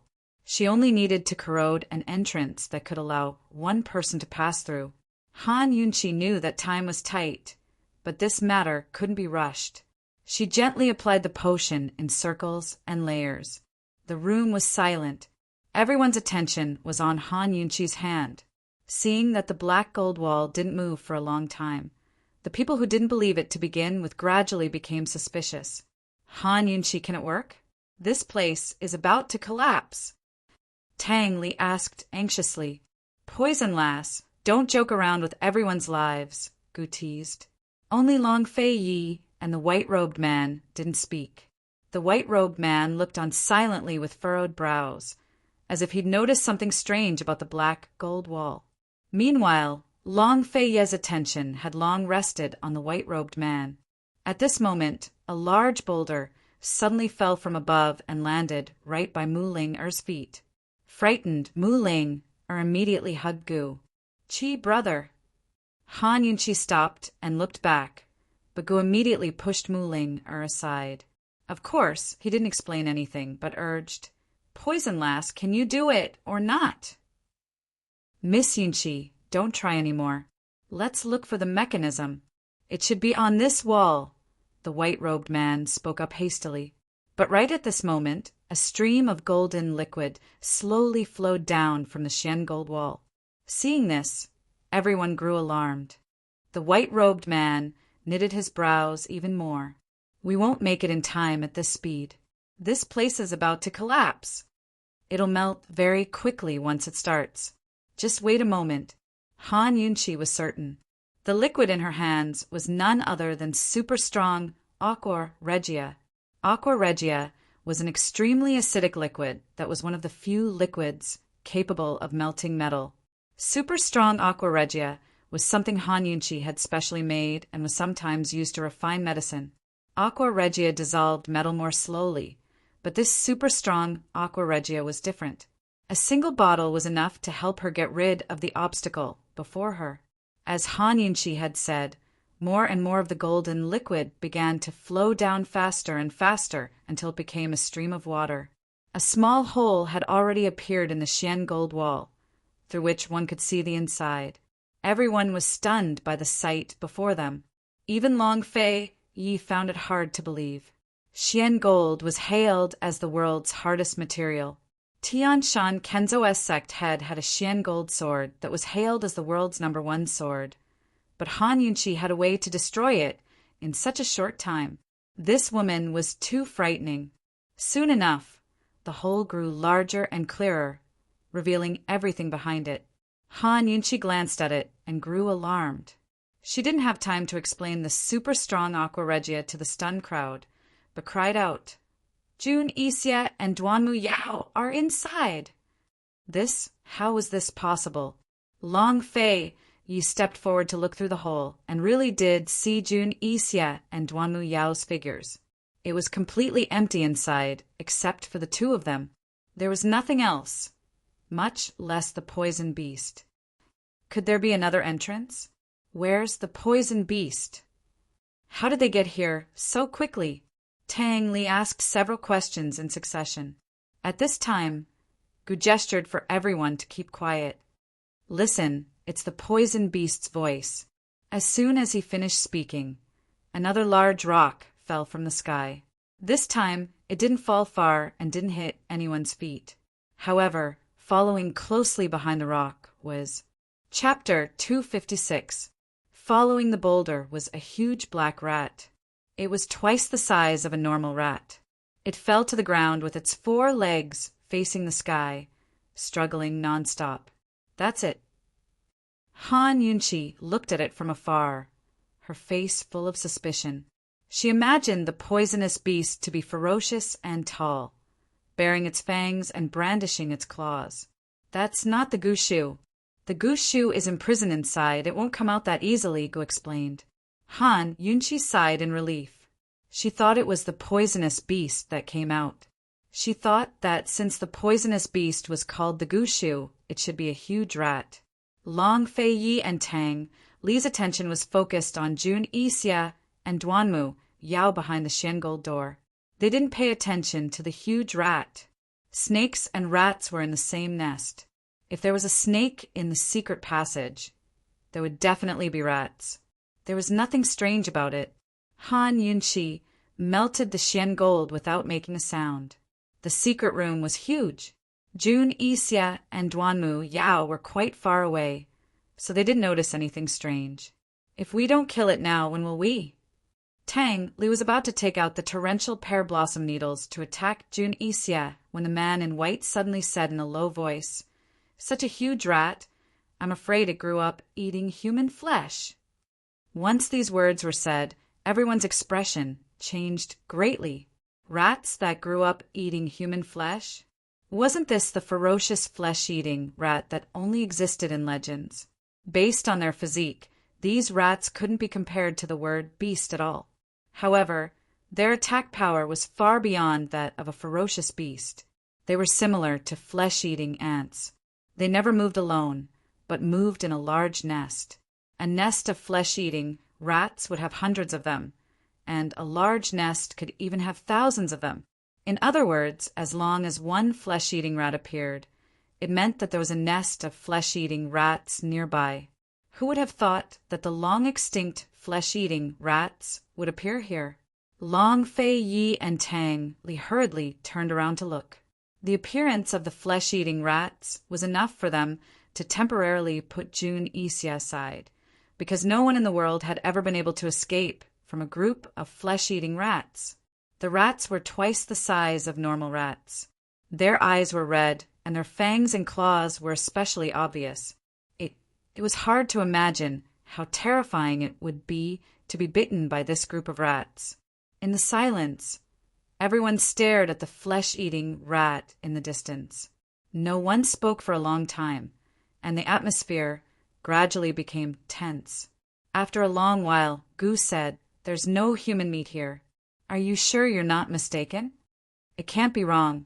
The poison sect has raised flesh-eating rats before, so Gushu probably summoned them here," the white-robed man said seriously. "You know quite a lot." Gu said meaningfully, "The poisonous beast had the ability to summon poisonous creatures from the sinkhole. Once the poisonous beast felt threatened, it would send out a signal to summon the nearest poisonous creatures. Just like the Skypit death acupoint, this was a secret of the poison sect as well as the medical academy. He had eavesdropped on it, so how did the white-robed man know? He didn't even know that the poison sect raised flesh-eating rats. So how did this fellow know? Why did the Shadow Clan know so much about the poison sect? Could it be that the Shadow Clan had some sort of relationship with the poison sect? Goose's suspicions were just that, but there was no time to ask in such a dangerous situation. The white-robed man ignored Goose's suspicions and even gave up on probing Han Yunqi. In a low voice, he said, "Miss Yunqi, how much longer will it take for you to melt the Xian gold wall?" As long as the Xian gold wall wasn't melted, they had no way out. Unexpectedly, as soon as his voice fell, there was a sudden rustling sound from the top, and then a large group of rats fell from the hole one after another, densely pouring down like a flood. This scene was simply disgusting. Mu Ling was so scared that she curled up in a ball. She retreated to the back of the group, her shrieks loud enough to pierce through the roof of the cave. Long Fei Yi was the first to rush to Han Yunqi's side. "Be careful." The rats kept falling out of the hole, unlike the one from before. Now all of them flipped to their feet as soon as they hit the ground and ran towards them. Still, they didn't attack immediately. Soon enough, hundreds of flesh-eating rats had all fallen to surround Han Yunqi's group in 4 or 5 layers, trapping them in front of the Xian gold door. Although there were fewer rats than the king cobras, and they were not as venomous as the king cobras, they were much harder to deal with than the king cobras. This swarm of flesh-eating rats was extremely crafty. They only knew how to pick a single target and move as one to kill. Right now, pairs of scarlet eyes were staring covetously at Han Yunqi's group as they searched for their first target. Tang Li couldn't help but swallow his saliva. What should we do?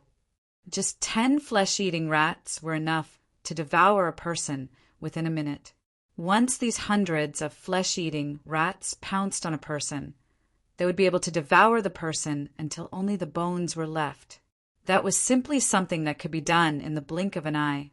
Regardless of whether the surrounding people were martial arts experts or poison experts, no matter what method they used, they would not be able to kill all the flesh-eating rats in time. This was a competition of speed and quantity. Guess who will they choose first? Gu joked, but his smile was pale. Being devoured until only bones were left, that would be enough to die. But this way of dying was too tragic. There's actually no difference. The white-robed man revealed a terrifying fact. Once the flesh-eating rats had devoured one person, they would quickly pounce on the next. Legend had it that in the history of the Great Qin Empire, a group of flesh-eating rats had annihilated an entire army. Then we can only run. Before the flesh-eating rats attacked, run. Long Fei Yi turned his head to look at Han Yunqi. Without his reminder, Han Yunqi had already taken out a large bottle of super-strong aqua regia to speed up the melting of the Xian gold wall. If possible, Han Yunqi would be more willing to pour the super-strong aqua regia on the flesh-eating rats. Unfortunately, she didn't have enough. And even if she had enough, facing such a large group, it would be impossible to kill them all at once. If she didn't kill them all, it would instead cause the flesh-eating rats to counterattack. At that time, she would be the first to die. In fact, Han Yunqi didn't only have super strong aqua regia that could kill the flesh-eating rats. There were many poisons that could do the same, but the principle was the same. This group of beasts had the advantage in numbers and speed. Han Yunqi took out all the super strong aqua regia from the detoxification system and used it. The Xian gold door melted very quickly. The golden liquid continued to flow down, and more of it, the hole became bigger and bigger. However, at the same time, the flesh-eating rats seemed to have chosen their targets. One by one, they were lying on the ground, ready to pounce at any time. Han Yunqi, you go in first. Long Fei Yi said in a low voice. He stood in front of Han Yunqi. He said to let her go in first, but in fact he wanted her to escape first.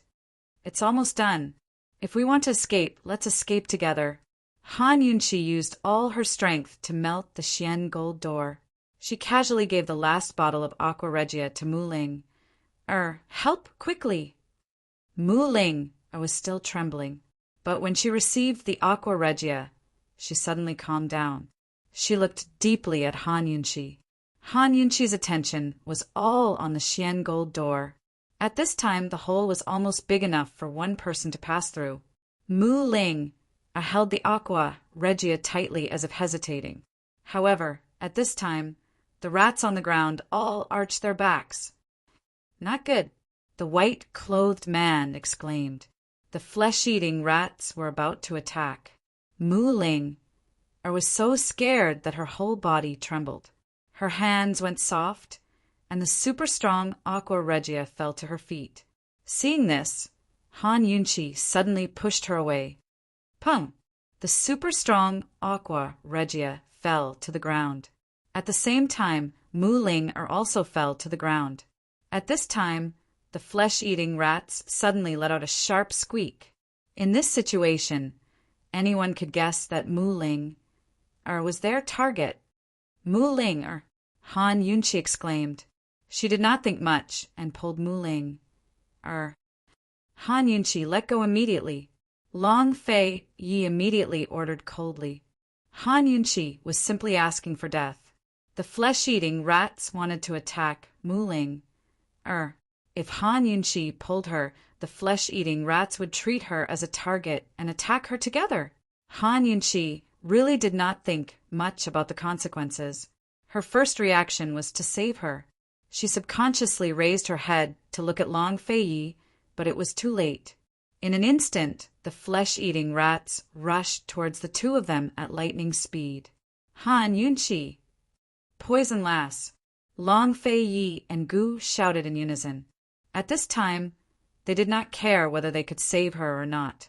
They also did not care whether they would suffer together with her. They both wanted to pull Han Yunqi away. However, someone was faster than them. They only saw a white shadow sweep past. It was so fast that they could not react. The white-clothed man's eyes were full of determination. He pulled Han Yunqi to the side of the wall and pulled her hand across the wall. This process was so fast that it was terrifying. Not to mention the others. Even Han Yunqi herself was confused. She completely did not know what had happened. She only felt that her 5 fingers were scratched by something, and it was extremely painful. Boom! With a loud sound, the Xian gold door collapsed with a loud crash. Run! The white-clothed man shouted. With the abilities of everyone present, escaping was still possible. Fortunately, everyone reacted quickly. Gu carried Mu Ling, while the white-clothed man carried Han Yunqi. The group of people rushed through the door in unison. At this time, a surprising scene occurred. The dense swarm of flesh-eating rats that were crazily rushing towards them suddenly stopped abruptly and stopped outside the Xian gold door. They let out an incomparably sharp, squeaking sound. It was unknown whether it was out of unwillingness or fear. Unexpectedly, not a single one dared to take half a step forward. Everyone who had escaped far away saw this and finally stopped. They all heaved a sigh of relief. That was simply a matter of life and death. It was too dangerous. This was the secret room where the poisonous beast was kept. Since these flesh-eating rats were summoned by the poisonous beast, Why didn't they dare to come in? And what exactly happened just now? Why did the door collapse? After taking a deep breath, everyone was suspicious. Long Fei Yi asked coldly, Han Yunqi, where's the white-clothed man? When he escaped, he immediately looked at Han Yunqi. However, he found that Han Yunqi was standing alone. The white-clothed man was nowhere to be seen. Han Yunqi looked at Long Fei Yi in a daze. She slowly stretched out her 5 fingers. Her 5 fingers all had small wounds that were still bleeding. Where's the white-clothed man? She also did not know. Everything just happened too suddenly. She really did not know how it happened. When she came back to her senses, she was already standing here. The Xian gold door collapsed, the flesh-eating rat stopped, and the white-clothed man disappeared. Chapter 257. Everyone thought that the white-clothed man came for the poison beast and kidnapped Han Yunqi, so that Han Yunqi could help him deal with the poison beast. However, everyone seemed to be wrong. After the white-clothed man brought them here, he actually left without saying goodbye. That white figure was so fast just now, it could only be him. The person who opened the Xian gold door could only be him. Long Fei Yi still understood the speed of the Shadow Clan, but that speed just now had exceeded the normal speed of the Shadow Clan. Long Fei Yi knew that that fellow must have used all his strength. If it wasn't for that speed, they would have been swallowed by the flesh-eating rats. Although he didn't know how he opened the Xian gold door, this door was definitely opened by him. And what did this have to do with Han Yunqi? Looking at Han Yunqi's bleeding fingers, Long Fei Yi's eyes darkened. No one knew what he was thinking. Han Yunqi was also confused.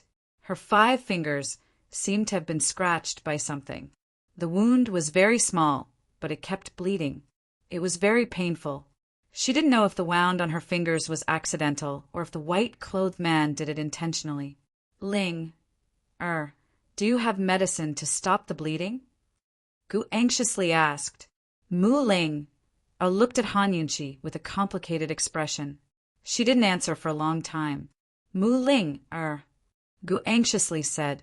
Mu Ling came back to her senses, just as she was about to take the medicine, who knew that Long Fei Yi would pull Han Yunqi's hand and actually suck on her finger in front of everyone.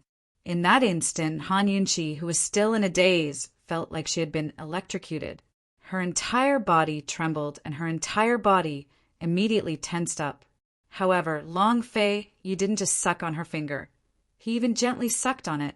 His lips were cold, but his blood was warm. Han Yunqi could even feel the wet tip of his tongue resting on her fingertips. This feeling was extremely similar to a kiss. Oh God! She couldn't take it anymore. For a moment, everyone looked over and saw that Han Yunqi's face was as red as a ripe apple. Long Fei Yi's actions were so gentle that it was unlike him. After a long while, Long Fei Yi finally let go of Han Yunqi's finger. However, he quickly sucked on her other finger as gently as before. God knows how Han Yunqi withstood it. After Long Fei Yi sucked her 5 fingers, one by one, to stop the bleeding, she was almost paralyzed. Actually, it was normal for her to stop the bleeding. If she couldn't even stand it, what if in the future? Han Yunqi didn't dare to think further. She realized that she was thinking too much. Long Fei Yi held her hand and examined it. She lowered her head, and her cheeks were still red. She didn't dare to raise her head. This scene made Tang Li's jaw almost drop. Although he had seen Long Fei Yi kiss Han Yunqi forcefully, he still found it hard to believe that he was so intimate with her again. This cousin of his had been a clean freak since young. Not to mention women, he wouldn't easily have physical contact with men. Of course, this scene was especially dazzling to Gu. The flesh-eating rats are gone. He reminded loudly, breaking the ambiguous atmosphere in the air. Unfortunately, Long Fei Yi ignored him. He was such a person. His actions were so gentle, but his voice was always cold. No one could tell that he cared. He looked down at Han Yunqi, who had her head buried, and asked coldly, "Does it still hurt?" It doesn't hurt anymore. Han Yunqi carefully withdrew her hand from his. For the first time, she felt a sense of belonging between husband and wife. She felt that she belonged to this husband. Long Fei Yi didn't ask any more questions. He looked out of the door and saw that the flesh-eating rats had completely dispersed. It was as if they had never appeared. Regardless of whether they were unwilling or in awe, they couldn't enter the secret room. Did the man in white know about this? The huge secret room was empty. The imprisoned poison beast was nowhere to be seen. Jun Yixie and Duanmu Yao, who were there just now, were all gone. This was the lowest point of the sinkhole. It was the place where the poison beast was imprisoned. It was actually the most dangerous place. "Be careful," Long Fei Yi whispered. Everyone stood back to back in a circle. They were all on high alert. Tang Li looked around and quickly realized that something was wrong. This Xian gold door isn't the main door. The main door is over there. Looking in the direction Tang Li pointed, they saw a stone door that could be pushed. It wasn't sealed like the Xian gold door. It was just a little collapsed, but it didn't prevent people from entering and exiting. Looks like Jun Yixie and Duanmu Yao triggered Tianqing's death acupuncture point. Gu was very sure. Once triggered, one would directly fall to the lowest point of the sinkhole. The stone door of the secret room must have collapsed because the death acupuncture point was triggered. The man in white had a map. The door marked on the map should be the main door. The man in white seemed to have deliberately led them to open the Xian gold door.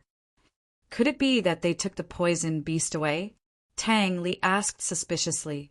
There was no one in the secret room. Jun Yixie and Duanmu Yao had both left. That was the only explanation. Impossible. Jun Yixie doesn't have the ability to do that. Gu immediately refuted. Even if he came, he would have to bring Mu Ling to help. Jun Yixie's poison skills were very strong, but he definitely couldn't control the poison beast. Duanmu Yao, who was traveling with him, was even more impossible. "Let's go outside and take a look," Long Fei Yi said lightly, who knew that before they reached the door, they would see a huge Xian gold shackle on the ground. Such a huge shackle could only be used to restrain the poison beast. Could it really have been stolen? Han Yunqi was also shocked. Long Fei Yi squatted down to examine it carefully. He found that the iron shackle was very intact. There were no signs of it being cut. The two shackles were also intact and hadn't been opened. Gu took a look and followed the iron shackle all the way to the foot of the wall. He found that the other end of the iron shackle was still fastened to the wall and hadn't been cut. Strange. The shackle was intact, but the poison beast had disappeared into thin air. What does the poison beast look like? Han Yunqi asked seriously. Unfortunately, no one could answer. Even Gu, who knew a lot about the sinkhole, hadn't seen the poison beast's true appearance. At least it's not small. Judging from the shackle, the Gu shoe was at least the size of a bear. However, it was really hard to imagine what kind of rat would be so big. If it was a rat, wouldn't it be too disgusting? Let's go outside and take a look. There were only two doors to the secret chamber. Whether it was the poison beast Jun Yixie or Duanmu Yao, they could only leave through the stone door. Long Fei Yi and Han Yunqi walked side by side at the front. Han Yunqi hesitated for a moment, but still opened her mouth. Duanmu Yao and Jun Yixie are together. Before Han Yunqi could finish, Long Fei Yi interrupted her. I heard it in the snake cave. Han Yunqi suddenly didn't know what to say. He said he heard it, but did he hear Duanmu Yao and Jun Yixie's voices? Or did he hear her say she wanted to complain? Actually, she wanted to ask if Western Zhou and Northern Li were in cahoots. With Long Fei Ye's influence, if these two countries were in cahoots, he would definitely know. Since he said that, she really didn't know how to continue asking. Actually, she wanted to ask about his attitude towards this matter. Would he announce it to the world? They walked out of the stone door and saw a small stone path outside. Pebbles were scattered all over the ground. Long Fei Yi stopped to look at it for a moment, then continued walking. Han Yunqi hesitated whether to continue the previous topic. Suddenly, a rustling sound came from the front. It was getting louder and louder, as if something was approaching. What a familiar sound! Tang Li muttered to himself. Rats! Those rats are coming again. Mu Ling suddenly screamed. Mu Ling! Er's words alerted everyone. This sound was indeed the same as the flesh-eating rats they heard before. The sound was getting closer and closer. Should they advance or retreat? Could it be that the flesh-eating rats hadn't left yet and were waiting for them outside? Just as everyone was hesitating, two figures dashed out from the darkness ahead. They were none other than Jun Yixia and Duanmu Yao, and behind them was none other than the swarm of flesh-eating rats from before. Jun Yixia and Duanmu Yao ran for their lives. Even when they saw Long Fei Yi and the others, they didn't stop and ran forward frantically. Retreat! Long Fei Yi made a prompt decision. He pulled Han Yunqi and retreated. Everyone retreated. Gu immediately went forward to close the stone door. He will open the door later to collect their corpses. As he spoke, he was about to close the stone door, but Long Fei Yi called out, Wait! Gu glanced around to make sure everyone was there. He asked irritably, Who are you waiting for? Long Fei Yi didn't answer. He let go of Han Yunqi's hand and pulled out his sword to block the stone door. Unexpectedly, he flew out. Long Fei Yi, Han Yunqi blurted out. She couldn't believe what she saw. Was this man crazy? Why did he go out? To throw his life away. She was about to follow when Gu stopped her. Poison girl, do you want to die? Get out of the way. Han Yunqi panicked. This wasn't a joke. This was a matter of life and death. They had just come back from the gates of hell. However, Gu didn't have to stop her. She calmed down quickly. Long Fei Yi was already flying over with Duanmu Yao in his arms. Jun Yixia was hot on their heels, and so was the swarm of flesh-eating rats. So this was the reason. He was risking his life to save Duanmu Yao. Han Yunqi frowned. She suddenly lost the ability to think. Princess Duanmu was the one he had rejected the marriage alliance with, but at the same time she was his only junior in Tianshan Kenzo. Han Yunqi had never forgotten the first time Long Fei had brought her out to face the poison python. He'd watched her fall from a tall tree, but he hadn't hesitated to save his little junior sister, Duanmu Yao, who'd provoked the python on purpose. Long Fei Yi and the others were getting closer. The flesh-eating rats were also getting closer. Han Yunqi stared blankly. Unexpectedly, Mu Ling, who was standing at the side, suddenly came forward and pushed her out of the way. I don't need your hypocrisy. I hate you. Han Yunqi was caught off guard and fell heavily to the ground. No one expected this to happen. Long Fei Yi was so fast that he couldn't stop. When Han Yunqi fell, he grabbed Han Yunqi and flew through the door. Jun Yixia was right behind them, grabbing her by the neck. Chapter 258. Everything had happened too quickly. Long Fei Yi and Han Yunqi should have returned together and locked Jun Yixia and Duanmu Yao outside the door. But who knew that things would turn out like this? Han Yunqi was still in a daze. When she was pushed out of the secret chamber, she could only watch helplessly as Long Fei Yi brought another woman into the secret chamber. She fell right next to him, but he didn't stop. This feeling was really terrible.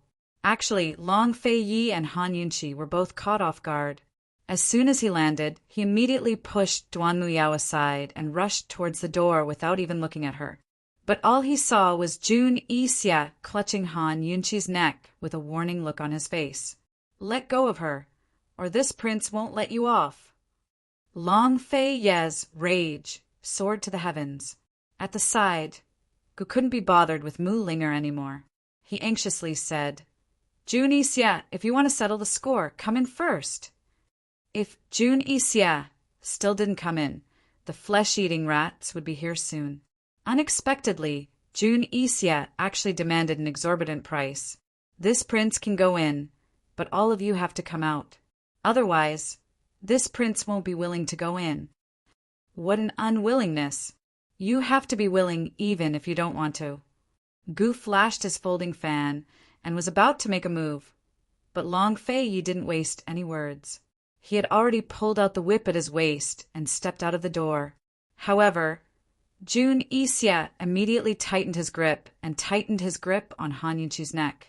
He said coldly, "This prince can kill her first."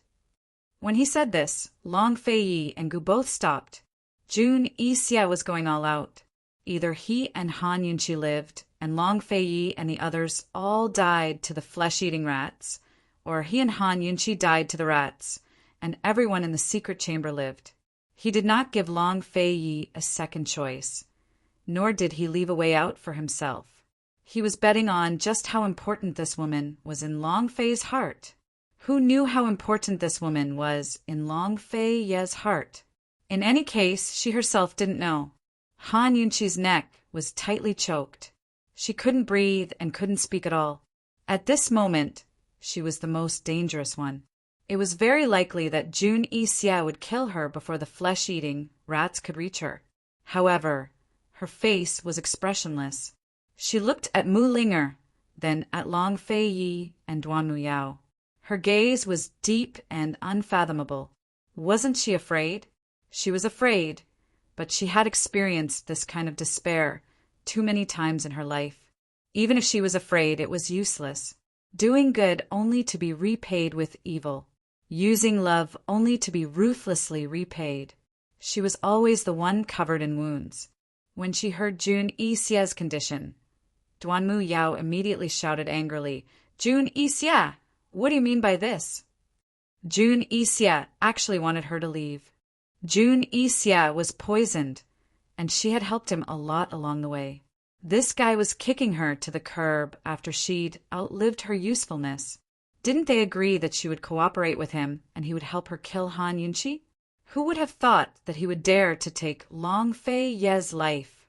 Duanmu Yao had overestimated the weight of her words. No one paid her any attention. June Isia, think carefully. If Han Yunqi dies, you'll die too. Only the heavens knew how angry Gu was. He had never called Poison Lass by her full name before. Mu Ling was frightened. She knew that Chi brother didn't have time to settle scores with her now. Once all this was over, she didn't know how Chi brother would treat her. A trace of regret flashed through her heart. Mu Ling gritted her teeth. She couldn't ignore it even if she wanted to. She tried her best to tell herself that she wasn't wrong. June Isia didn't even bother with Gu. The only enemy in his eyes was Long Fei Yi. He said slowly, "Long Fei Yi, we don't have much time left." Should he trade everyone's lives for Han Yunqi's, or should he turn around and close the stone door so that June Isia and Han Yunqi would be buried in the rats' bellies? Long Fei Yi was caught between a single thought. In a flash, everyone turned to look at Long Fei. At this moment, the man in white who was hiding behind the stone also looked at Long Fei Yi. He didn't leave. His brows were tightly knitted and he was ready to make a move. Unfortunately, his injuries were too serious. Blood was still flowing from the corner of his mouth, staining a large patch of his white mask red. Just now at the Xian Gold door, he had used up all his internal energy to reach that speed. Now he was powerless. However, he still paid attention to Han Yunqi and the others. He still worked hard to circulate his internal energy. Even if he could become a cripple, he didn't care. Because this woman's blood had opened the Xian Gold door, he was sure that she was the person he needed to protect in this life. She was also the meaning of his life in this world. More and more blood flowed from the corner of his mouth. He continued to circulate his internal energy and didn't give up. On the other side, Long Fei Yi finally made a decision. He said, "One life for several lives. This prince won't do this kind of unprofitable business." When these words came out, everyone was shocked. Han Yunqi's deep eyes finally couldn't light up anymore, and immediately dimmed. This was Long Fei Ye's choice? How cruel! Long Fei Yi, are you sure? Jun Yixie was very surprised. The hand that was strangling Han Yunqi relaxed. However, Long Fei Yi was waiting for this opportunity. Just now, he had been looking for Jun Yixie's weakness. He couldn't give up on Han Yunqi. He could use everyone's lives to exchange for Han Yunqi. But it was a very stupid thing to do. He was as calm as ice and was never an impulsive and brainless person. Taking advantage of Jun Yixie's relaxed vigilance, Long Fei Yi narrowed his eyes and focused on Jun Yixie's shoulder. Waves of internal energy secretly poured into the soft whip in his hand. Only the heavens knew how much strength he used in this whip. His forehead was already covered in sweat. In the silence, Han Yunqi looked at him. Her eyes seemed to have lost focus, but he didn't have time to care. He looked at Jun Yixie's fatal weakness and was about to lash out. But, in the end, human calculations were no match for heaven's plans. Just as Long Fei was about to lash out with his whip, there was a sudden rumble from the top of the stone door. A giant boulder tumbled down with it, followed by a giant rat. This scene was so familiar. Didn't the flesh-eating rat come from the front? The movement in front was very close. Could it be that it was above their heads? Everyone subconsciously raised their heads and saw a black mass of flesh-eating rats pouring down like a torrential downpour. One after another, they fell down. Heavens, there were actually 2 nests of flesh-eating rats. Long Fei Yi and Gu retreated almost at the same time. They were almost smashed. These flesh-eating rats were blocking the large stone door, separating Long Fei Yi and the rest from Jun Yixie and Han Yunqi. The strange thing was, compared to the people in the secret room, Jun Yixie and Han Yunqi's position was more obvious and easier to attack. But the rats completely ignored them. They were restless in front of the secret room's large stone door. They wanted to enter, but didn't dare to. Everyone felt that it was strange. But at this moment, no one had the time to think about the reason. With the flesh-eating rats blocking the door, Long Fei Yi and the rest were completely blocked. Long Fei Ye's prepared whip could have saved Han Yunqi in one move. But at this moment, he was completely unable to lash it out. He didn't lash out with his whip. With a stomach full of anger, his expression was so gloomy that it was terrifying. Jun Yixie, of course, also noticed the strange behavior of the flesh-eating rats. He didn't understand why it was like this, but he held tightly onto Han Yunqi and didn't dare to move recklessly. At this moment, another group of flesh-eating rats had caught up from behind. What was even more unexpected was that this group of flesh-eating rats, which were originally chasing Jun Yixie, actually passed by Jun Yixie and Han Yunqi and blocked the entrance of the secret room together with another group of flesh-eating rats. What's the meaning of this? Don't tell me they're coming for us. Gu, who always liked to laugh, was irritated. Tang Li was also angry and punched the wall. Mu Ling, and Duanmu, Yao, stood at the side silently, each with their own thoughts. Long Fei Ye's handsome brows were tightly knitted. He didn't say a word and just stared at Han Yunqi. After so long, he finally noticed that this woman's gaze was as calm as still water. In this situation, with her ability, how could she allow Jun Yixie to threaten her? At this moment, with her personality, how could she be so quiet? But up until now, she hadn't made a move. In the past, when she looked at him, she would be foolishly infatuated. She would blush coquettishly.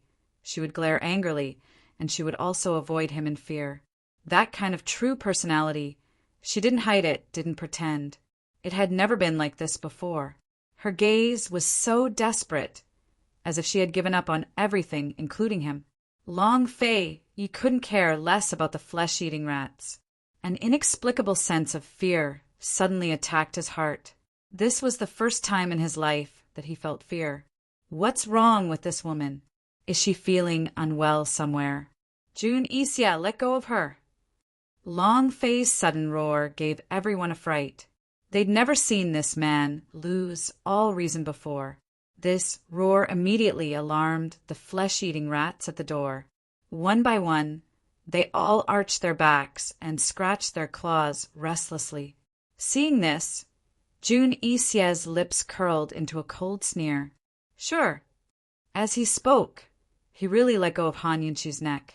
But at the same time, he very impudently hugged Han Yunqi's waist. Jun Yixie!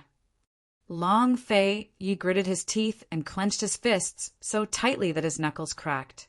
In the silent secret room, it was especially clear. Jun Yixie swept a glance at the flesh-eating rats on the floor and sneered. Long Fei Yi, I hope we can still. Goodbye. As he spoke, he hugged Han Yunqi tightly and turned to leave. Jun Yixie, this prince will make you regret it. Long Fei Yi angrily shouted. He was just a little bit away from shouting for Han Yunqi, but in the end he didn't do it. Jun Yixie's shoulder was injured. Why didn't this woman resist? She clearly had hidden weapons all over her body, and her pockets were filled with poison. Jun Yixie's haughty back gradually faded into the distance until it disappeared into the secret passage. Meanwhile, the flesh-eating rats remained by the entrance, showing no signs of dispersing. Heaven knows when they'd give up and scatter like before. Strange. The white-clothed man muttered to himself. The flesh-eating rats were summoned by the poisonous beast to deal with intruders. There was the poisonous beast scent in the secret room. The flesh-eating rats were instinctively afraid and didn't dare to enter. As for why the flesh-eating rats didn't attack Han Yunqi and Jun Yixie, he also couldn't figure it out. Just now at the Xian Gold door, the flesh-eating rats still wanted to attack Han Yunqi. And Jun Yixie was also being chased very miserably, wasn't he? Why did they suddenly stop attacking? Where's the poisonous beast? The white-clothed man glanced at the secret room again. He was full of confusion, but he didn't have time to investigate further. He took a deep breath, clutched his chest, and hurriedly chased after Jun Yixie. Chapter 259. It was unknown when the flesh-eating rats that had surrounded the entrance of the secret room had dispersed. In short, Jun Yixie hugged Han Yunqi the entire way, and there were no pursuers. Jun Yixie had directly slid into the poisonous beast secret room because he had triggered Tianking's Achilles heel. The path that he had come from had not been sealed by the collapsed rocks. He followed the path that he had come from and quickly flew out of the karst cave towards Tianking's entrance. The map had been stolen, and Tianking's Achilles heel had been triggered. The medical academy's guards had tightly surrounded Tianking. It would not be easy to escape from everyone's eyes. However, with Jun Yixie's ability, it was still possible for him to break out of the encirclement. He hugged Han Yunqi tightly with one hand and pulled up his mask with the other. Just as he was about to leave, Han Yunqi, who had been very quiet the entire way, suddenly opened her mouth. Her voice was as cold as ice. Jun Yixie, if you expose my identity, I will definitely let everyone in northern country know that His Highness Duke Kong is the 100 Poison Sect's sect master. There were guards all around Tianking. Jun Yixie had put on his own mask, but he had forgotten about her. Jun Yixie's hand seemed to be gently hugging her, but he was actually using a lot of strength. If Han Yunqi struggled, her waist would definitely break. It was not strange that Han Yunqi did not struggle. However, this sharp-tongued woman had been silent the entire way, which was not normal. Jun Yixie had been on guard for a long time, but he did not expect Han Yunqi to warn him like this the moment she opened her mouth. He sneered disdainfully. Han Yunqi, don't forget that you are now in my hands. Han Yunqi was still expressionless. His Highness Duke Kong, don't forget that only I can cure the poison in your shoulder. This time, no one had seen the poisonous beast. In other words, Jun Yixie did not use the poisonous beast's blood to cure the poison. The poison in his shoulder could only be cured by Han Yunqi. Upon hearing Han Yunqi's words, Jun Yixie laughed loudly. What? You are in this prince's hands, and you still don't plan to give me the antidote." "I really don't have any plans," Han Yunchi replied fearlessly. Jun Yixie was not angry. He just chuckled, and then suddenly pressed Han Yunchi's head into his arms, hugged her tightly, and soared into the sky. This time Han Yunchi struggled. However, the more her head moved, the tighter Jun Yixie's big hands pressed down. Her whole face was pressed tightly against his chest, and even breathing was difficult. One of her hands was pressed tightly against his body, while the other was wrapped around her waist. She couldn't move at all. Bastard! Han Yunchi cursed in her heart. Was she too kind, so everyone bullied her? Did he really think that she was a sick cat if she didn't show her might? At this time, Jun Yixie had already rushed to the top of the crater with her in his arms. The moment the medical guards saw them, the archers immediately lined up and shot thousands of arrows. Jun Yixie ran and dodged at the same time. He was highly focused. Unexpectedly at this time, Han Yunchi suddenly opened her mouth and fiercely bit down on his chest, biting, a woman's most powerful martial art. In the past, she was able to bite Long Fei in pain. Of course, compared to that time at Long Fei, Han Yunchi didn't use any poison this time. The poison on Jun Yixie's shoulder was her biggest bargaining chip. She had a lot of poisons, but she never wasted them. Jun Yixie never thought that Han Yunchi would bite him. He subconsciously looked down, and at this time, a sharp arrow flew towards him. Jun Yixie hurriedly turned his head to avoid it and was almost hit. Damn it! This woman did it on purpose. She chose to bite him when he couldn't be distracted. Jun Yixie had no choice but to let go. Han Yunchi, do you believe that this prince won't throw you back? Han Yunchi then loosened her bite and said indifferently, "Up to you. If you don't want to live." If she died, who would help him cure the poison? He was the dignified 100 Poisons sect leader, a formidable person in the poison world. Yet, he still didn't know what kind of poison was in his shoulder and how long it would take for the poison to take effect. If this matter were to spread, how would he be able to establish himself in the poison world? Jun Yixie was furious. He had kidnapped this woman several times and finally succeeded this time. However, he didn't feel any sense of accomplishment. Instead, he vomited to death. Jun Yixie chose to remain silent and stopped fighting with Han Yunchi.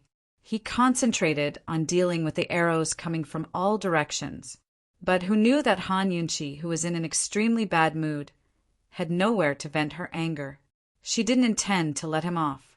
Taking advantage of Jun Yixie's release, Han Yunchi suddenly reached out to grab his injured shoulder. Others didn't know that the wound on Jun Yixie's shoulder had yet to heal, but Han Yunchi was very clear about it. Furthermore, she knew that the only way to make the wound hurt was to scratch it hard. Han Yunchi! Jun Yixie roared in pain. When Han Yunchi was in a bad mood, she wasn't afraid of anything. She didn't answer but used even more strength.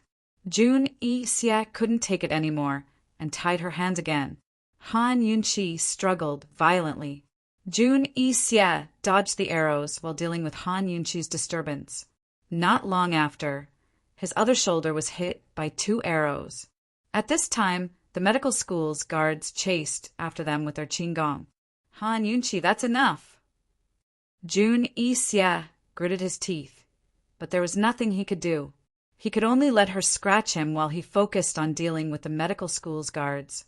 When Jun Yixie dodged the arrows with Han Yunchi and escaped into the surrounding forest with the help of the medical school's guards, his shoulders were already dripping with blood. As soon as he landed, he threw Han Yunchi away ruthlessly. He didn't have any tender feelings for the fairer sex. How could there be a woman in the world who could torment Northern Li's Kong Wang like this? Han Yunchi fell to the ground, and it hurt a lot. However, no matter how painful it was, it couldn't compare to the pain in her heart. She didn't even frown. She sat up and looked at Jun Yixie coldly. Jun Yixie was treating his wounds. When he saw Han Yunqi staring at him, his anger rose. He immediately kicked up a pile of soil and threw it at Han Yunqi's face. Bitch! This wasn't the first time that this woman had touched his bottom line. Han Yunqi turned her face away, but she was still hit by the soil. However, she didn't mind Jun Yixie's behavior, a man who repeatedly kidnapped and threatened women. How could she expect him to have tender feelings for the fairer sex? How could she expect him to negotiate with her nicely? Han Yunqi wiped her face a few times. She still looked at Jun Yixie coldly without saying a word. Seeing her expression, Jun Yixie looked at her warily as he treated his wounds. He was afraid that she would sneak up on him again. Although he didn't want to admit it, he really didn't know what to do with this woman. This time, Han Yunqi didn't move. She just looked at him. Her gaze gradually became a little dull, as if she was in a daze. There seemed to be something wrong with this woman, but he couldn't tell what was wrong with her. After treating his wounds, Jun Yixie forced himself in front of Han Yunqi. He stretched out his hand in front of her and said, "Cold, the antidote." Long Tianma's antidote. Han Yunqi also stretched out her hand. Looking at the sky, it would be dark in a few hours. It was time for the appointment with Third Elder. If she couldn't find the poison beast, what could she use to save Long Tianma? What could she use to win against Third Elder? What could she use to clear her and Gu Beiyue's name of injustice? She could escape from Tianing country. Actually, she didn't want to stay any longer, but she couldn't let the name Han Yunqi tarnish in the medical world. She also couldn't bear the burden of a murder case for the rest of her life. She was a doctor. In her career, she'd never failed. She couldn't accept this. "I already said that there's no antidote," Jun Yixie said angrily. "Then what right do you have to ask me for the antidote?" Han Yunqi cold retorted. Jun Yixie abruptly lifted Han Yunqi's chin and squeezed it tightly. "You don't have the right to talk terms with this prince." "I'm not talking terms with you. I'm just saying that you don't have the right to ask me for the antidote," Han Yunqi disdained to retort. At these words, Jun Yixie was so angry that the veins on his forehead were about to pop out. He tightened his grip, almost crushing Han Yunqi's chin. "Han Yunqi, don't think that this prince won't dare to kill you just because you can't cure the poison. If worse comes to worst, this prince can just give up on the shoulder." Although he didn't know what the poison on his shoulder was, he was very clear that the poison was only there and hadn't spread. "I'm guessing that you can't bear to." As expected, Han Yunqi had the ability to anger people to death. Actually, she didn't mean to provoke Jun Yixie. She was just casually replying. Right now, her heart was very stuffy and chaotic. She only had one firm thought, and that was that she didn't want to return to Tianing. She didn't want to see a certain person. She didn't take Jun Yixie's matter to heart at all. She was conflicted about where she should go from here. "Long Fei, you don't have to like me, but you can't treat another woman well when you're treating me well." Han Yunqi was absent-minded, but Jun Yixie was furious. "Han Yunqi, this prince won't kill you, but this prince wants you to live a life worse than death." As Jun Yixie spoke, he suddenly tore open Han Yunqi's collar. Only then did Han Yunqi completely recover from her thoughts. She quickly pressed down on his hand and said angrily, "Jun Yixie, have some sense of propriety." "Propriety?" Jun Yixie gave a cold smile. With a sudden tug, he tore Han Yunqi's outer clothes apart. Han Yunqi cried out in alarm and began to struggle violently. "Jun Yixie, you're shameless. You're not a man. Whether this prince is a man or not, you'll find out very soon." Jun Yixie's eyes turned red from anger. He didn't intend to violate Han Yunqi. He just wanted to scare her and let her know what fear was. But who knew that when he saw Han Yunqi's primitive fear, he couldn't stop himself. So this woman who didn't know the immensity of heaven and earth also knew fear. Would she submit to him if he truly had her? With this thought, Jun Yixie's a large hand began to move downwards. Scram! Han Yunchi was scared out of her wits. She never thought that Jun Yixia would be so shameless. She was so scared that she forgot that she had hidden weapons and poisons. Right at this moment, a white figure appeared out of thin air. It was none other than that masked man in white. At this moment, his mask was completely dyed red. He almost fell down the moment he landed and couldn't even stand properly. It was as if he had been seriously ill and his body was very weak. However, he still rushed over and grabbed Jun Yixia's shoulder, pulling him away fiercely. He immediately took off his outer clothes to cover Han Yunchi. He clearly couldn't hold on any longer and would fall down with a gust of wind.